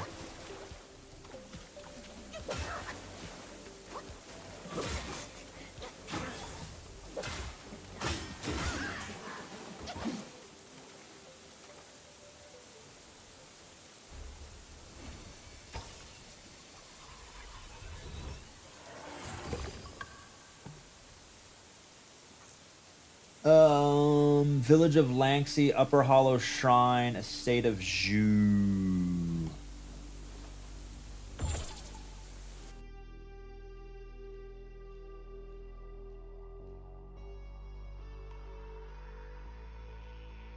New Game Plus seems like taking a class. Previous one was way more fun. Yeah, it's meant to be like the run you do to get all your triumphs done, but some things you can't get done because if you missed them in the first one, you have to wait to the third playthrough, which sucks.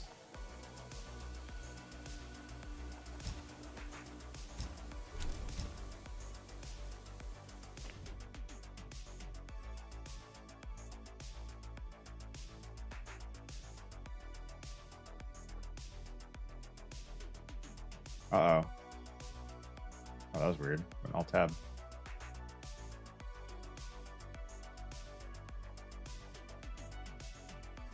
I wish I could have held out to like the second and third playthrough because that's where like bosses start to one-shot you, but you have all your abilities, so you can make these really cool builds to try to like do big damage to them back.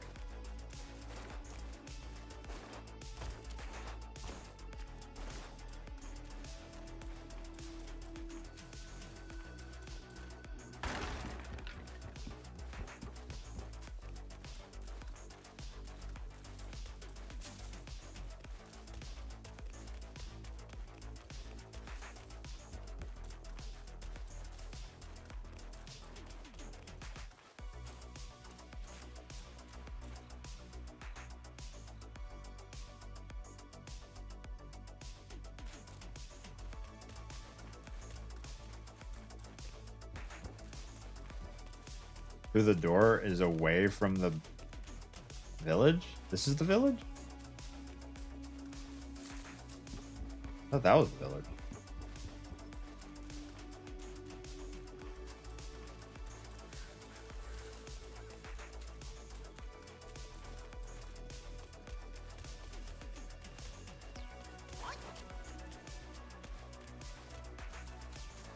This guy? You going blue, brother? I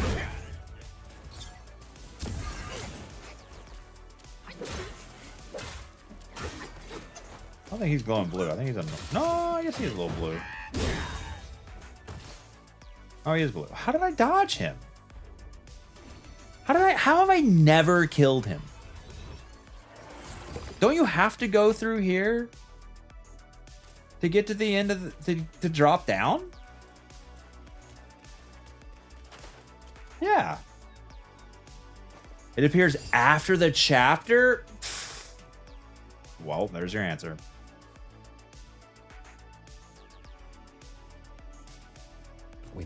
mistakes. We have happy accidents. Mad Marty with a 46. Welcome back to the stream.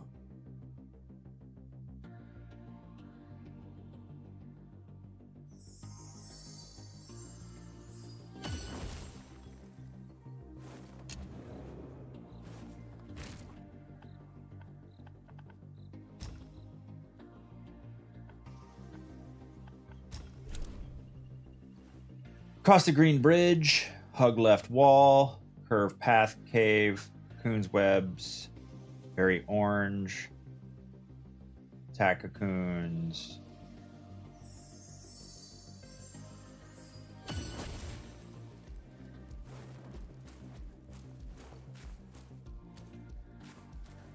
Cross the bridge. Left walk? Yeah, as soon as I'm done with this. Are y'all not following along? I have like one more to do in order to complete the entire spirit list, which gives me my 76th achievement. Boop. And then I'll probably be done with Wukong. Because these other ones are not as interesting. But I could do them. I don't know. We'll see. Is this the bridge? That's a bridge. I don't think this is right. No, because this...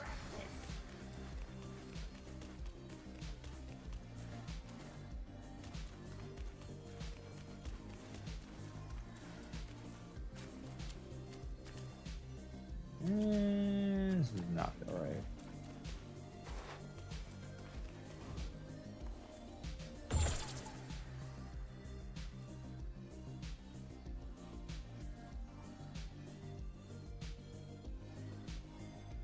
Cross the green bridge, hug left wall, curve path lower cave,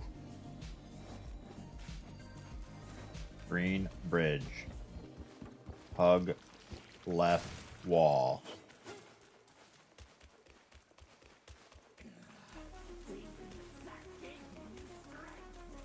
Oh, I didn't see this.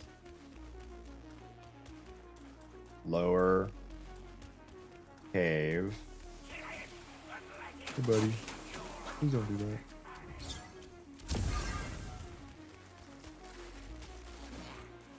Orange area.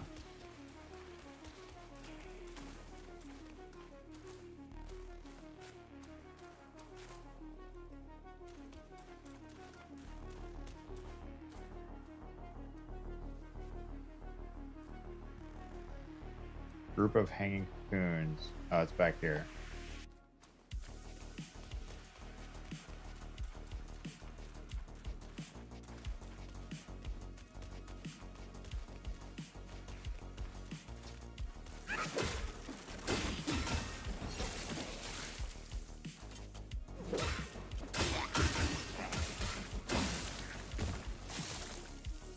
Blow him up.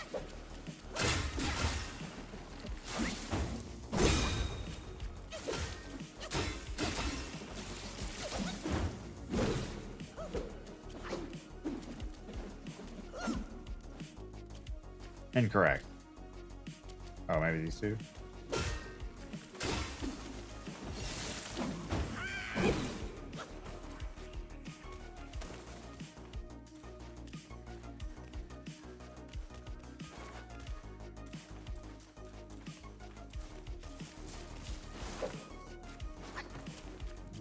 Try the other left.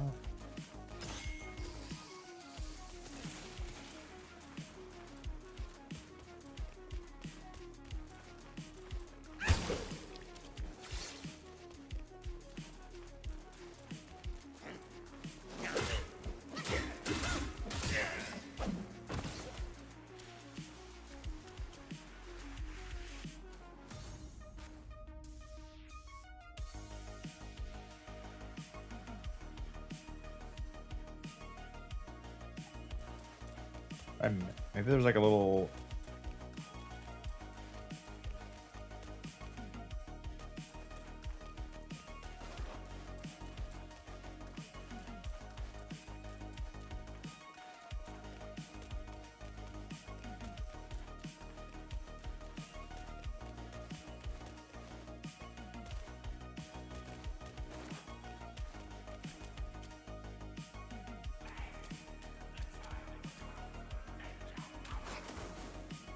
Not you, right?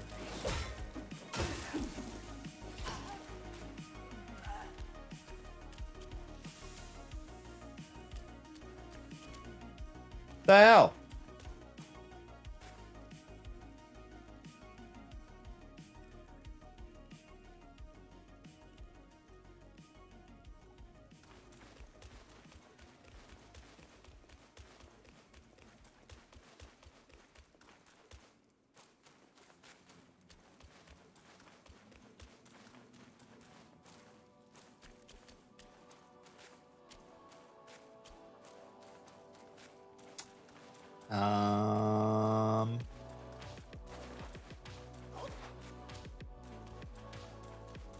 I think I need a guide for this one. I think I need more than text.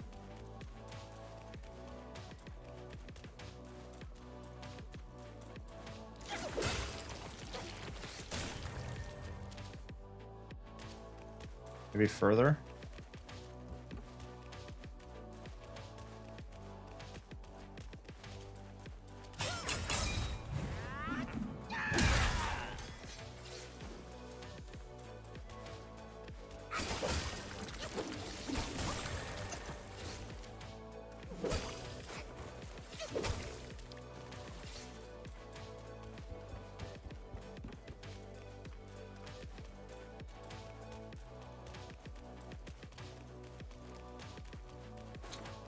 I think it's yeah, YouTube time, bud.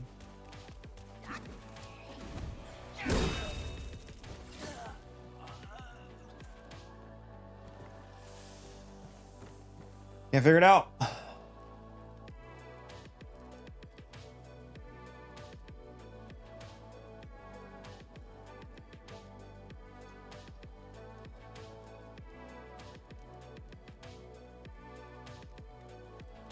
Hello and welcome back, goats, to the Big Blue Purple channel.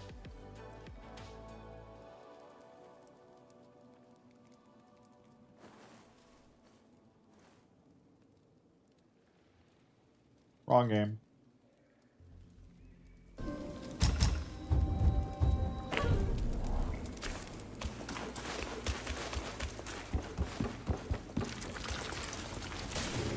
Oh.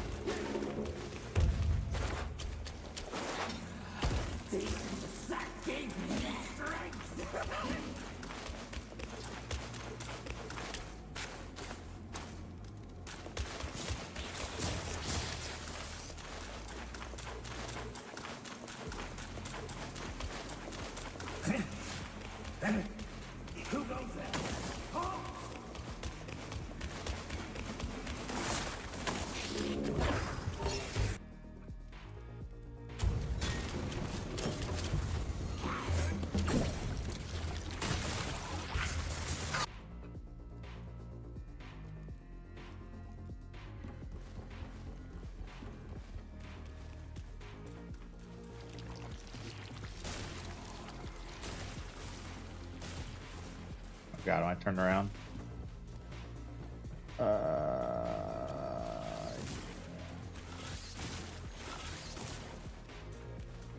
Is Bungie stream on Twitch? I think so.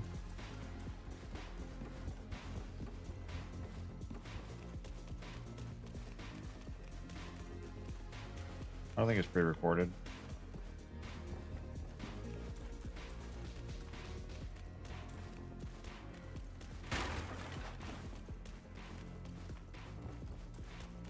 I get double turned around.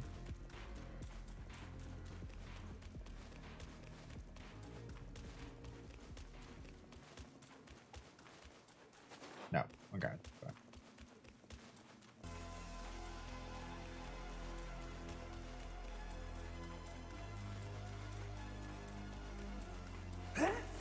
A monk. Save him.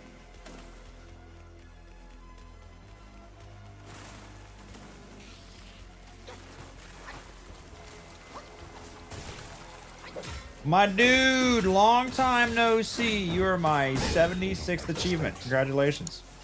We have happy accidents. iframes. iframes. iframes.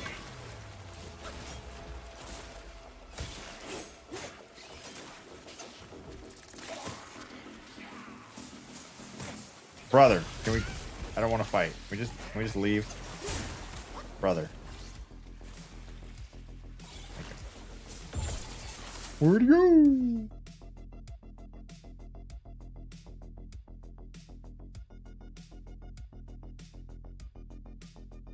Wait, isn't that the last one?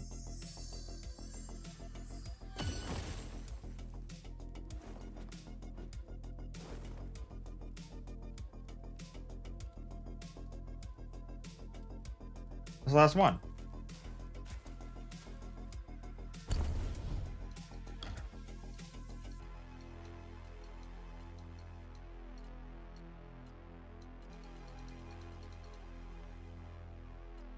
Three, 4, 5, 6, 7, 8, 9, 10, 11, 12, 13, 14, 15, 16, 17.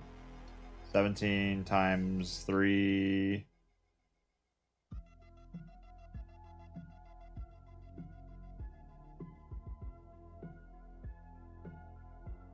$51 plus 52, 53. We don't make mistakes.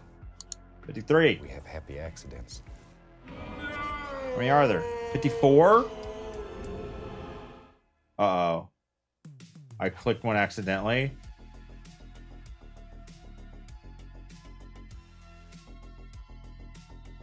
No!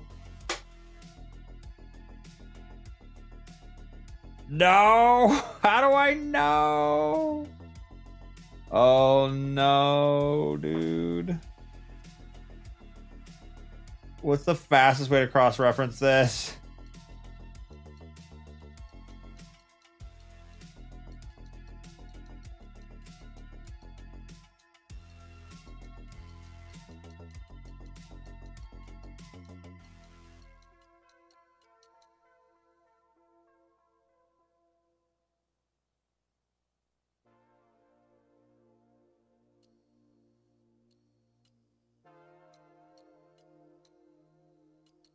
I don't even know. Maybe one of these wandering right. Got it. Poise. Poise stone. You need the upgrade the frog for the trophy. Which one's that? Do you need to upgrade some of these for a trophy?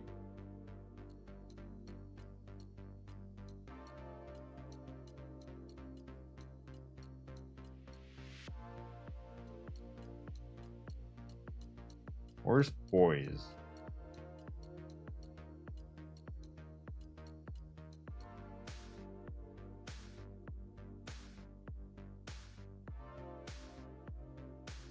Check the Bungie dev stream. Yeah, it's literally in the title.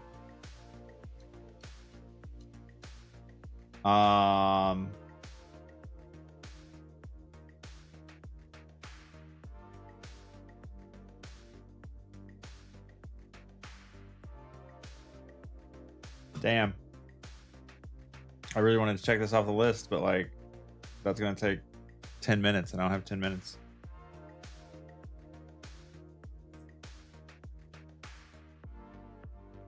Feed some cocoons. Yeah, I did that. I did the difficult one. All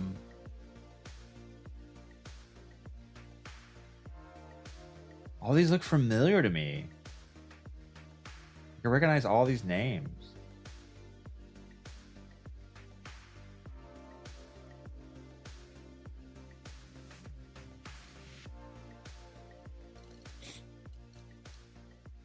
I'll have to do it later. I just don't have time. All right, I'm gonna go on a walk and play some Destiny clips and come back, watch Destiny stream. Episode 2. Season 25. Let walk. Hold. Yeah, definitely hold. Definitely don't. Yeah. Thunder J. Well, that was a point. Go out there. Walk down sidewalk real quick. Play some clips. Same community guide had them listed in the same order as the game, other than the ones you've upgraded. Oh, wrong button. Oh, let me check that out real quick.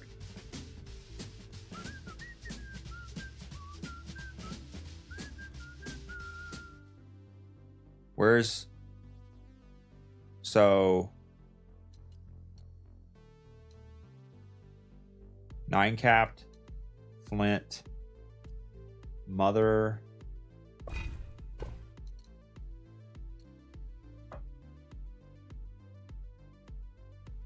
Okay, no, this is fast. Misty. I need 2 mice. Oh, get that shit off. All right, Misty. Flint. Father of Stones. Fungi Woman.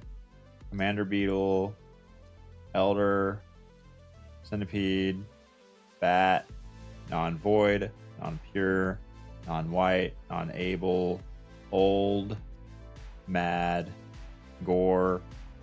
Tiger. Tiger? Tiger's Acolyte.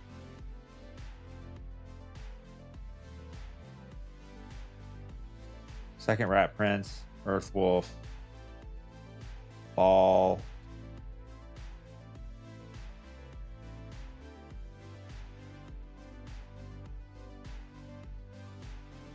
Gal. All Gal. Bull. Earth. Turtle. Char. Snake. Verdant. Snake. Dragon. Puppet. Fighter. Beetle. Scorpion Prince. Lantern Holder. Clay. Red. Falcon. We don't make Crow. mistakes. Falcon. Crow. Happy accidents. Falcon Hermit. Falcon Hermit. Falcon Hermit. Blade. Enslaved. Fungi Man. Rat Governor. Mountain Patroller. Fungi Man. Mountain Patroller. Rat Governor. Spearbone. Last. Rat Imperial. Civet. Swift. Archer. Wolf. Alright, so it was Hermit. Falcon Hermit or Tiger's Acolyte.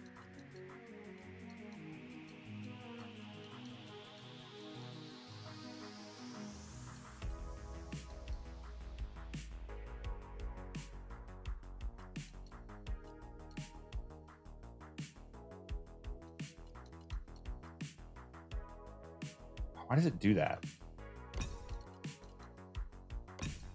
Tiger's Acolyte. Wandering Right.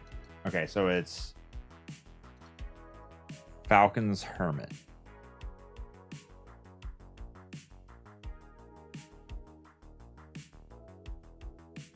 Pagoda, Warding Temple, walk downstairs, follow path. Okay. Damn it. Don't have time.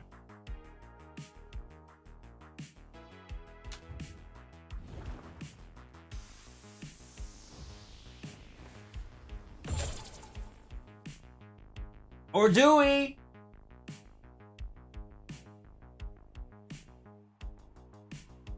I mean, it shouldn't take that long, right? Just super fast. You know, just super quick.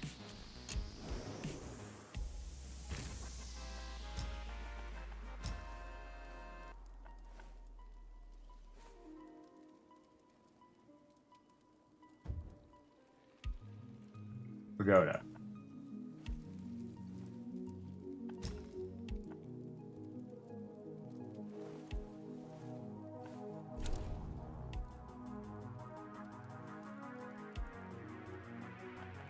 But what's the secret area?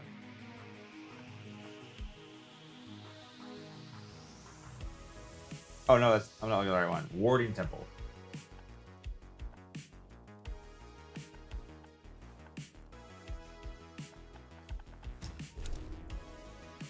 Walk downstairs, follow path to the right, and count the enemy. Okay.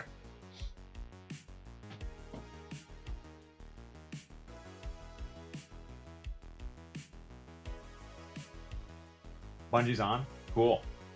Now you have to wait 10 minutes for them to do literally anything. Put this on Bungie stream up? Yeah, I'll probably do that instead of clips.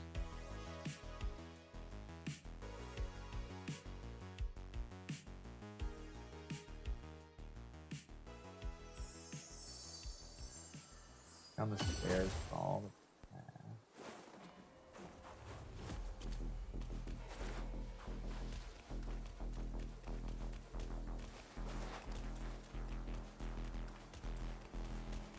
The right. Falcon Hermit.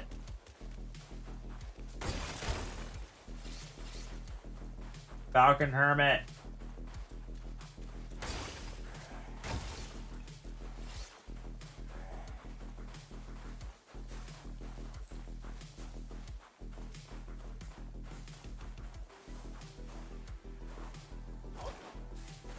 Falcon Hermit.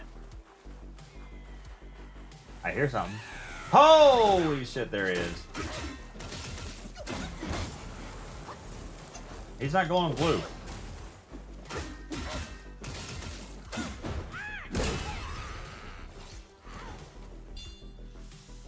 Fuck. Damn it!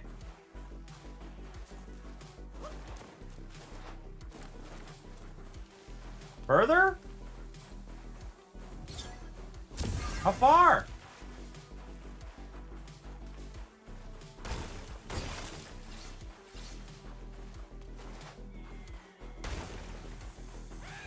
There he is! He's glowing blue, baby!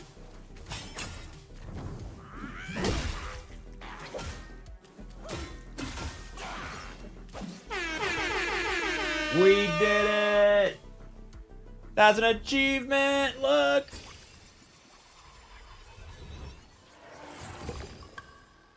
Ah, we did it! Yes! Let's go! Let's go, baby. Check them boxes. 76 out of 81, 94%. That's an A. We got an A in achievements. Let's go. Play the game again to get 7 more long pearls. No thank you. Collect a bunch of seeds through RNG. No thank you. Curios collection. RNG. No thank you. Brewer's Bounty. Soaks.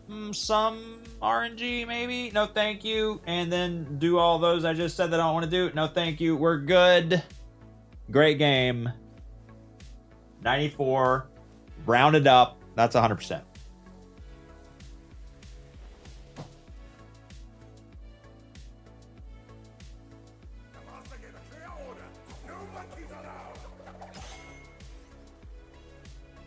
Who the fuck are you?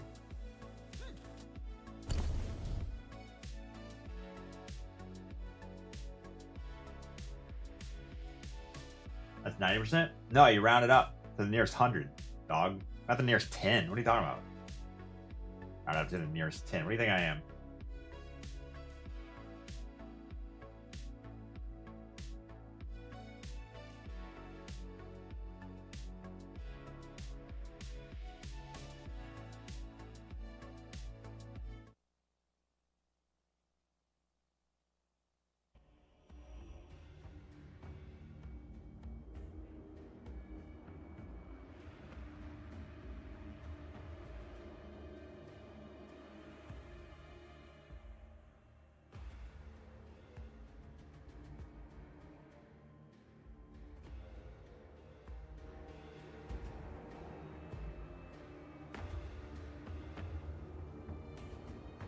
Is it quiet? It feels kind of quiet.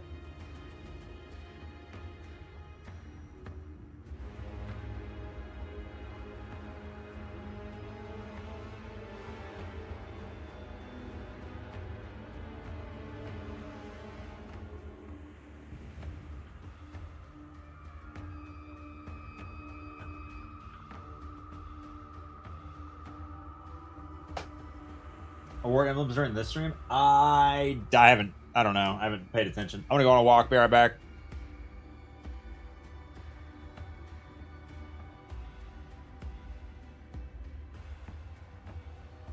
Where's my escort?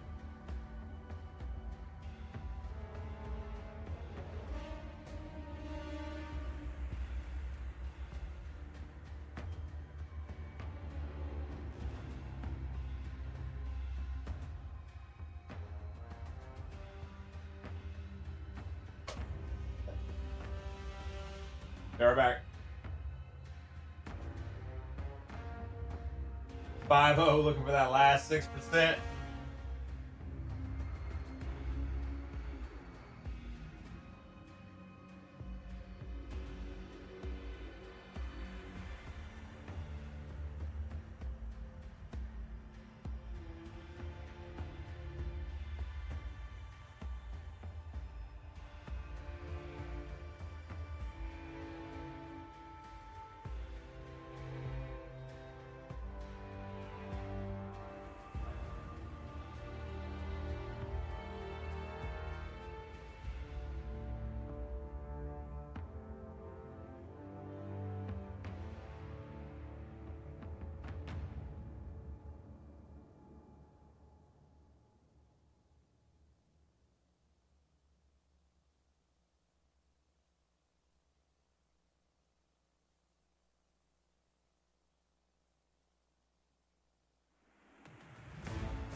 We don't make mistakes.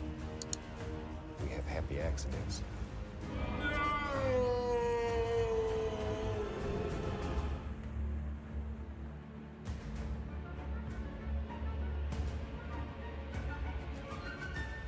We don't make mistakes. We have happy accidents.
Alrighty. Everyone, hello, welcome, good day, good evening, good time zone to you all, and welcome back. We're coming to you live here from beautiful Bungie HQ in Bellevue, Washington. My name is Andy, and I work on the social media team here at Bungie, and today we're thrilled to get to welcome all of you into a very special stream, talking a little bit about what's to come with Act 1 of episode Revenant, launching just next week on October 8th, and also we're going to go ahead and take a little bit more of a look further down the road and talk a little bit more about Codename Frontiers. But worry not, just like always, you don't have to listen to just me tell you all about it. We have have some amazing folks from the Bungie development team here to go ahead and talk through it as well. And I say there's no time like the present. Let's introduce our cast of characters so we can go ahead and dive on in. Starting with someone that you may know if you've tuned into our Into the Light streams in the past, the one and only Jerome Viernich, senior narrative designer here at Bungie. Jerome, how's it going? We don't make mistakes. Doing well, thank you. And welcome have back happy again. accidents. For the folks that may not have seen you on this show before or had a chance to go ahead and check out the Into the Light streams, can you tell us just a little bit about who you are and what you do here at Bungie? Sure. I'm a writer on our fantastic writing team, so that means dialogue, tending to the garden that is our lore, and doing UI UX strings. The fun stuff. So you're the talking to? space filler. That's right. That's right. Press X. That's me. Okay, I hold down E personally, but we can discuss I don't. that That's later. not my department. That's all right. You know, we're here to we're crossplay friendly. It's okay. And then also sitting just next to him, someone who is joining us now in front of the camera, previously a member of our behind-the-scenes fire team, who does so much of our heavy lifting, the one and only Clayton Kisko, staff designer here at Bungie. Clayton, welcome. Thanks for having me. How you doing? Doing well, thank you. And hey, second verse, same as the first. Can you tell the folks at home a little bit about who you are and what you do here at Bungie? Yeah, so I'm a staff designer here, and I work primarily within the activities department. So I am in charge of building the skeleton and framework of the activity, developing the encounters and the boss fights as well, and building that amazing roller coaster that you tend to go on as We've been writing it for a while. Thank you very much for all your hard work. Given that today's Tuesday and reset day, I have plenty to dive into. Thanks to you and yours. So thank you a ton, Clayton. Yeah. And sitting just next to him, someone that needs no introduction, but will still risk it anyway, just to make sure everyone's all caught up. The one and only the sandbox craft lead here at Bungie, the one and only Mr. Chris Proctor. Chris, how's it going? Good, thanks, Andy. So anyone who may not have seen you on the Into the Light streams in the past or heard you in podcasts around the community, can you tell us just a little bit about who you are and what you do here? So I'm Chris Proctor, Sandbox Craft Lead on Destiny 2 here at Bungie. I work with the rest of the Sandbox team and Destiny leadership, other teams, to make sure that we're always hitting that gameplay quality bar that Bungie is renowned for. I occasionally also make a few things for the game. Yep, it's not an easy job, but we thank you all for doing it. And also, I want to note, chat's calling you out immediately. You're getting a lot of love already. So thank you so much for taking the time to join us today. Now, we're going to go ahead and dive into episode Revenant, which again is launching just next week on October 8th. But before we go ahead and dive into that, Jerome, we're on the verge now in the last week of completing episode Echoes. Can you tell us a little bit about the story that got us to where we are now? Sure, absolutely. Well, let's start with the death of the Witness, who we thoroughly destroyed. Absolutely. And his Spoilers! Giant, smoky, billowing head dissipated into a mist of darkness, which then coalesced with the Traveler's Light. Right? Crystallizing into the Echoes. Which fell into the Soul System. Blood yapping about? One of those fell, of course, to Maya Sundaresh, which we know from episode 1. And it fundamentally changed how the Vex saw themselves. And now we're going to get the same treatment with the Scorn, because one of the Echoes will be falling to Fikrul, leader of the undead Elixni army. And similarly, that Echo is going to prompt the Scorn to evolve, to see themselves in a new way, and to fundamentally change what they are. And I won't spoil anything. I'll let players discover that for themselves. But suffice it to say, Fikrul is evolving his army, he's growing his army, and in order to build Scorn armies, you need a bunch of corpses. Interesting. Which is not necessarily in the best interest of the Elixni. So we will be teaming up with Mithrax. Speaking of Fikrul, we see him right here as well. Now we're taking a look at the new art for episode Revenant as well. So Fikrul's gotten a bit of a glow up, I think. Absolutely. This whole episode is metal, and I think that shows it right there. That accurately depicts the tone of the season. It's not messing around. I will say we won't watch the trailer today, but when folks see the trailer, you're right. Metal is the right word to use. So much slaying. Seriously. It's going to be awesome. But the Elixni, of course, want to prevent this, and so we'll be teaming up with Mithrax, the Kell of House Light, and his daughter, Ido, the adorable Ido. Must be protected at all costs. Absolutely. Thoroughly, and she will be bringing her expertise in herbology and ancient Elixni lore to help us craft tonics to imbue us with the power that we need to battle this evolving Scorn army. Interesting. That is, thank you, by the way, for not only, now you've narrative directed us into our segue as well, so thank you very much. Narrative design as well. And so I think we should go ahead and dive into a little bit of gameplay. Starting over here with you, Clayton. So we just heard a little bit about some new tonics and everything. Can you tell us a little bit about where we are and what we're going to be doing here? This is the new apothecary, I believe? That's right. so we're in the apothecary space, and Jerome was just mentioning the tonics and potions that we'll be crafting. They come in 2 flavors. They come in combat flavors, and they come in reward flavors. Okay. The combat flavors are going to enhance, or rather boost your artifact perks, specific ones. Yeah. Higher rarities of these tonics will boost multiple artifact perks, which is really great. Okay. Yeah. And then on the reward side, we wanted to create a new or novel way to chase your gear and your weapons that you love. Yeah. And we took a lot of inspiration from the success of Into the Light, where players got to attune to specific weapons.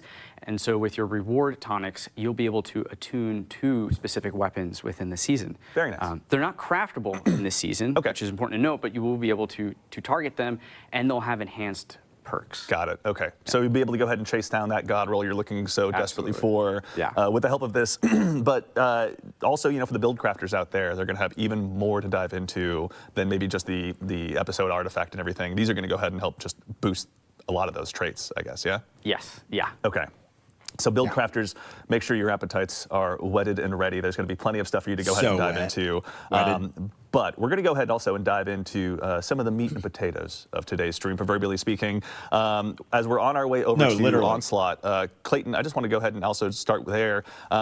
Onslaught's getting kind of a new revamp this episode as well. You guys have left proverbially very few, if any, stones untouched this time around. Correct, yeah. And so, you know, we heard players' feedback. They wanted to see us invest in Onslaught. We are coming out with a brand new Onslaught called Onslaught Salvation. Yeah. We are going to have 3 maps that you'll be in there. You will have some new defenses. We'll have enemy factions that will be fighting into the theme of this episode. We'll have the Scorn. We'll have the Dark Cabal. That's right. A bunch of other new stuff that we can get into. Excellent. Yeah, we'll be diving into that here briefly. You can see our fire team is now on their way. While we're on the way over as well, I made a brief mention of our friends in the Shadow Legion as well. Can you tell us what the Shadow Legion is doing here and why they might be in league with Fickrel, Jerome? The Shadow Legion are bumming. They are in utter disarray. Their leader has been slain, and they are grasping to anyone who can keep them in power. Yeah. And Fickrel holds the most powerful artifact around now. Got it. So they will be doing his bidding, though it will be a tenuous alliance. They're going with Fickrel's Riz just for right now, but that may not be the case later on. That's right. We will do our best to stomp that out. Thank you. All right, fair enough. Much appreciated. All right, so now we are here. We're in Onslaught, and we're on Widow's Court. Yeah. So PvP players will recognize this map, and they'll also recognize some of the changes that we've done to accommodate for the slaying, the amounts of slaying that is necessary for an Onslaught activity. Yeah, a quick refresher for the folks at home that may not have dove into Onslaught recently or since Into the Light. There is the 10-level mode and the 50-level mode, isn't that correct? Right, so Onslaught Salvation will also be coming with the 3 modes that they've had in the past, which is the playlist 10-wave mode, the normal 50-wave mode, and then we'll have our expert 50-wave mode.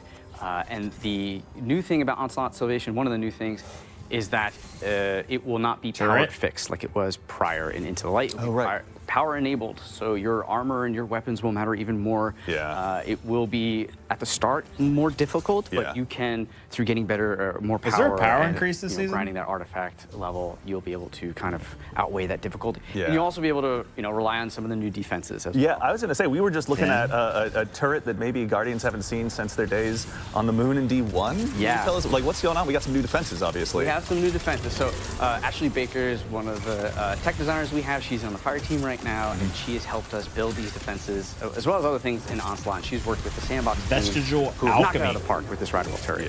So it is kind of a standard rideable turret at first, but by upgrade 3, it's going to have more health, it's going to be dealing more damage, but it's also going to have scorching rounds come out of it. And what the cool thing about that is that if you have build crafting with fragments or what have you within scorching, that will play off that if you're the rider. Very nice. Okay. So you can go ahead and really scorch everyone. Everyone. Clumps of enemies, those annoying demolitionists that come in front of the ADU and scare the hell out of you. Yeah, they do. That was my words. Okay, they do scare that. Yeah. All right. So in the subject or in the topic of new defenses, so we're bringing back the turret from yesterdecade of Destiny, but also there's some other ones available as well. Can you tell us a little bit about maybe some new defenses that are on the way? Yes. So the other one that we have is the airstrike, which will have 3 cannons when you purchase it. Or upgrade it, they'll be replenished there. And what that allows you to do is essentially mark anywhere on the ground. Yeah. And when an enemy or enemies run over it, a giant beam, it will come down from the sky and obliterate your enemies. Yeah. I'm going to keep a little bit of the secret for higher upgrades. I want to that's reveal fair. everything That's fair. here, but there's some really nice upgrades. Nimbus liked that. We'll just go ahead and put that. There you go. Yeah, exactly. And actually, so just to double check as well, with the airstrikes, it's not just you plant it and it fires. It actually has to wait for someone to kind of trigger that. Waits for someone to come over. Yeah. Airstrike. So much like the tripwire, which we are also updating. For Onslaught Salvation. We've heard the feedback about the tripwires, and we want to bring their value up a little bit more. So now they're going to be exploding with stasis slow fields. And on higher upgrades, they'll be creating stasis crystals for you to play off of if you have a stasis build, stasis weapon. And then I'm happy to share does it only that trigger if someone those walks into it? updates will also be available in the original Onslaught as well. Very nice. Okay, so all the updates that are happening to the defenses that are available in Onslaught Salvation will be available in the traditional Onslaught mode as well. Just the tripwires, Very exciting. Okay, nice. Good to see. Airstrike did nothing. Well, we're on the topic of stasis and obviously looking at our tools for destruction. Chris, I'd be remiss if I didn't try and bring up the new breach loading grenade launcher that our fire team here is getting a lot of use out of.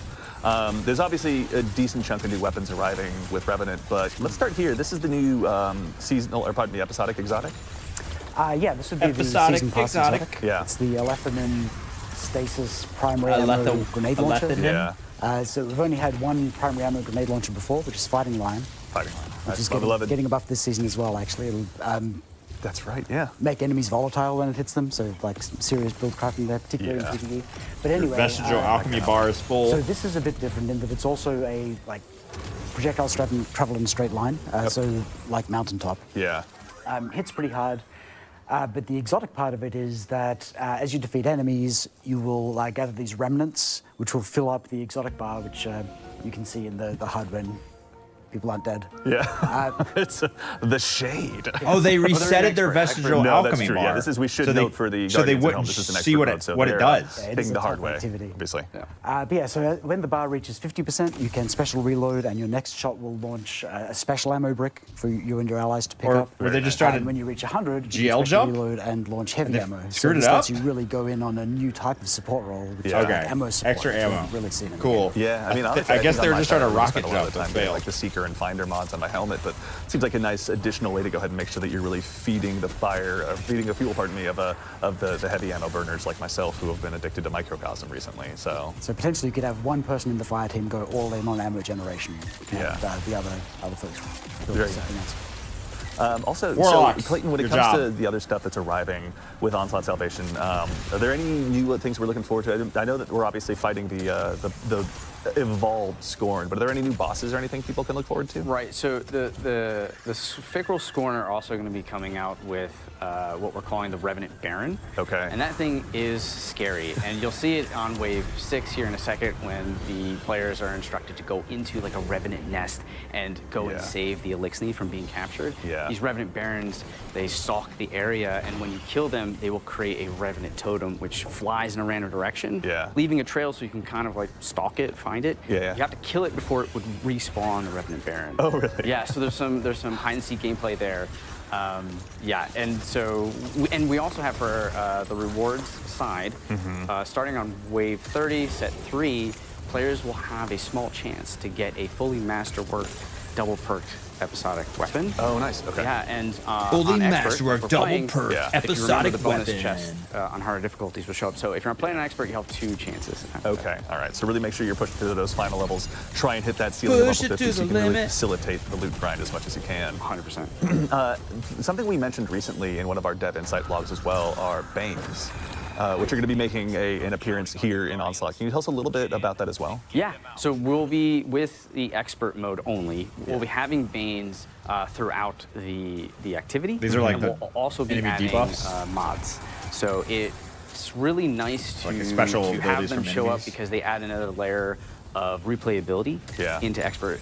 You don't know if you're going to get the gaseous one where you're, like, you got a dot on you, or if you have to break line of sight, but it adds a fun variability within the gameplay, so every wave feels different. Yeah, I mean, that's a two-barrel shot. It I just wanted loads to two point in out and here, shoots two at the same you'll time. notice two things. First off, the fire team is tracking that Revenant Baron, just like you said. Yeah. And also freeing captured Elixni. And as to why people want to keep Elixni captives alive, I'll save that for the players to discover. Sounds devious. The other thing is Turn that him into you'll scorn. see Crow chiming in a lot. He's features prominently in the season. Right, yeah. Because he is inadvertently, of course, responsible for creating Fickrel, and so it's his responsibility as the new Hunter Vanguard to rectify his old problem. Interesting. Even though he can't be like, hey man, that was Ultron, that wasn't me. He's going to step up and take responsibility for that. Absolutely. Old Fickrel's fickle out there.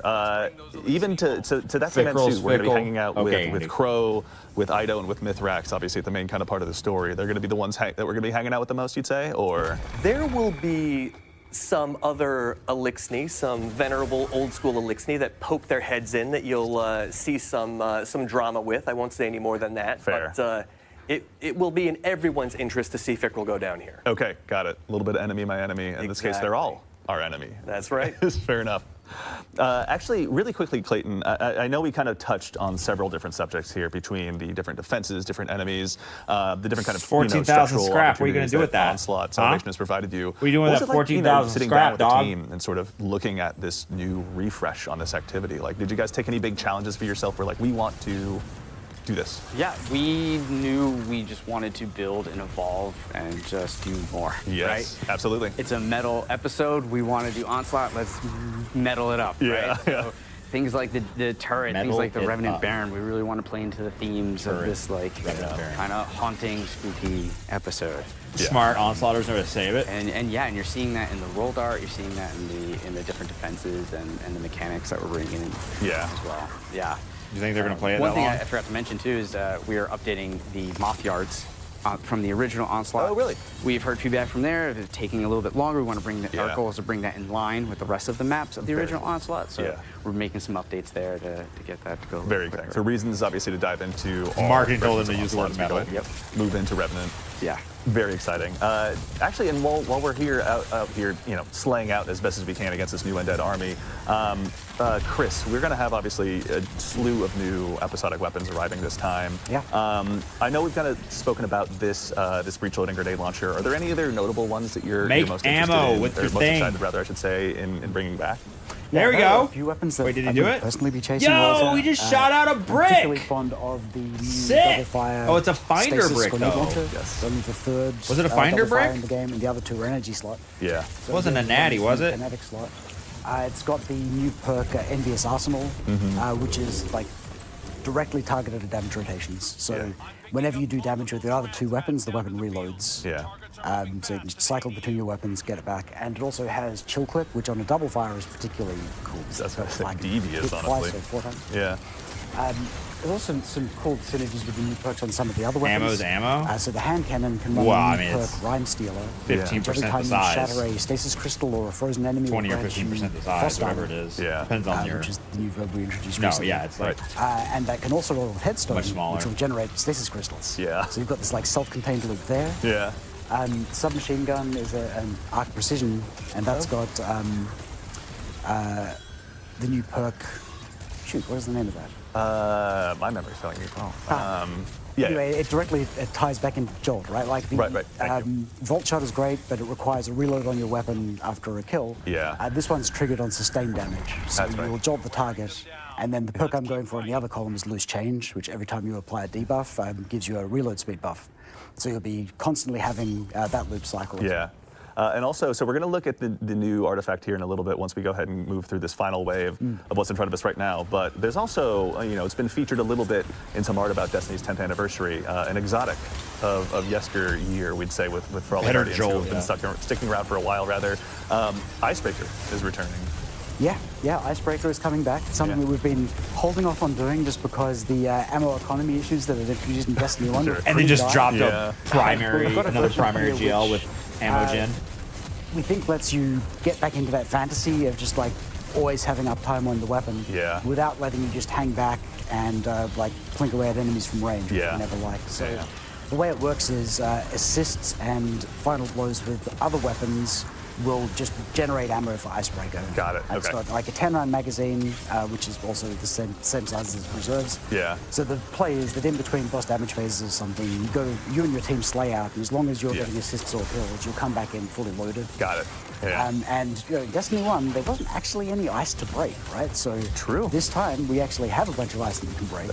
I won't go into But can you details still because use of regular the- ammo Fair with enough, Icebreaker? Ties deeply into Yeah, it. Does it have to be this Stasis regen? episode will certainly be giving people a lot of reasons to break the proverbial ice by the sounds of it. No, that's very exciting to check out. Now, while we're still here, let's go ahead and check out the new artifact that's going to be arriving. We love getting a chance to show all of you folks this early so you can go ahead and start your build crafting. But Chris, I know obviously last time around, if I had to kind of paint it with a meta I'd say rather, it'd be very focused on sniper rifles, solar. If there was a similar theme for this particular artifact, what would it be? So it goes very hard into stasis. Like touches all of the stasis verbs. If you want to make a stasis build, you can amplify it in a bunch of ways here. We're also adding a bunch of grenade launcher perks. So we've got overload grenade launchers, which is great, like tagging those like super deadly overload champions. Yeah. Also bringing back a variant of like everyone's favorite grenade launcher artifact perk, Breach and Clear. Oh, yes. So you can weaken enemies, and then when you boost it, you can get the second part of that old perk. Nice. We were saying earlier, you can boost artifact perks with the potion system. That's right, yeah. Good. I also will admit I'm very selfishly excited to see Anti-Barrier Scout Rifle back. It's been so long. Anti-Barrier. I've missed it. Barrier Scout is great. I'm going to pretend like that's just for me, for my own benefit. It is. We're trying something a bit different with this artifact as well, in that, so the first column is all anti-champion mods, and the final column is all of the pinnacle ones, like the capstones for your artifact build. Right, yeah. But columns 2, 3, and 4 are roughly equivalent in power, which will let you mix and match them more freely instead of feeling like you have to go for the top tier ones. They're all usable in builds. It's less of a linear escalation and more of just a mix and match in a lot of ways. Very exciting. Okay, so there'll be plenty of opportunities for players to go ahead and amplify their builds, go ahead and really lean into one play style. If, again, you're like me and want to run double grenade launchers, this feels like a remarkably great season to be doing that, especially with the Fighting Lion buff. Thank you for sharing that with us. But I believe that actually wraps us up for this particular segment of Onslaught, but there's also a couple more things that I wanted to go ahead and tease for the arrival of Act 1. For starters, an old favorite strike is going to be making its return. The Inverted Spire is returning. But Clayton, it's not coming back exactly as people remember it, is it? Nope. We're taking an approach and adjusting all the encounters, and you'll see more Vex than what you're used to. True. I can confirm. My compatriot on the social media team, Mitch, showed me through it a little bit. The only thing I'll spoil is if you like death lasers, you're going to have a great time out there.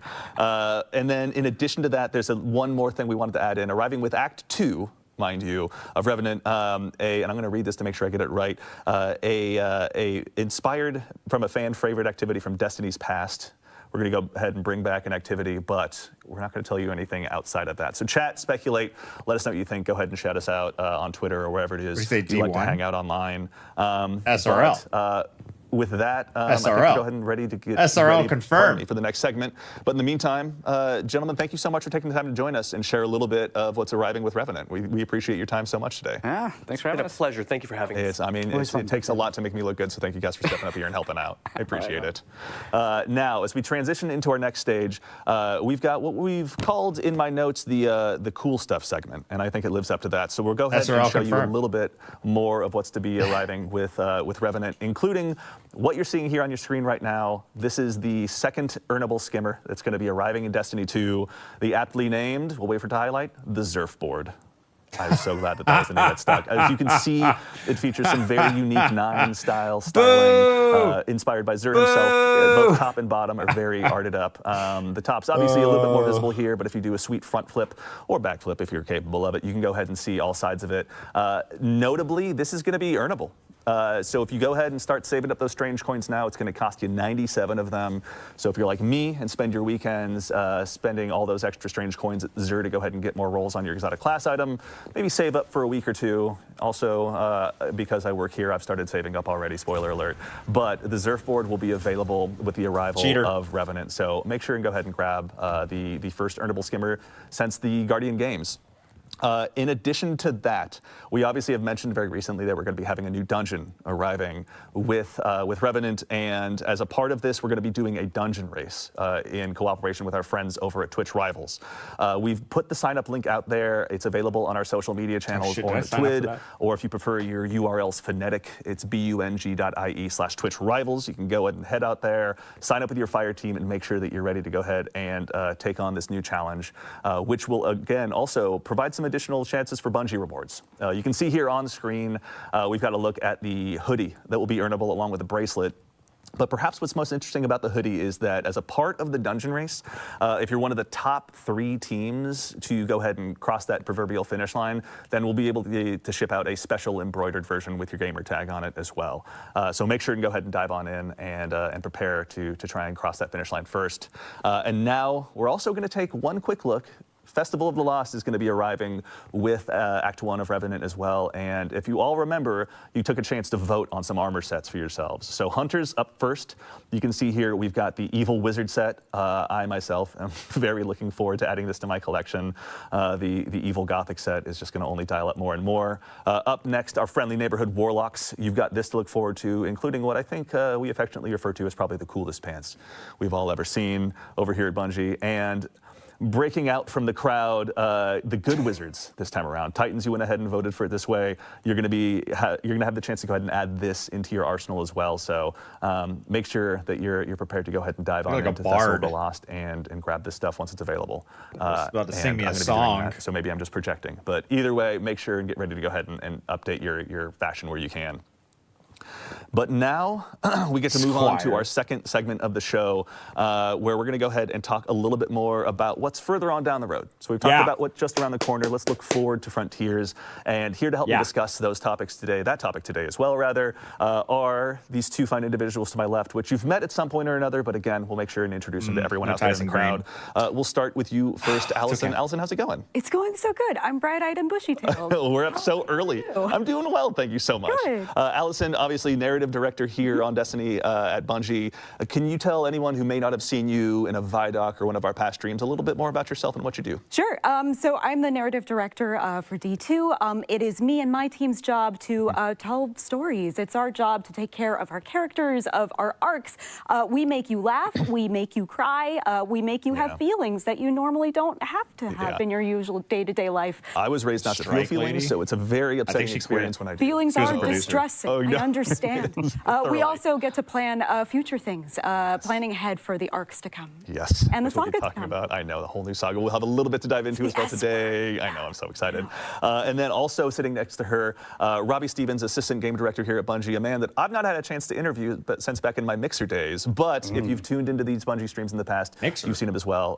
Robbie, how are you doing today? I'm doing great, Andy. And I think you've grown a lot since those days.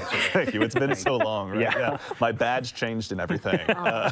For the folks that may not know you, or may not know what a game director does, can you tell us a little bit more about yourself and what you do? Yeah, so one of the main things I do as assistant game director for Destiny 2 is I work on the creative direction and vision for where we're going with Destiny coming up in the future with Codename Frontiers. So I get to work with our game director, Tyson Green, and Allison Lurs, our narrative director, and a bunch of our other creative leaders on how we shape the future of Destiny to come. Very exciting, which we are going to be diving into now. I know we've obviously released some blogs about the Codename Frontier stuff already. If you've been out on Bungie.net reading the Dev Insight blogs, there's been a good amount to dive into. But our friends over on the community team as well have been helping us kind of, read more into what the audience feedback is and what the players are saying. And so we've had obviously some topics come up that I think we should just go ahead and dive on into. Let's party. Absolutely. Okay, that's the right attitude. Let's party at this early in the morning. Always the answer I want to hear. 10:30. So Robbie, we'll go ahead and start with you. One of the things we said is that these expansions are going to be medium-sized. Can you help us understand a little bit more about what that means? Yeah, definitely. So expansions are changing going forward with Codename Frontiers. And so our philosophy behind this is moving from one really big, all-consuming tentpole moment that kind of takes all the oxygen in the room at one point in the year to two what we consider big tentpole moments happening in each year. And so those tentpole moments coming twice a year now are going to bring with them fresh content and new stories that are going to move the world of Destiny forward. And to answer your question directly, the way we're kind of looking at the size of these is similar to like Rise of Iron from Destiny 1. But this is happening like twice a year. as compared to the past. Yeah. And so, you know, what's Don't kind say of the word the reason smaller. we're talking about this, the rough shape of the box Don't say here, the word smaller. that we're filling is that what comes with it is like each expansion is going to have its own unique version of a campaign and post-game experience that you can dive really deep into beyond the initial playthrough, similar to how things like the Dreaming City or the Pale Heart from the Final Shape had worked, where those beyond those initial campaign experiences, there's like further things to explore and secrets to uncover. And so making our expansions unique and deeply replayable is a big goal for us, in large part to support all the new gear and the new tiering of gear that we're putting into the game, right? And so it's one about, so like, you know, each of these expansions, again, they're going to tell a really compelling story as part of our next saga, but I really want to stress that they're also going to be unique experiences, unique campaigns and post games. Yeah, I know that's something like, you know, I've kind of overheard some of the conversations where when it comes to these expansions as well, you know, obviously the corollary we're using today is Rise of Iron, but like these are going to be brand new experiences, things that we just like haven't released before in the past. Yes. Can you tell us a little bit about that as well? Or what does that mean? Definitely. And so for Codename Apollo specifically, the first expansion coming up with Frontiers, you're going to journey to a Metroidvania-inspired destination, right? That's our guiding light for how we're creating this new location. And so this new destination is going to feature a non-linear campaign that puts you know, in the driver's seat. Non-linear of campaign. exploring its world and its story. So this is very different from the past, where you're kind of following a very linear mission, Straight up linear, dog. or line. That's very simple in many ways. And Allison actually recently talked a bunch about this in a blog post. So when we made the decision to lean into that Metroidvania structure, we knew that the narrative structure had to match, like had to complement that structure as well. And so the way that we're going to treat non-linearity in Codename Apollo is when you arrive at our destination, which is a new destination, you'll be able to decide if you want to go to Region D or Region C, or maybe you want to go check out B, because that's going to be where you get the ability that allows you to access Region A so you can talk to that character that you really like. We really want that sense of the player being in the driver's seat and being able to decide where and how they want to explore and discover the secrets that we have in the world. And whichever of those different choices that you make doesn't negate the others. We want you to explore every crevice inside of the experience. And to help support that, we've structured our story in a complementary way. So we'll have the normal kinds of like activity dialogue that you normally experience in a campaign, but there's also between 25 and 30 different threads of stories that you can discover and chain together after you complete an activity. There's so much richness to discover that we're creating. You see that little thread of that shining rock somewhere, you can really just afford to pull on it and just dive in by the sound Absolutely, of it. that's what we want you to do. Okay, that's awesome. So actually, let's go ahead and stay on the topic of story here for just a second as well. You know, I think that there's been some conversations about the future of narrative Destiny, which has obviously been so central to the experience, so core to our characters and our stories. There's been some concern that maybe the new structure might not afford the opportunity for as much story in the past. Can you tell us a little bit about what you guys are planning and what that means? That would be news to me if it suddenly vanished. I like what Allison, I do. please stay. Please don't let go. Yeah, exactly. Is this how we find out? No, story is destiny. Like what makes Destiny Destiny is that beating heart of story at its core. That's not going anywhere. The thing that this new structure allows us comes in two parts for story. Like part one is pacing. With these 2 temporal beats a year, the feeling that the world is changing and growing and moving is going to come much quicker now, which means that we can move the plot along at a much quicker pace than we used to. Part two is focus. Because these are much more focused releases, we don't have to worry about padding the sides with a bunch of extra stuff to kind of fill in the space. Like, nope, we are zeroing in on exactly what each of these releases is trying to communicate. And so that means we're going to tell a more focused story and with pacing that keeps up with what fans want. I mean, it's also, too, it's interesting because, you know, obviously the narrative is one big part, the story you're telling, the words on the page, but another part of it, you know, given that we have the unique opportunity with a medium like video games, is how players interact with it. We've seen some comments online and some notable conversations about, you know, go talk to Vendor X, head over to the holodeck and say hello to this other person, go back to Vendor X and shake their hand one more time. Fix this camera's contrast. It's different than the other cameras. It drives us bonkers too. Yeah.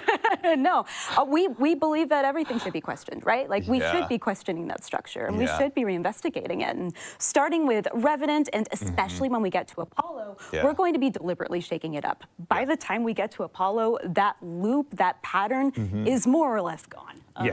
We're shaking things up a lot. Yeah, I mean, Allison spoke to it earlier, but all those threads that you're pulling on, right? Like these are characters out in the world that you're exploring and discovering, right, as part of your journey here. And so it's not you going to the same location where you expect to see someone delivering a piece of information to you between, you know, specific missions. It is like you exploring the world, finding these people, pulling on all these different threads in order to discover things within this weird and wonderful place. Exactly. The feedback is loud and clear. We want to keep the player out in the world, out and exploring, and get information to them for a change. So, we're listening. And also, I mean, Your I will mic say, is Allison, dying. you didn't arrive empty-handed. You've got some cool concept Picture art to mic. share with us as I well. brought some goodies. Okay. I brought some presents. Thank you. I brought some birthday presents. Happy birthday. Yeah, happy It's your birthday, everyone birthday. who's born on Looking at October 1st. concept art is always a joy. Exactly. It's a good way to go about it. It's better than wrapping paper covering a PlayStation. I don't It's know. true. It's true. Let's go ahead and take a look. So this is, we've got up on screen kind of one of our first pieces of concept art from the future. Not a great place to hang Can you out tell on us a a little bit rocket. about what we're looking at here? No, some I rockets? can't. On purpose. What I can tell you is that this is some concept art of our new destination, which, like I said, is a new place that we haven't been to before, which means that these people that you're seeing are people that we haven't met yet. We're going to learn a lot more about them, and I love this piece because the longer that you look at it, same with some of the other art that we've shared so far, the more you start to see things that are kind of familiar all the way out at this new location. Yeah, it's like so lots of fun things to discover. What's the symbol on that banner? Is this a seance or a wedding ceremony? Who knows? I know, right? and I'm not telling. Telling a single soul. Nope. Okay, all right. Plenty to Why are they to, living under including rocket we've got another engines? piece of concept art is here as well. Something we talk about a lot, and like I think the last concept really like spoke to it is like when Rocks. especially when we're developing a new destination like this, like we really think about like what is a storied history that's happened here. What's something that players can like really sink their teeth into and dig deep into. And you know, going into this concept, something that I love about it That that's place really is gonna be resonated a with me with a lot of blast. the early creative discussions we had on it is that we wanted this place to feel like an exotic world that is just tailor built around the joy of discovery, right? And then so within this new destination in Apollo, you're going to be discovering powerful abilities in order to uncover secrets in this location and in order to carve a path to the great mystery at the heart of the planet. And that's what like these concepts, you know, when I look at them in retrospective as the team is now actively like building a bunch of this stuff, it's very evocative for me from that feeling of like, hey, how can, it's something Tyson and Allison and I talk a lot about is like, how can we get that like grand mystery in that game, that feeling that there's something right around the corner, that like it's kind of at the heart, has been at the heart of Destiny for a long time. And as we've been closing down the Light Dark saga, it's been an amazing roller coaster ride, but we want to expand and grow Destiny. And we want to change it. And you know, that's what I think these concepts are starting to speak for us, trying to show not just us telling of like some of that direction. Yeah, I mean, it's exciting to see because I think one thing I've heard you guys talk about a lot as well is, you know, just the inspirations that you want to obviously provide the players you build these new worlds. But you guys have been diving into a lot of crazy subject matter just on your own to get inspired as well. Can you tell us a little bit about kind of some of the fun reading or listening you've been doing as you've been going through this? Sure. One of the fun parts about being a creative is that you have to fill the tank with something. And certainly. so that means doing a lot of research, finding a lot of other targets in media, or even just like what music you're listening to while you're working on a script, right? Yeah. I know for our team, something that really inspired us was music of the 1960s. We've listened to a lot of early prog, a lot of King Crimson, and a lot of, oh gosh, The Doors and Jefferson Airplane. We also, there's a lot Is Elvis of going to show up and rap in Codename Frontiers? Codename Apollo? We love to look for inspiration outside of just games because there's so much in the world that can fill that tank and get us inspired for what's coming next. And we also look to television, of course, too. I mean, TV and movies is like I talk about all the line. I mean, Allison as the narrative director, much better at referencing text. I'm a little bit more of a visual guy. Is that the nice way to say that? Yeah. Okay, cool. All right, social media and TikTok have rotted us all. They've just rotted me.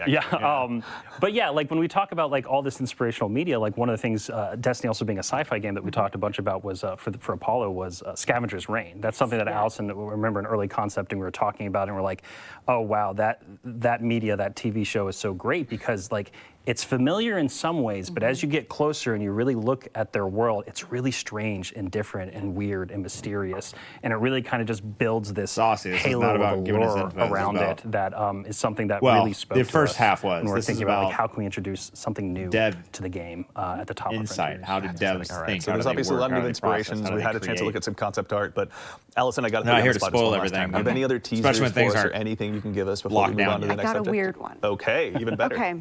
So imagine going to a mansion, like a really nice, really big fancy house. Okay, and not just in the tutorial to Tomb Raider. No, like a nice. What else do you want to know? So you're going in how the and mechanics looking work, at what it the like bosses a part are? of You want to room or spoil the whole something, damn and thing? maybe the owner of the house tells you there's a secret door somewhere in here, and you're looking around and you can see the door that you came through and you can see the window, but it kind of looks like a dead end, like there's nothing in here. And everyone knows that a good secret door comes from like behind a bookcase. Like you Right. go up to a bookcase and pull on a book or a little statue that's been in front of your face the whole time, but you just haven't had the focus on it yet. And if you pull on that, it opens up the secret door, and suddenly what was a dead end looks like an entryway. Yeah. And that's what this saga is. Okay, that's very exciting. And it won't be like Young Frankenstein where I get stuck in the door. Right? Great, now I'm going to explore every nook and cranny. Not even for comedic value. Waste of time. Behind the bookcase. Murph. Okay, all right. Thank you again, Allison, so much. There's Absolutely. obviously a lot of cool stuff to dive into, but we'll let you and yours keep crafting. But we've got also one more subject as well. Robbie, I'd love to bug you about one more thing, if Please. that's all right. Yeah. So we've seen some feedback on reward tiers and how there might not be enough variation in loot for players to go ahead and get encouraged to go ahead and keep chasing down more gear.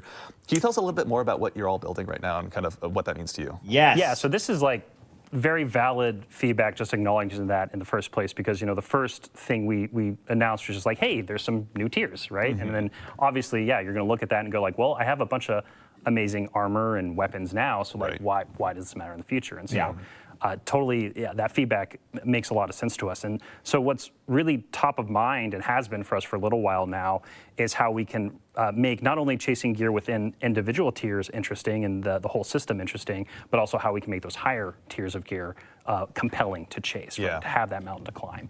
And so that comes in two forms that I can talk a little bit about today. One, I can go a little more in depth on, which is our next generation armor. That's going to be coming with Codename Frontiers.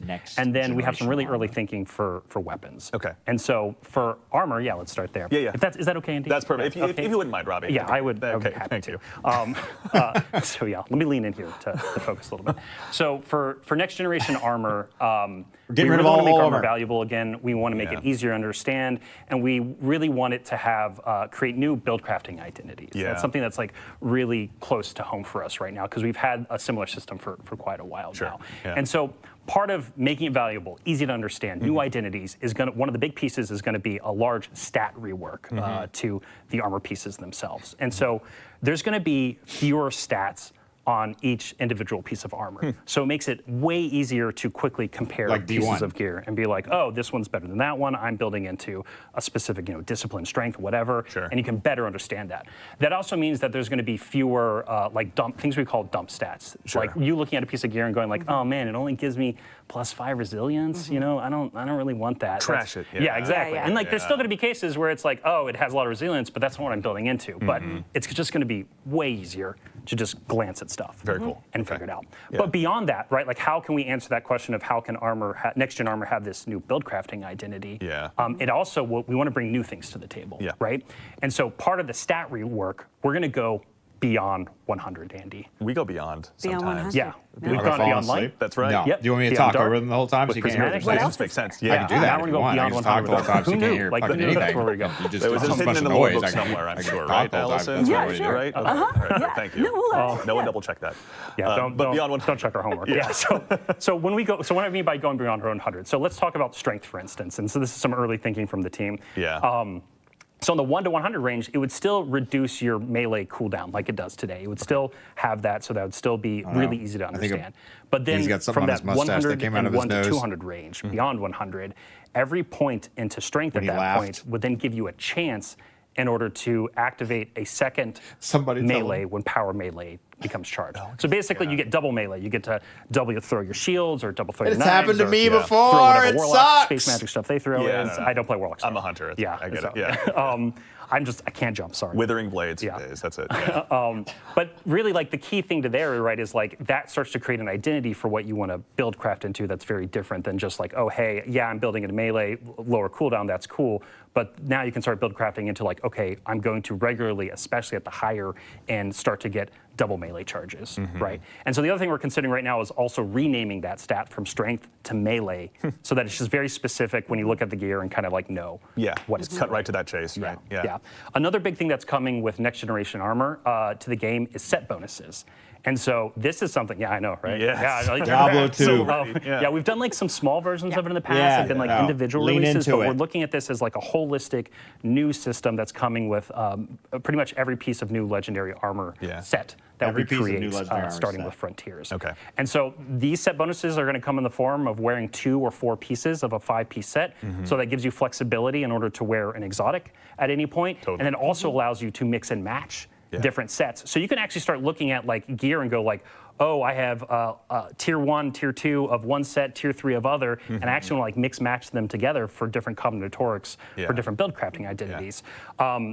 I'm getting like really deep into the weeds here, but the thing that's like really exciting about this is that like one of the perks the team is playing around with that these new set bonuses could give you could be one that's built all around like Tex Mechanica style play, which is like all about hip firing, right? And all about that yeehaw. And then like the more you build into that, you're going to be buffing your Tex Mechanica weapons. And so that's just like one example.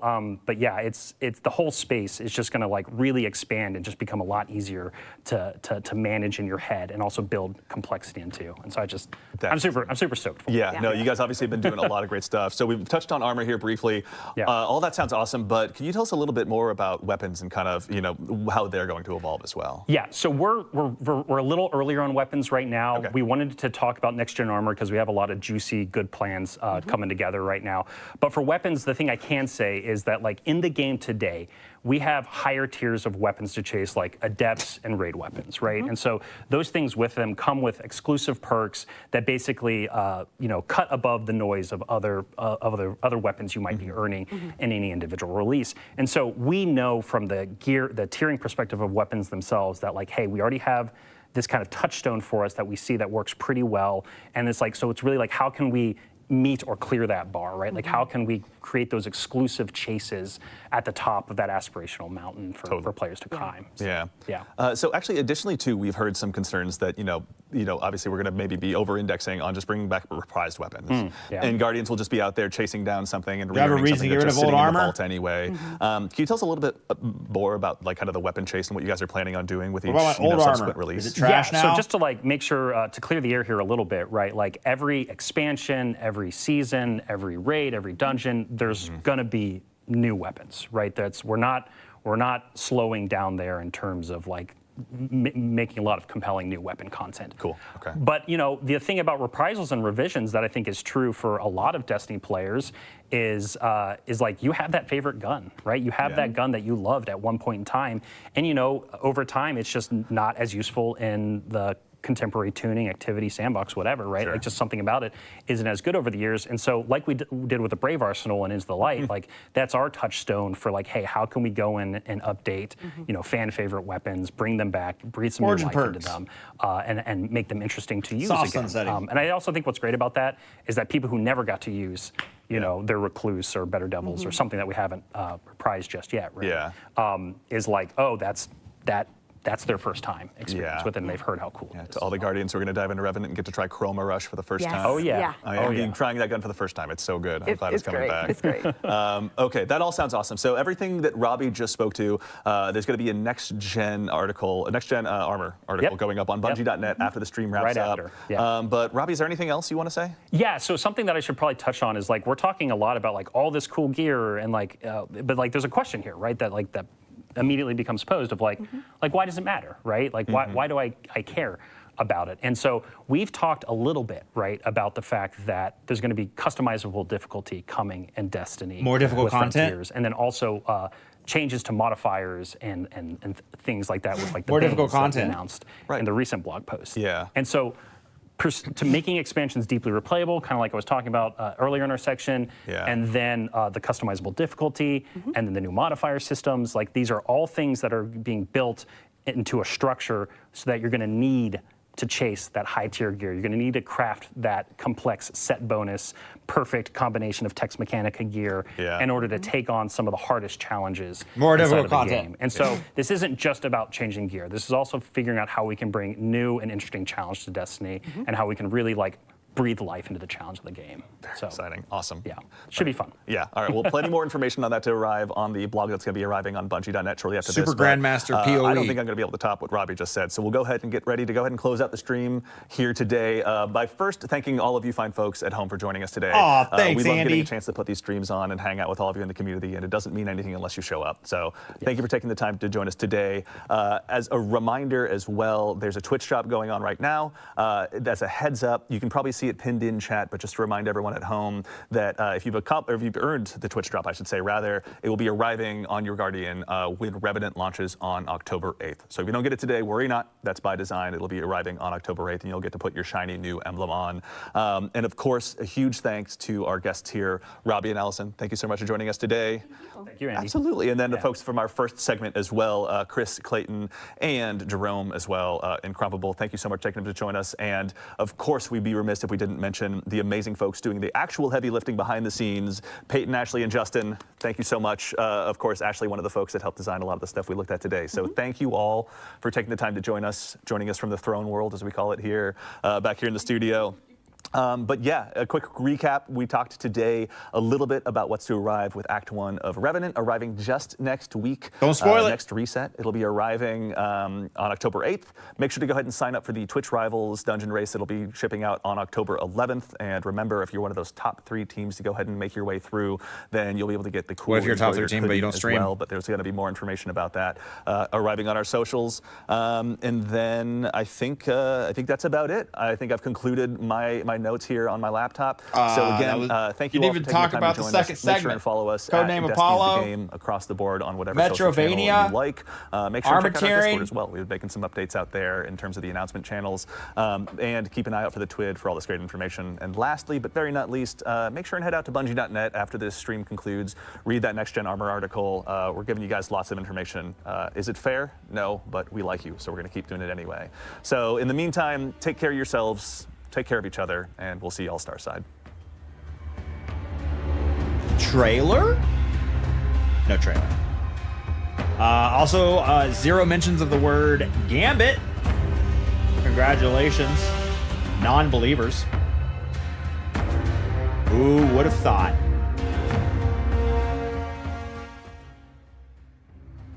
What's your favorite thing you heard about today, chat? Was it the return of SRL? Just kidding. That was a joke. Hope no one actually believed that. They did say there is a Destiny 1 favorite activity coming back. Woo!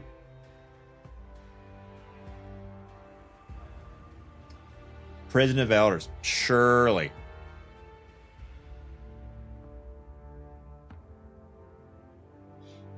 Armor 4.0. Prison of Elders, but dungeon bosses? I don't think they said D1. I thought they said D1. D1 activity, did they not?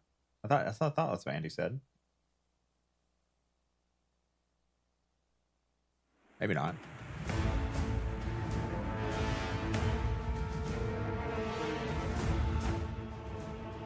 DMG said not SRL. Yeah, it was a joke. They said D1. Yeah. Could it be Court of Orcs? 99 strange coins still the max. Yeah, that's kind of weird. I think I'm most excited about hearing that they're changing up how DLCs work and that they are no longer the same campaign experience that we've had before. Like, how much work goes into like the Lightfall, sorry, not Lightfall, the like the Final Shape campaign experience, right? And you played through that and it was really great, but it's a total of what, however many X hours.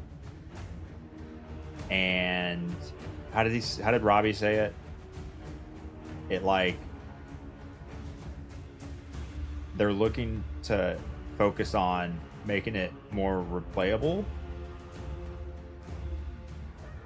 and not the exact like just a linear campaign you run through, you fly around to different NPCs.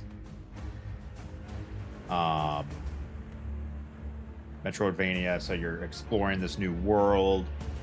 You go to this section, you can't access this area because you don't have the ability to open it up, so you've got to go down this area to get this ability or this thing that unlocks this section, and it, you know, you're constantly learning about different pieces of the story as you kind of web through this narrative that hopefully leads to, like, you know, I assume leads to a single ending, multiple endings. It can't end in multiple endings, can it? Like a Cyberpunk. Exclamation point episode echoes autocomplete. Next gen armor. Woo. Isn't that like the Pale Heart, how it's supposed to be? Yeah, I would say for what happened after the campaign, but in the middle of the campaign, I guess there was a, I don't know, it felt mostly linear. I don't remember it being too non-linear. Definitely not Metroidvania.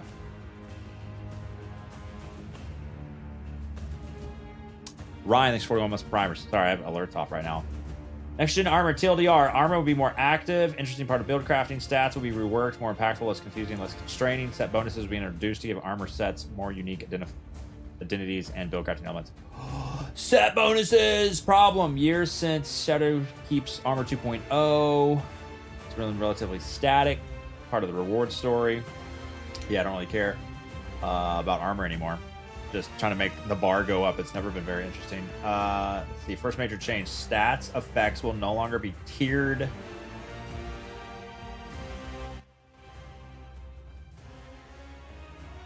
Really loud.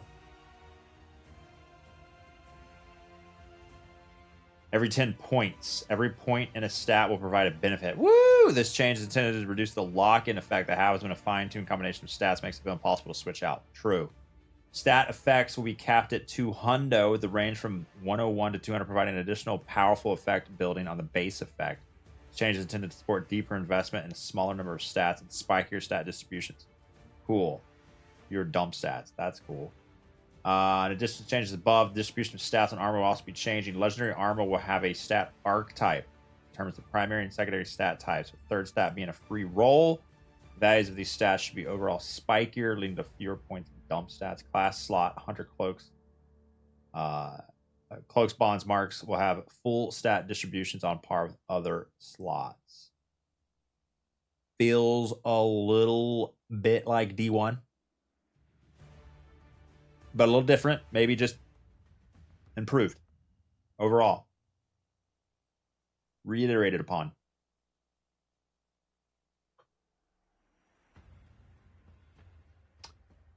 Brawler armor. Have extreme melee and other close range capabilities. Handland and loader mod. Primary stat, resilience. Secondary stat. Wait. What am I looking at here? This is resilience. This is intellect. This is recovery. But this is what? That's that's confusing me.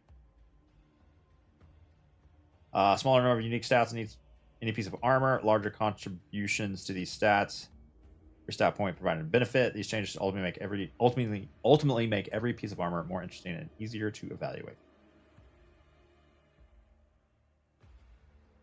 200 strength. Consecration Titan. Punch everything. Destiny's best days are ahead of us. He was so right. New stats. Some stats will be changed with 3 goals in mind. Improve specific weak stats that offer little value. Reduce, eliminate mandatory must-have stats. Overall, improve understandability of stats and their effects. With discipline, 1 to 100 provides increased grenade cooldown reduction. 101 to 200 provides an increased chance to gain a bonus grenade charge whenever your grenade becomes available. A chance to gain a second grenade. Stat rename to grenade. Okay, so random double grenades. That's crazy. 1 to 200 for strength, melee cooldown reduction. 101 to 200, increasing chance to gain a bonus melee charge. Cool. Stat rename to melee. I spent 10 years learning this. No, it's fine. Special ammo. One special ammo stat? Special ammo stat? This is a stat? I'm confused.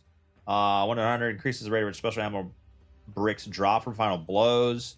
101 to 200 provides an increasing chance for that a double size. Oh, we're double bricked up, baby.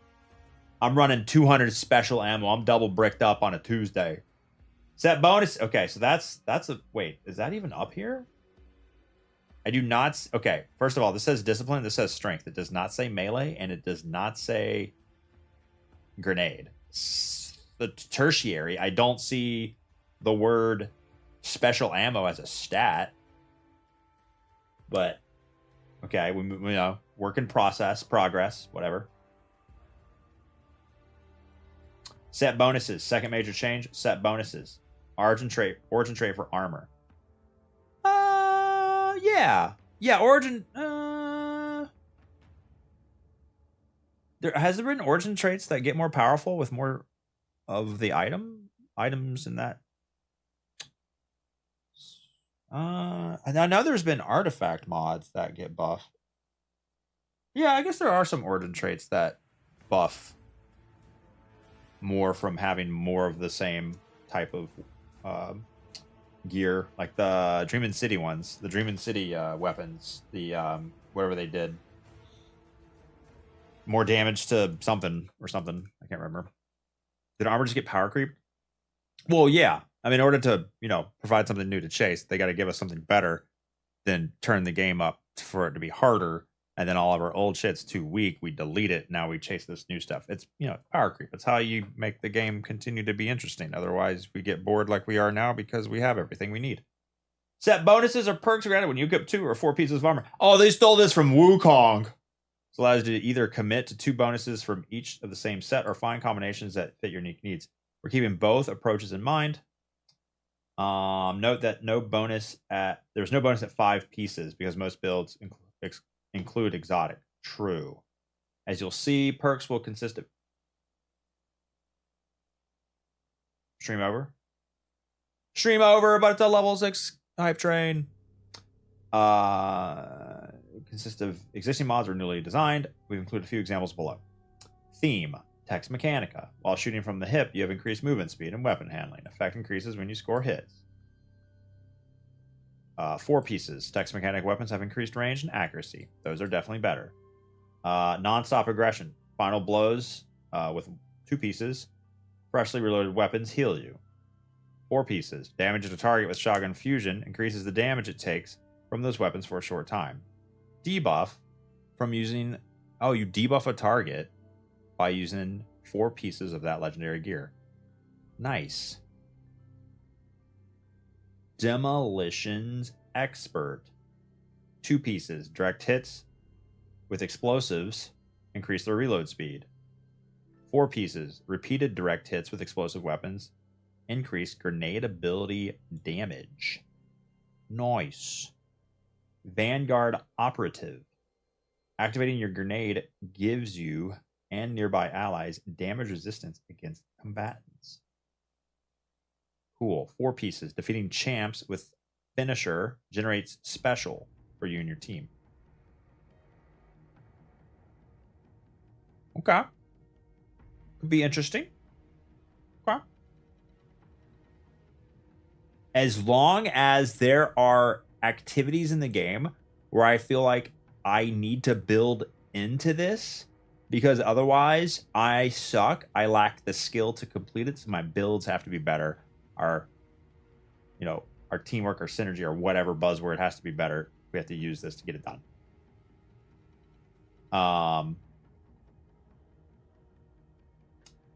So how effective are these things? This one, honestly, PvE, this is like a plus 1% buff. This one, Depends on how much weakening we're talking. We're probably talking tier 1 weakening, which is like 10 or 15%. There's like 1,000 different ways to weaken things, so probably a non-issue. Not that great. But again, we don't know how much weakening it applies.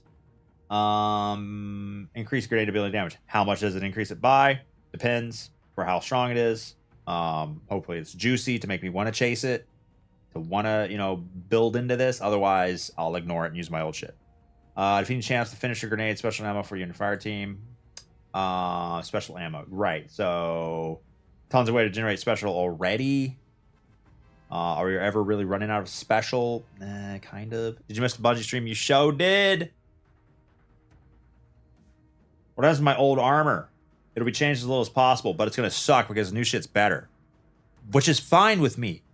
Give us better stuff. I am ready to delete the old stuff. Like, it's in collections. Don't sunset it. Don't put a cap on it. But just give us better stuff. So I just, forgot about all that old stuff. And then I just go and delete it. But make it even easier on me specifically and just mass delete it.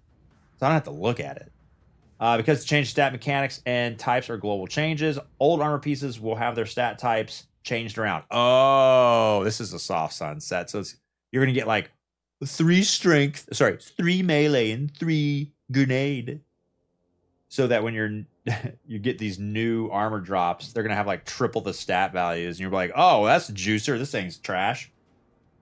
So like all of your like tier 4 armor picker builds where you have like 100 stats on like your stasis hunter, gone. I'm fine with that. When possible, these changes will be to the most similar stat, but with some stats being fundamentally reworked. This won't always be possible. Okay. People in their triple 100 builds. Oh no. What about exotic armor? Updating the exotic armor pursuit is on our roadmap, not part of the initial update. Focusing on legendary armor. Make sure that exotics in their build defining perks remain a compelling option. Working out a design option that allow players to update their exotic armor to bring their stat bonuses in line. So they'll just have all the old stats, all 6 of the old stats. Ability, recovery, resilience. I guess everything changes from discipline to grenade, and then strength to melee, and then intellect. Exotic class items introduced final shape are special cases. Even though legendary class items will be gaining the full random stats, we don't want to add randomness to the exotic class item chase. Oh, imagine you're farming a Inmost Syntheseps exotic class item, but you need a certain number of stats on it. Oh god, no, that'd be terrible. Instead, we're providing a method for players to update their existing exotic class items with additional stats if they're choosing to bring them in line. Cool. With stat contribution, new stat contribution of the new legendary class item. Yeah, this armor change will make or break D2 for sure. More details on exotic armor as we nail them down. My vault is full, but they nail them down, but they're not going to release with the initial thing. Okay, yeah. My vault is full. Where am I supposed to store all this new armor? We know that vault pressure is a real problem for many players except Datto, even with the recent increases in vault space outside. This is like, come on, man. We're giving you more space. You should be good now. Outside of adding more space, which is definitely an option, real solutions that enable long-term storage of more desirable roles are really hard problems, but those are problems we're penciling into our roadmap at or around next year's second expansion, Behemoth. We'll show more details when we have a clear direction on how we think we can solve this one. Cool. Behemoth. So that's 2 expansions a year. The codenamed Apollo comes out in, did they say? And then I guess that one will be 6 months later because it's 2 a year.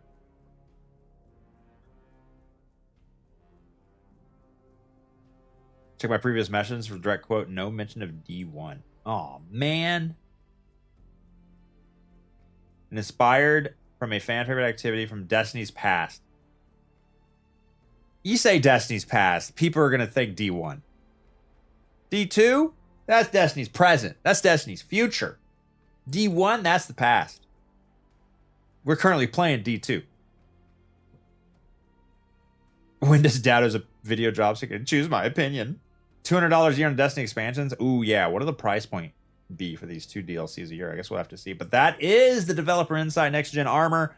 We just watched the Bungie stream on episode Revenant, season 25. Got to learn about a little bit about what's happening in the story with Fickrel juicing up his scorn. Apparently, he's kidnapping some Elixni to make a bigger army. We got Ido making some potions for us to drink. She's getting us effed up. We got a lot of work going into Onslaught. Onslaught, a favorited activity. New maps coming like Widow's Court with the new turret, the new airstrike thing. What was the other map they mentioned? I can't remember. What else they got cooking up there? We got the dungeon on the October 11th. With the first ever Twitch Rivals race / contest mode / they'll be giving out some kind of award. I mean, not a championship belt title thing, but I guess something else. They mentioned like a hoodie, but is it just a hoodie? What was it? Screenshots of the artifact mods. Yeah, they went through all the artifact mods, saw those. There's ways to boost artifact mods now through the tonics that Ido makes. That's pretty cool. It's a change up. They're also making the columns 2, 3, and 4 like more interchangeable instead of like the early ones kind of suck and like the later ones are way better, except for, you know, column 5 is like the pinnacle. Championship soccer mat for you and your 2 friends. And then they went into further out into the future. Frontiers, which is coming out in 2025 at some point. Season 27, I guess, will be codename Apollo, the first DLC of Frontiers, which is changing up how they're doing campaigns. Now it's a non-linear experience, at least with that first one. They said Metrovania style, so explore a new area, unlock abilities, dive into different places at your, go in your own direction. And I guess the story will support a non-linear, take your own path kind of story. Icebreaker in the dungeon, true. That now regens ammo based on what do you say, kills? Metroid required backtracking. And it was 2D platformer. So they're giving us a 2D platformer. Assist and kills, okay. And then Behemoth, we don't know anything about, I guess. Other than it'll have whatever was in this armor section here.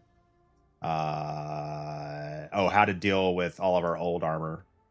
Yeah, people have always thrown up the idea of like having collections for random rolls. You just choose a roll that's your collections roll, and then you blow it away, and then you can just redeem it, pull it out. But just so you have one, I just want one of everything, even though I'm not going to use it, I just want to look at it. What else with Apollo? Increasing the challenge of the game. Like, we're getting all this new armor and eventually weapons, but why do we need it unless the game's getting more difficult for us to need better stuff and better builds? So more in-depth challenges in the activities that we play. Finding new ways to hoard, yes. Chesty armor, chesty chest armor. That's a great code name. I'm kind of most excited for, I want to say armor, but really I know armor grind. It's so hard to have a good armor grind. Like if you have a game that has a good armor grind, like Diablo 2 felt like that. Throw in the rune words, throw in the set bonuses, throw in the random perks. Like there was a lot there.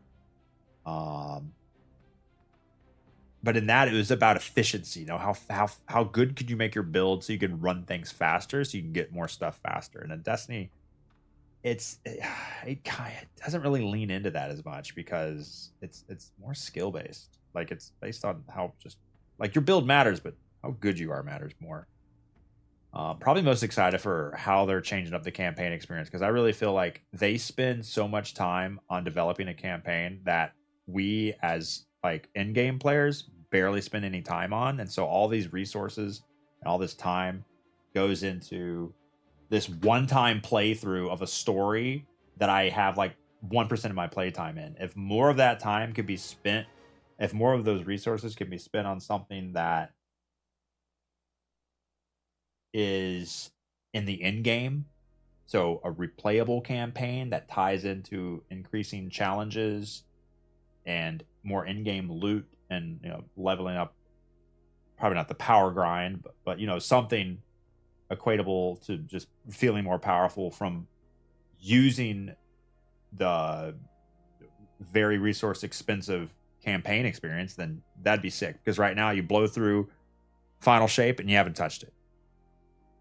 All that work, all those beautiful spaces, and after like a month, we're sitting here now just struggling through the seasonal stuff, and it's like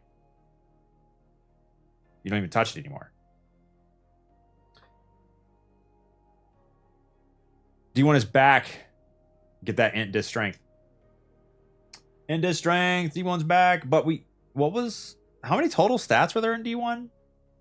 Was it just int dis strength? Yeah, there wasn't 6. But now we have like 6, but then each armor will have 3. So yeah, really letting you to spike up some of those, which is cool. I never liked just 3 total is like, it's too simple, but I do like a total of 6 with each armor having 3. That's cool. I like that. Was 3 at the start of D2? Was it? Yeah, it was, wasn't it? I kind of deleted vanilla from my brain.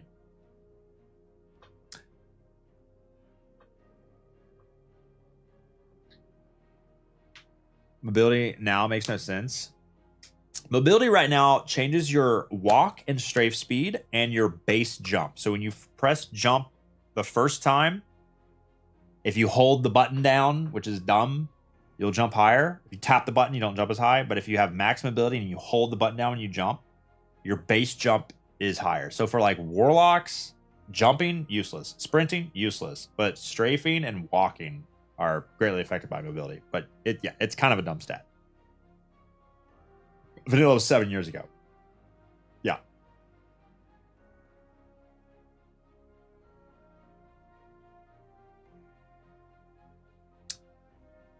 Okay, I'm going to end the Bungie dev stream YouTube video there.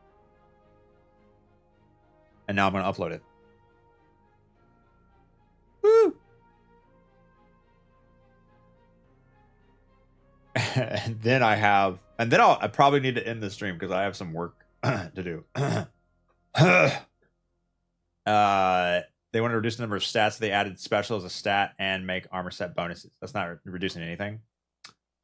No. They wanted to reduce the number of stats on a single piece of armor so that it's not as annoying to try to fold into your existing set. So like the concept of a dump stat is like when you had a piece of armor with 6 stats, you were only ever really looking for 3, maybe sometimes 4, but you always had just literal unused trash stats that you had to kind of decipher through.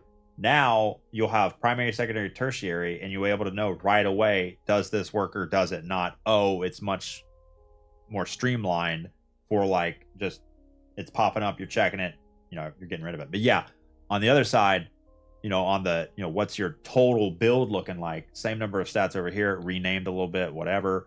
From 0 to 200 now. I like the additional like layers there that let you build into each individual stat more heavily, which is cool. Where is this? They give the UI example that doesn't have the text. My smooth brain is confused. So does special ammo just like show up under here? Like, how does that work?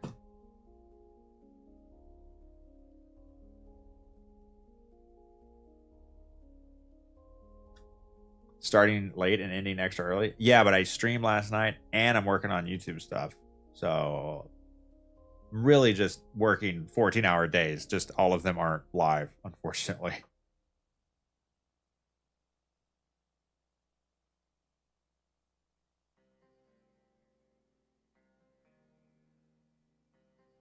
I'm assuming you mix set abilities, 2 Text Mechanica, 2 nonstop aggression pieces.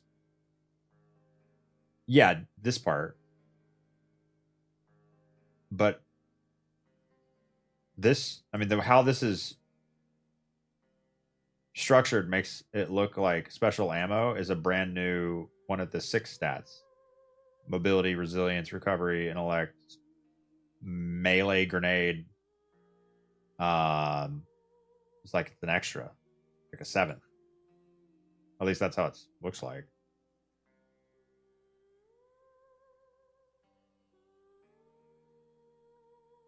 Maybe a set bonus. I mean, but it's no. It has the set bonuses aren't a 0 to 100 thing, right? They're just like an origin trait, artifact mod. You know, kind of this thing. They're not a scale.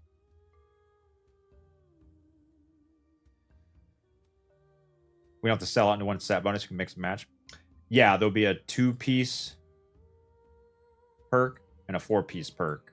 So you can have 2 1-piece. You can have 2 2-piece perks from 2 different sets. So like a tier 1 Tex and a nonstop aggression. Or 1 tier 2. Because you're also wearing an exotic piece for your 5th slot.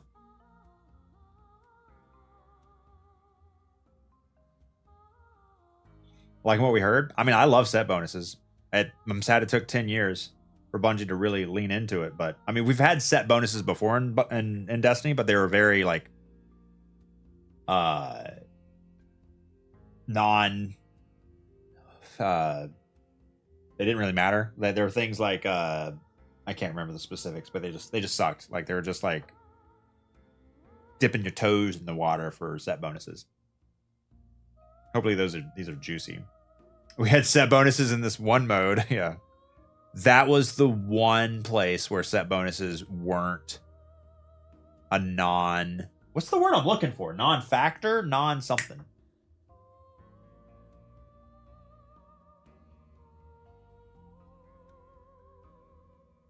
Like to wear raid armor, use raid mods. Gambit was ahead of its time. All right, did this recording work? What you do here at Bungie? Yeah, so I'm a staff designer here, and I work primarily within the activities Clayton. department. So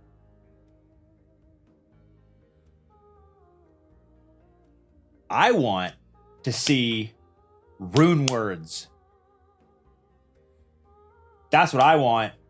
Give me some Diablo 2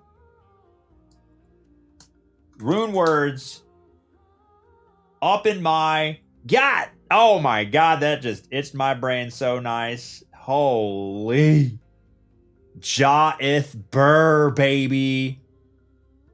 Enigma on the Dusk Shroud. Come on, brother. 2 to all skills, 45% faster run walk speed, 1 to teleport, giving you a skill you don't even have on your class, crazy amount of defense, more strength based on character level, maximum life increase, damage reduction, life after each kill, life steal, 15% damage goes to mana, abilities coming back faster, 85% better magic find.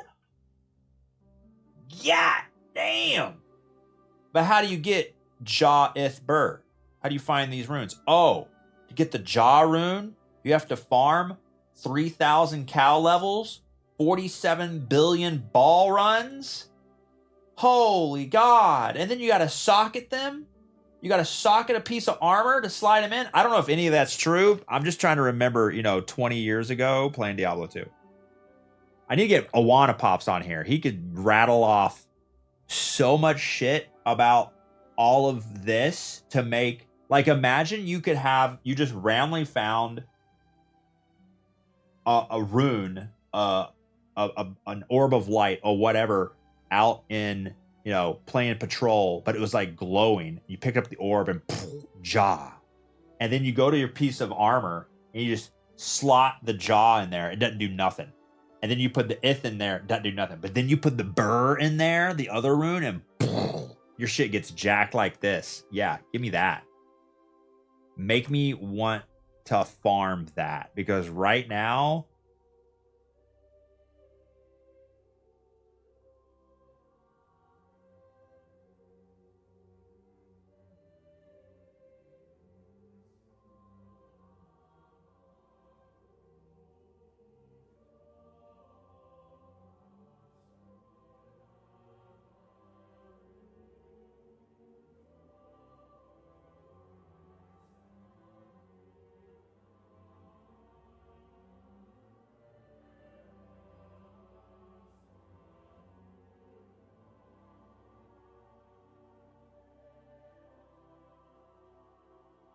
God roll. It's a God roll. Look at the God roll class item there.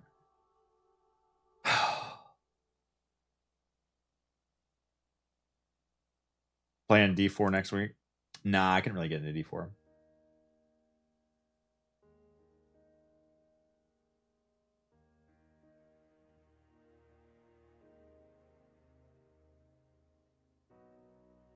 Oh my god. The Hordrotic cube. Where's Hordrotic cube? There it is.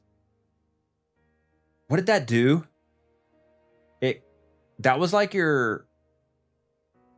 Oh, it was like a... what did it combined?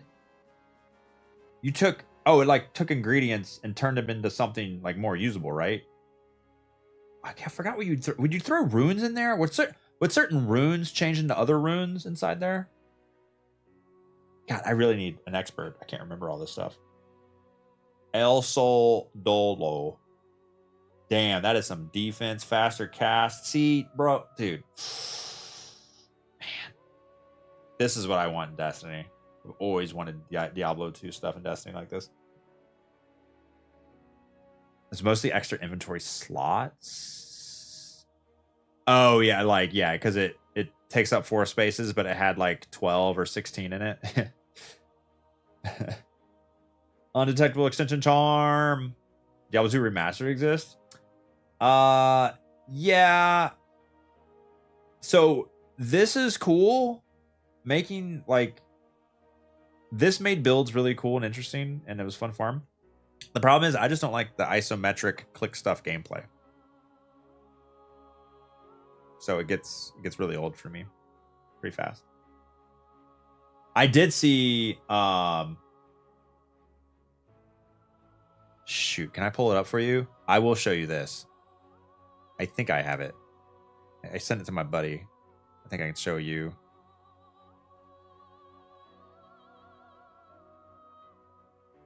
Oh yeah, here it is.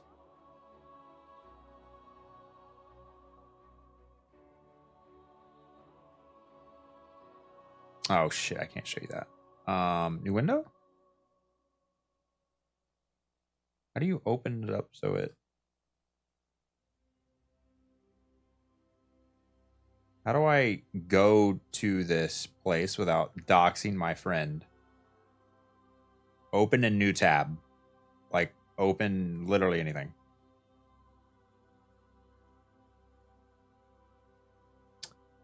Why is Instagram ass?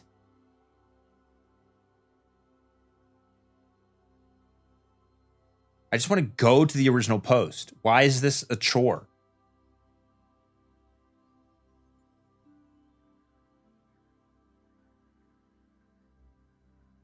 Thank you.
Oh, I didn't notice this, but pay close attention to the monitor.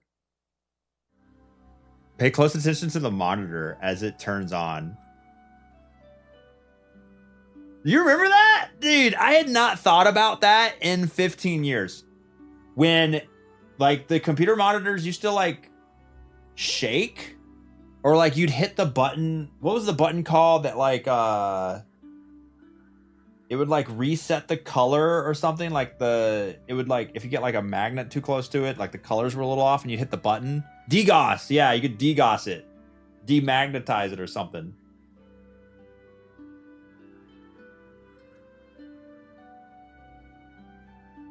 I would hit a button all the time. I was like, my monitor looks fine, but I just felt like hitting the button. I just want to hit the button, dog.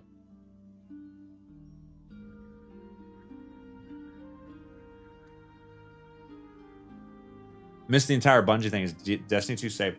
I think we heard some pretty cool stuff today. I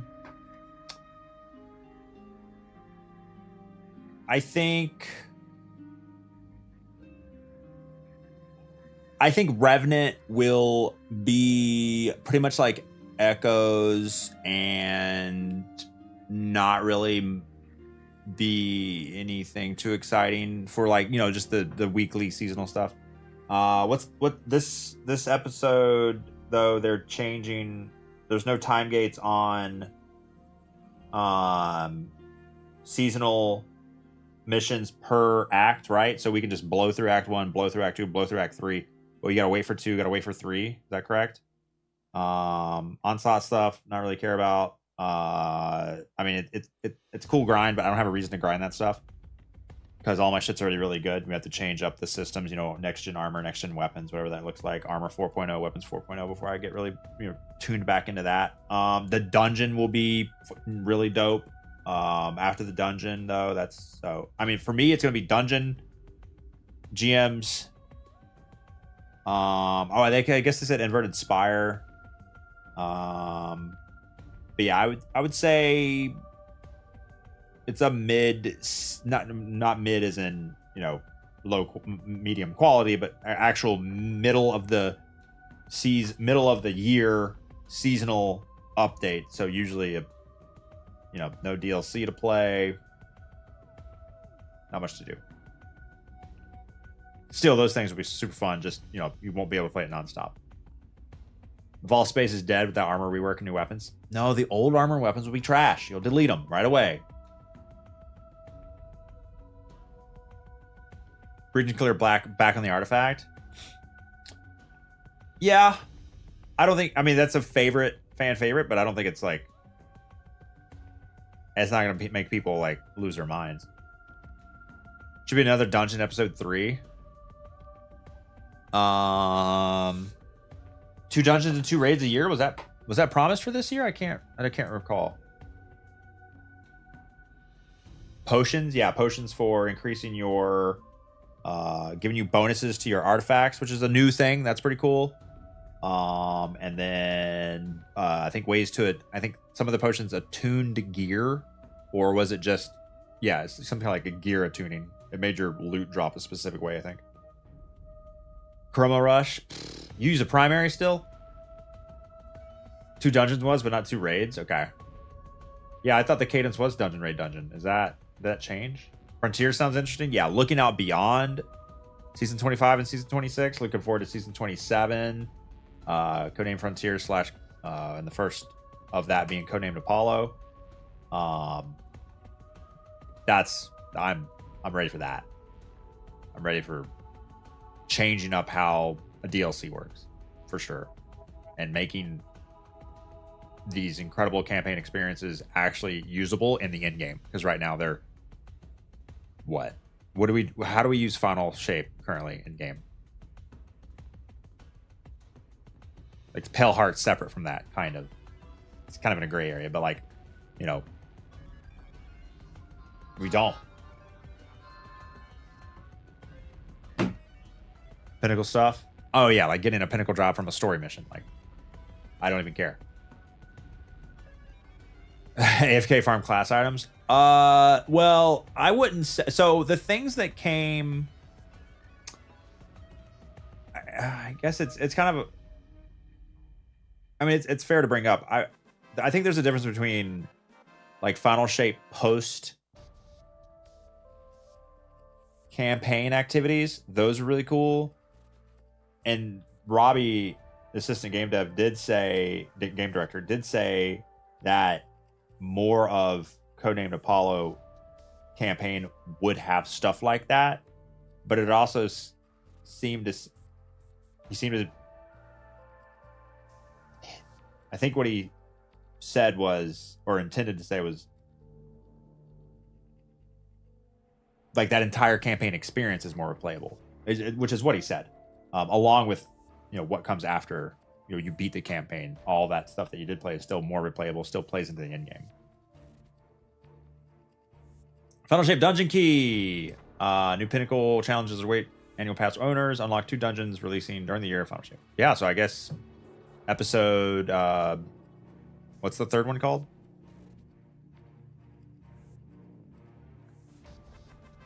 We'll have a dungeon.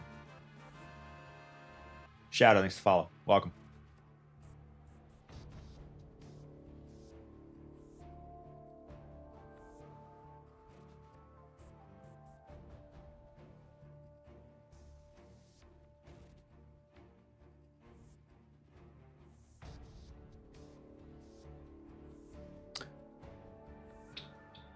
Blah, blah, blah.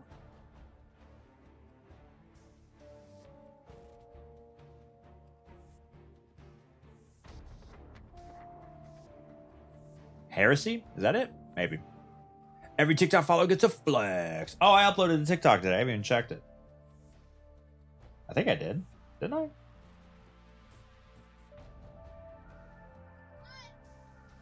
Why is this on my FYP? Huh? Huh?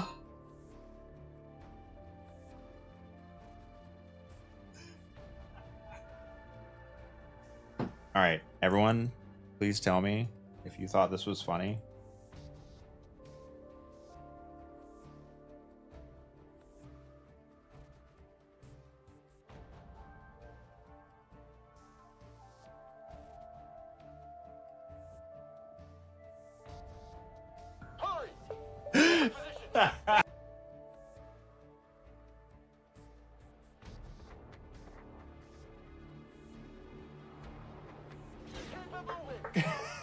Oh wait, you've already seen this before.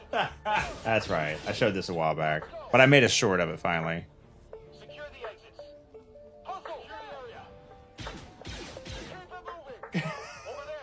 The CEO of Ubisoft says that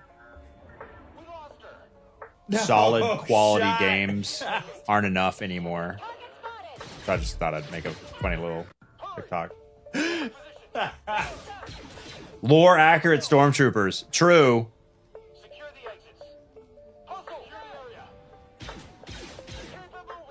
I played Outlaws. Yeah. I don't really like stealth games. But a really pretty game. Stealth game's not my thing though. And I don't know, like, wasn't really like digging the story too much. Honestly, solid quality was just not good enough for me. I needed something a little bit more than solid quality. You know, something a little step up, you know.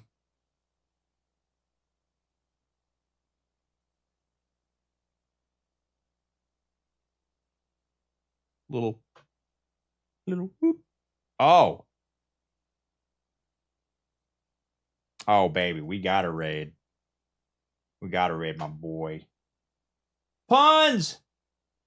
Playing Tarkov. Okay, I'm gonna end the stream early. Please join me in raiding puns. Goodbye, TikTok. TikTok. Goodbye, YouTube. Coconut. If you make a bad game and you don't play it, that's on you. Please join me in raiding puns. I'm in the stream early. I got some YouTube work to do. Ace, thanks to follow. I'll be back tomorrow morning, 6 a.m. Eastern sharp. You better be good in there. Puns, great guy. Act like one of the... Would I say the best video gamer that I know? Top 5 video gamer that I know. Literal god and everything he plays. Playing Tarkov right now, which I'll play later this week. For world's first raider, etc., etc., etc. Keyboard Cat, please play us out.